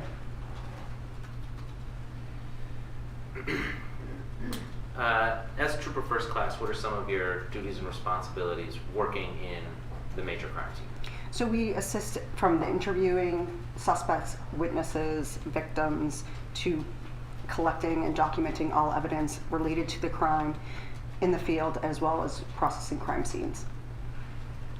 When you say processing crime scenes, what does that mean?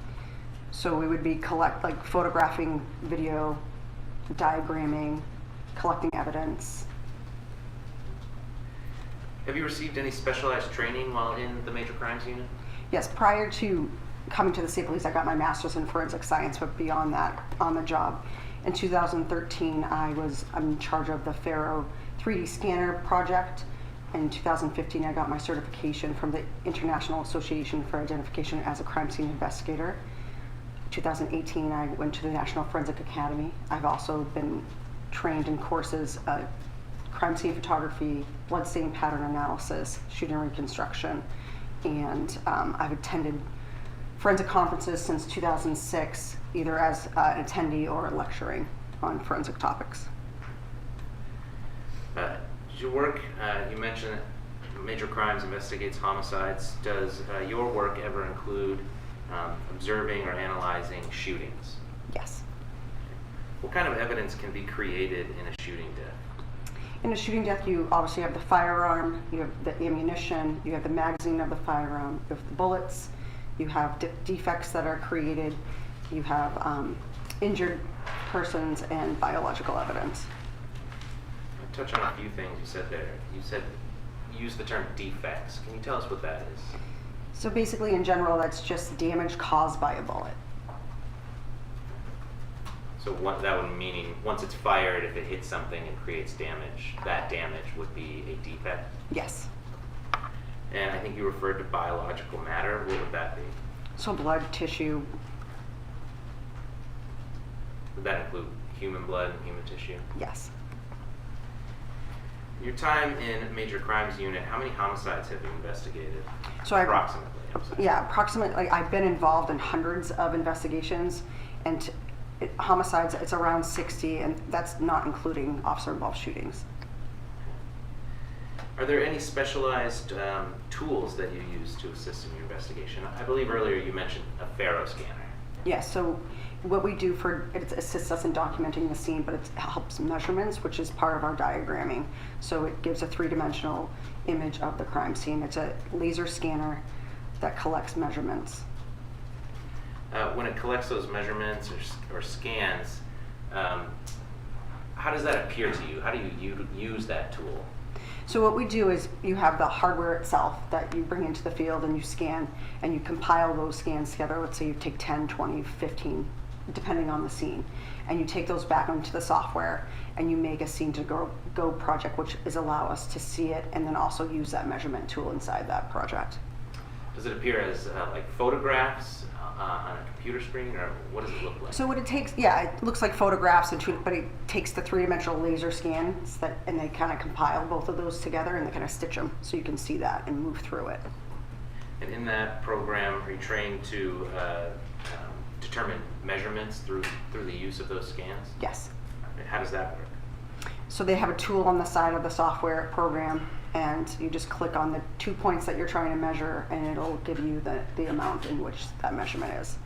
And are those measurements based off the data it's already collected at the scene? Yes. In October of 2019, were you working with New Hampshire State Police? Yes. What was your assignment at that time? I was assigned to the major crime unit. And were the duties and responsibilities you had at that time similar to what you do now? Yes. I want to draw your attention to October 1st of 2019. Were you working that day? Yes. At some point, did you become involved in the investigation of the shooting death of Luis Garcia? Yes. How did you become involved in that investigation? My lieutenant called me and let me know that there was a shooting. Were you told any details about where that had occurred or where you were supposed to be reporting? Yep. So I reported to the Londonderry PD for a briefing on just where the location was going to be and what the circumstances were, and then I proceeded to the residence. What tasks were you assigned in that investigation? So Lieutenant Sonia tasked me with the officer in charge of the crime scene, and then when I received the team, I also assigned myself the photographer and the defect report.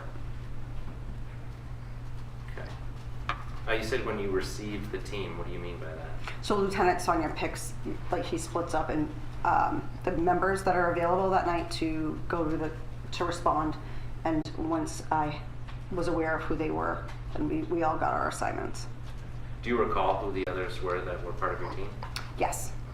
Who were they? So they were all troopers on the major crime unit with me.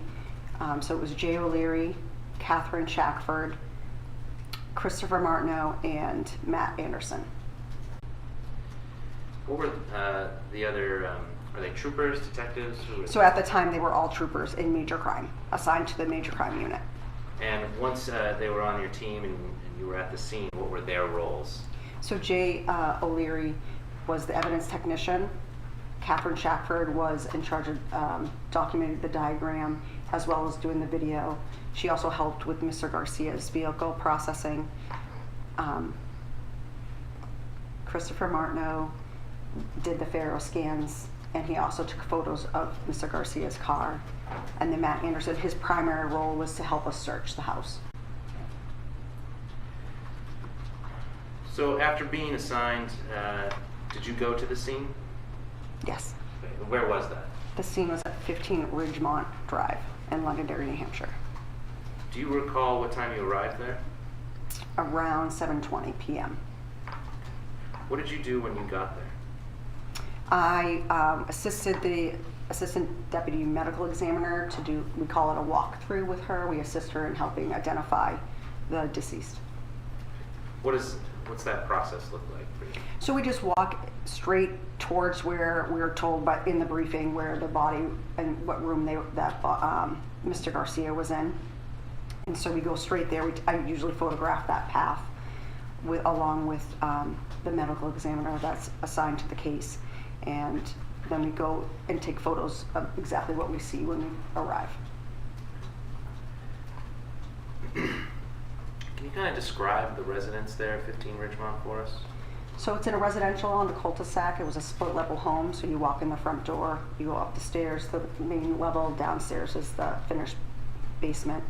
And on the first floor, you have the living room, the kitchen right there, open like dining, and then there's a porch off the back. And then if you go down the hallway, there's a bathroom and 3 bedrooms.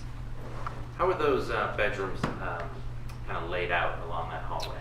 So at the end of the hallway, you have the primary master bedroom on the right side of the hallway, and on the left there's 2 bedrooms. Okay. Which room was, was there a deceased person? Obviously, was it Luis Garcia in this case? Yes. Okay. What room was he found in? He was found, we labeled it on the diagram as a bedroom 1. So for use in your role at the scene, you refer to it as bedroom 1? Yes. And what about the other room that was on that side of the hallway? We labeled that as bedroom 2. Did you ever go into that room, bedroom 2? Yes. And from what was inside there, could you determine whose room that belonged to? That Mr. Castiglione's room, And who's Mr. Castiglione? the suspect. The full name? Oh, Brandon. Okay. Sorry, I apologize. That's okay. So bedroom 2 then, that was the defendant's bedroom? Yes. Okay. Was that room ever searched by you or members of your team? Yes. Okay. Did that include a set of drawers that was inside that room? Yes. Where was that set of drawers exactly? It was near the bed. There was the bed, the trash, the filing cabinet, or drawers, and then the desk. Okay. I'm going to show on the screen here. States, excuse me, turn it on. States 30. Is this the filing cabinet that you observed? Yes. Was the inside of that filing cabinet ever searched? Yes. Okay. Was it documented with photographs? Yes. How about the top drawer specifically? Was that opened? Yes. I'll show you States 29.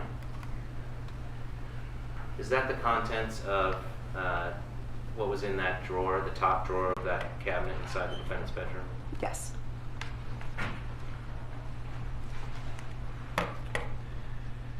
I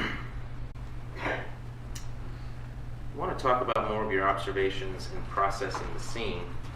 Starting with when you first arrived, can you take us through what you observed as you entered the house and made your way to that bedroom where the investigation was focused, bedroom 1? So similar to what I already described, the living room, I went up the stairs, we go down the hallway. In the hallway, there's 2 plastic drawers for storage, and on top of that was a firearm. Then you walked into bedroom 1, and that's where Mr. Garcia was laying. That bedroom had like drop cloths all over it. They were working on it, so all the furniture was kind of gathered in the middle, and there was a light on at the time. Did you observe Mr. Garcia's body inside that room? Yes.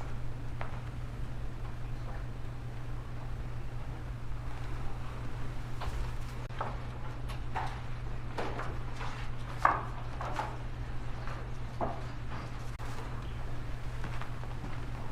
show you first States 7. Do you recognize this photograph? Yes. Okay, and what does that depict? This depicts. Yes. Okay. Yeah, if you Okay. slide to the journey.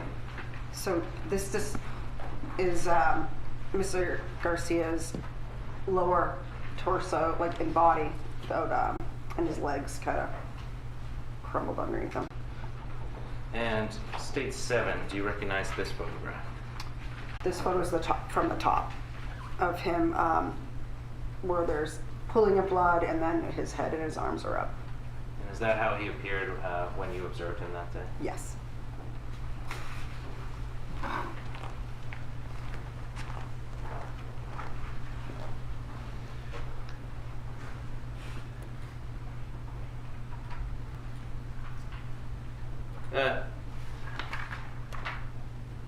You mentioned earlier that you were trained, and I believe you said it was shooting reconstruction. And one of the terms you talked about were defects, damage caused by bullets, is that right? Yes. Did you observe any defects in the bedroom where Mr. Garcia was found? I did. Okay. And again, we'll refer to States 8. Where in this photograph, can anybody see? Where in that photograph approximately? If she needs to step down for a show. Sure, yeah. Okay. I'd rather do that than put the photo up on the monitor. Understood, Judge. So let me hold the photo. So where in this photograph in relation to Mr. Garcia's body did you observe the defect? Right around here. To the right of the window that's depicted? Yes. Okay. All right. And then you can...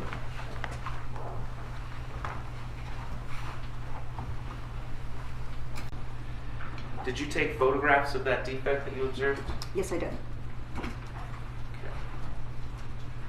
Show you States 67. Does that depict at a wide angle the defect that you observed? Yes. Okay. And a little closer, we have states. Excuse me, one moment here.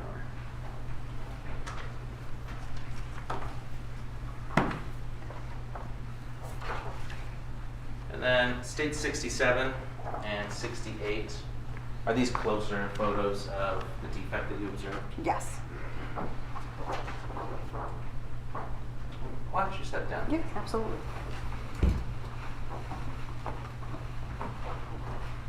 Explain what we're exactly looking at, and you can refer to both photographs if you like. Okay. So this is the defect that I observed. I labeled it defect A, so we could describe it. And then around the defect, there is blood and tissue. And do you recognize that blood tissue through your experience, your training? Yes. You had mentioned biomatter earlier, is Yeah. that right? Correct. Okay. And the shape of this defect, how did it appear to you?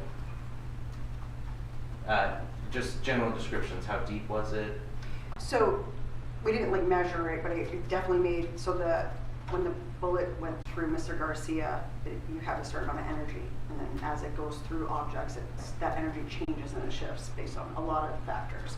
And in this one, it just made it like a shallow, like an impression. It's damaged, it's a defect, but the bullet actually wasn't able to penetrate or perforate the surface, and it ended up on the floor.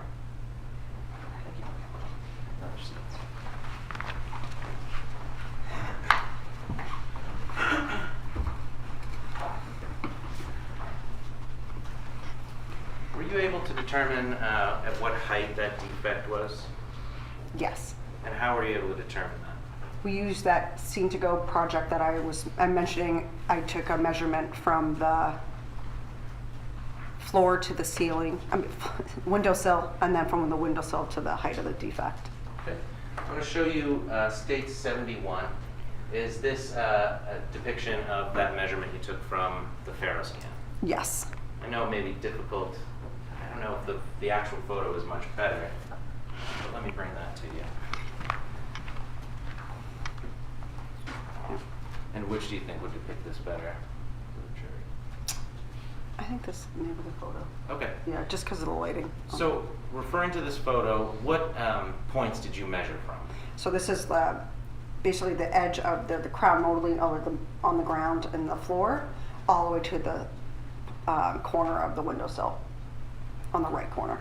And how far was that measurement? A little bit over 3 feet. Okay. I see here on the photo itself that it says 3.02 feet. Yes. Okay. And then I'm showing you state 70. Is this also another scan from the Faro that you used to help measure the distance to the defect? So this is in the scan project, and then I took a screenshot of this. Okay. Yep. Of these measurements. And tell us what you measured here. So I measured from, this is like a closet frame, door frame, to the windowsill that I measured to last time, and then I went 90 degrees up to get another 90-degree measurement over to the center of the defect. Okay. So from the windowsill and using this screenshot from the Faro scan, what distance was the windowsill to the height of the defect? It was 1.37 feet. So I think before the scan up to the windowsill was 3.02? Yes. So at what height, using those two measurements and basic math, at what height was that defect? I think we said it was I didn't do all the decimals, but it's like around 4 feet 5 inches. Now,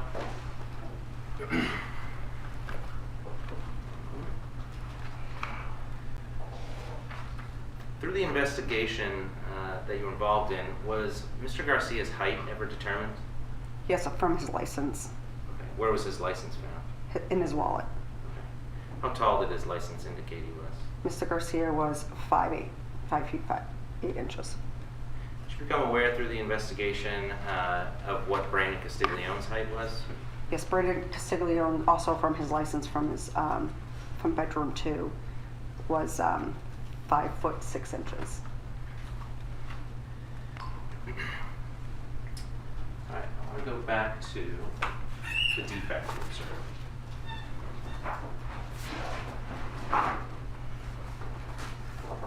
Specifically, states 68, and then a little bit closer from that was states 69. And we've been through that. You had talked about that the bullet had slowed a little bit from losing energy. Is that right? Yes. And then, but it was able to, from your determination, break the surface of that drywall in the room. Yes. And just to make sure, and this may again seem like an obvious question, but this defect that you observed, based on your training and your experience, did you recognize that defect as having been created by a bullet? Yes. Was there a bullet found in the room with Mr. Garcia? Yes. I'll show you states 21.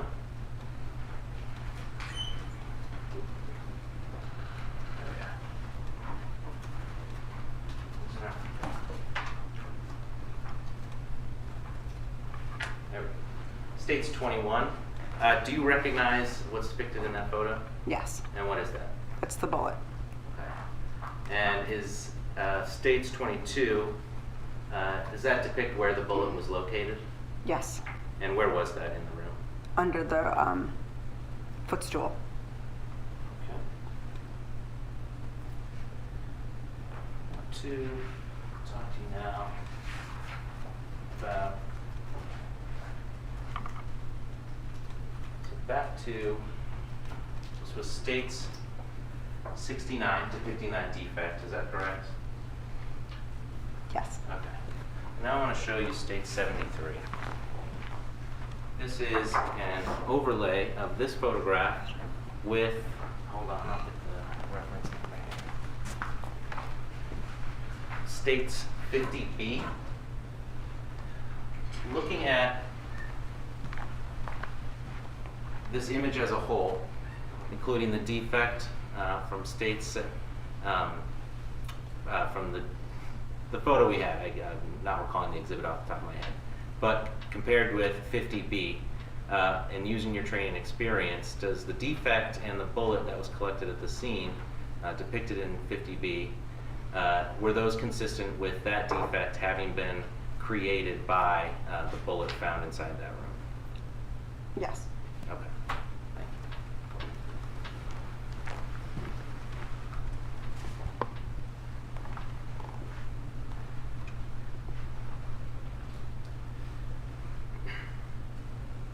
You mentioned that was there a casing found in the room? Yes. Okay. Where was that found? It was on the drop cloth. Okay. About how, were there any other objects or near the casing that you recall? There was the bullet and then Mr. Garcia, all in that same vicinity. Was there a firearm found inside the residence? Yes. Okay.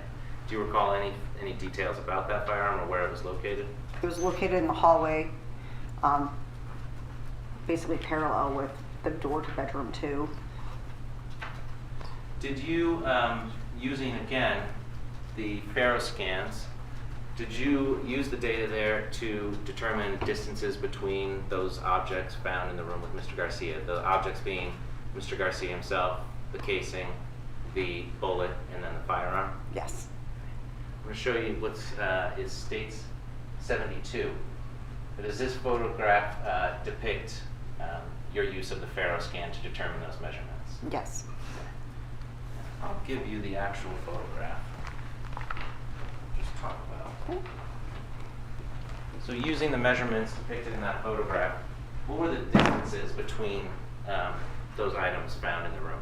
So what I did is I took all the measurements off the casing. Okay. So it was casing to Mr. Garcia, the casing to the bullet, and the casing to the firearm. Okay. And what were those distances? So the distance from the casing to Mr. Garcia was a little over 3 feet. The measurement from the casing to the bullet was a little bit over 2 feet. And The casing to the firearm is 6.8 feet. Were you involved in searching the rest of the residents at 15 Ridgemont Drive? Yes. In that search, were there any other defects, like the one you found in the wall above Mr. Garcia, found anywhere else in the residence? No. Were there any other fired bullets found anywhere else in the residence? No. Talk to you. At some point in your investigation, did you receive a silver Samsung Galaxy S8, a cell phone belonging to Luis Garcia? Yes. Who did you receive that from? The assistant deputy medical examiner. Okay. What did you do with that cell phone after you received it? I gave it to Trooper First Class Tamer Hester. Okay. What was the purpose of giving that to Trooper Hester? To analyze it. Okay. So she was going to analyze it in some way? Yes. Were you involved in that at all? No. So you just gave it to her? Yes. Was that done with the consent of anybody? The wife of Mr. Garcia. Do you recall her name at all? Patricia? Okay. You said you'd been involved in the search of the rest of the home. Did you continue taking photographs throughout the house? Yes. Okay. I want to go through some of those photographs with you. I think from here, we should be able to do it from the TV. So first I'm showing you State 74. What does that photo depict? That is the living room. Okay. Are the windows depicted in that photo? Yes. Were those windows shut at the time that you were at the residence? Yes. Do you remember approximately what time you were taking photos after you arrived at the scene? I don't. In general? I know I started, we processed it at 7:20, and then after, these photos might have been done after the warrant was signed. I don't know what time that was.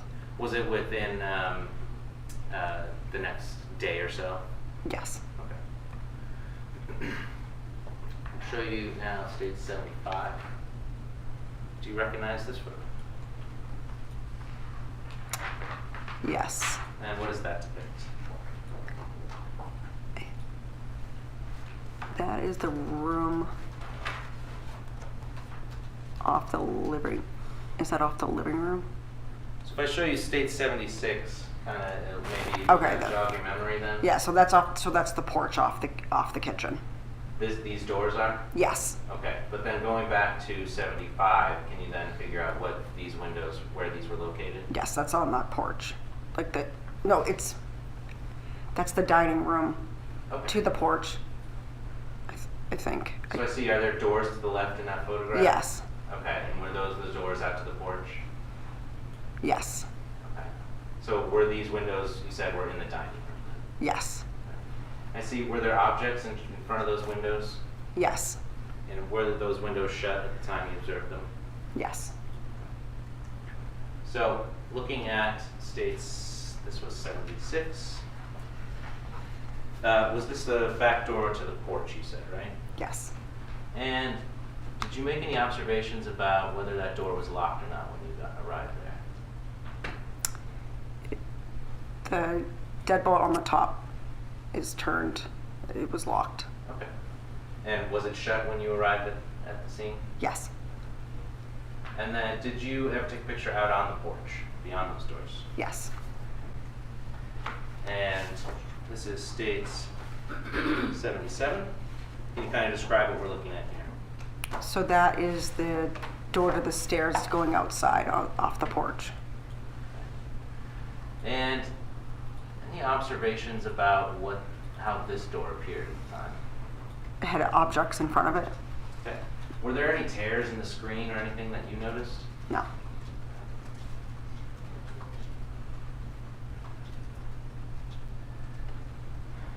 Now back inside the house, what is this photo depict? That is the hallway bathroom.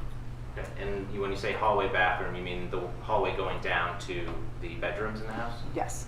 Okay. Do you remember what side of the bedroom or what side of the hallway this bathroom was on? On the right. Okay. And again, the window, how did that appear at the time? It has the fans in the window. Which exhibit is that? This was, I'm sorry, this was 78.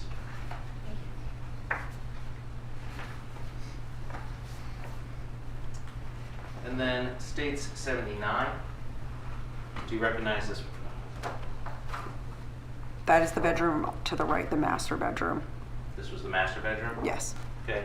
Any observations about the windows in that room at the time? The curtains are covering them. Did it appear anybody had entered through those windows? No. And just remind us, this was on which floor of the house? This is the main floor. Okay. And split level, is that higher than, say, a ranch? The windows would be? Yes. Now, it states 81.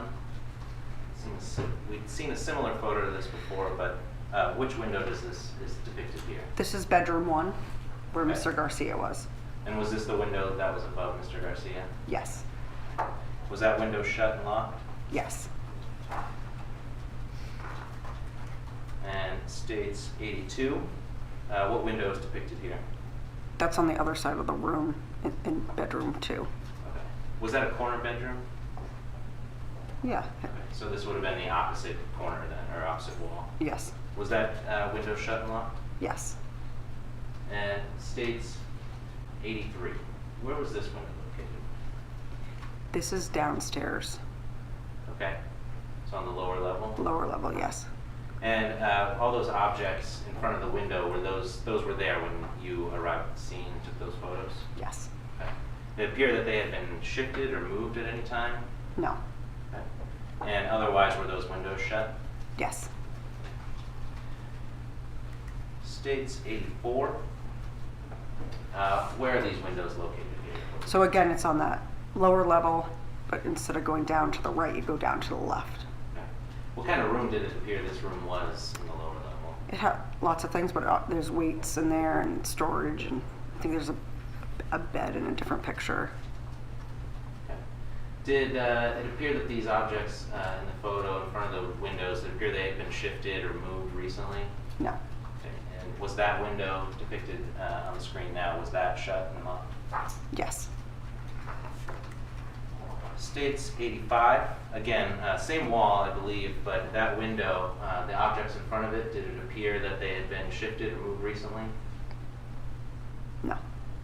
Was the window shut? Yes.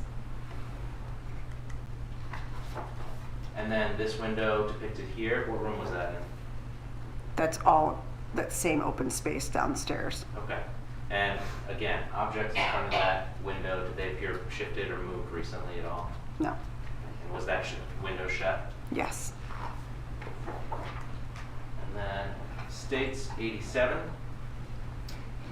Which window is depicted here? That is a downstairs bathroom. Okay. It appeared that window was shut. Yes. And then states 88. What are we looking at here? It's a bulkhead. The bulkhead? So is that a big door? Yes. Okay. And it was shut at the time that you observed it?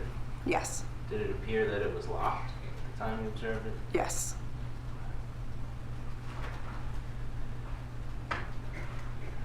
In your search, or in the time that you spent in the defendant's bedroom, the bedroom next to where Mr. Garcia was found, did you observe the window in that room as well? Yes. Had it appeared at any time that the window had been opened or anyone had entered the home through that window? No. One moment, Your Honor.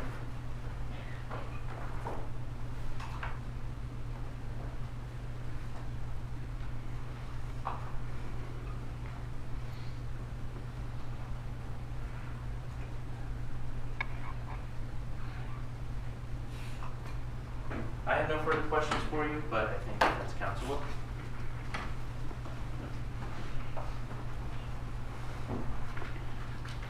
Good afternoon. Hi.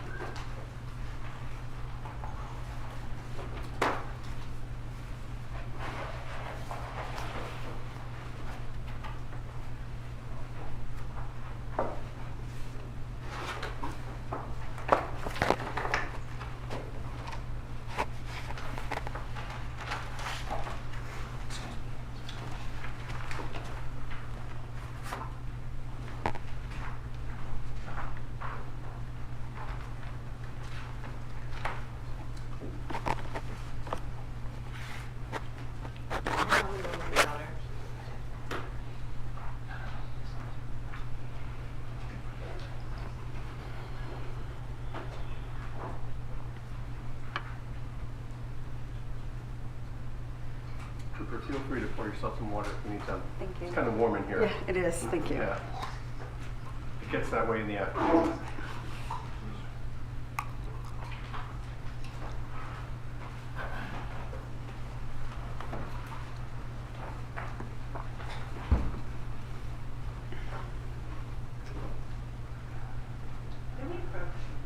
Yes, you may.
Do not pay any attention to any media coverage while you're out there over the night.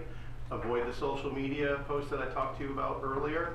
Do not discuss the case amongst yourselves or amongst anybody else. And we'll see you all back here tomorrow morning. All rise for the jury, please.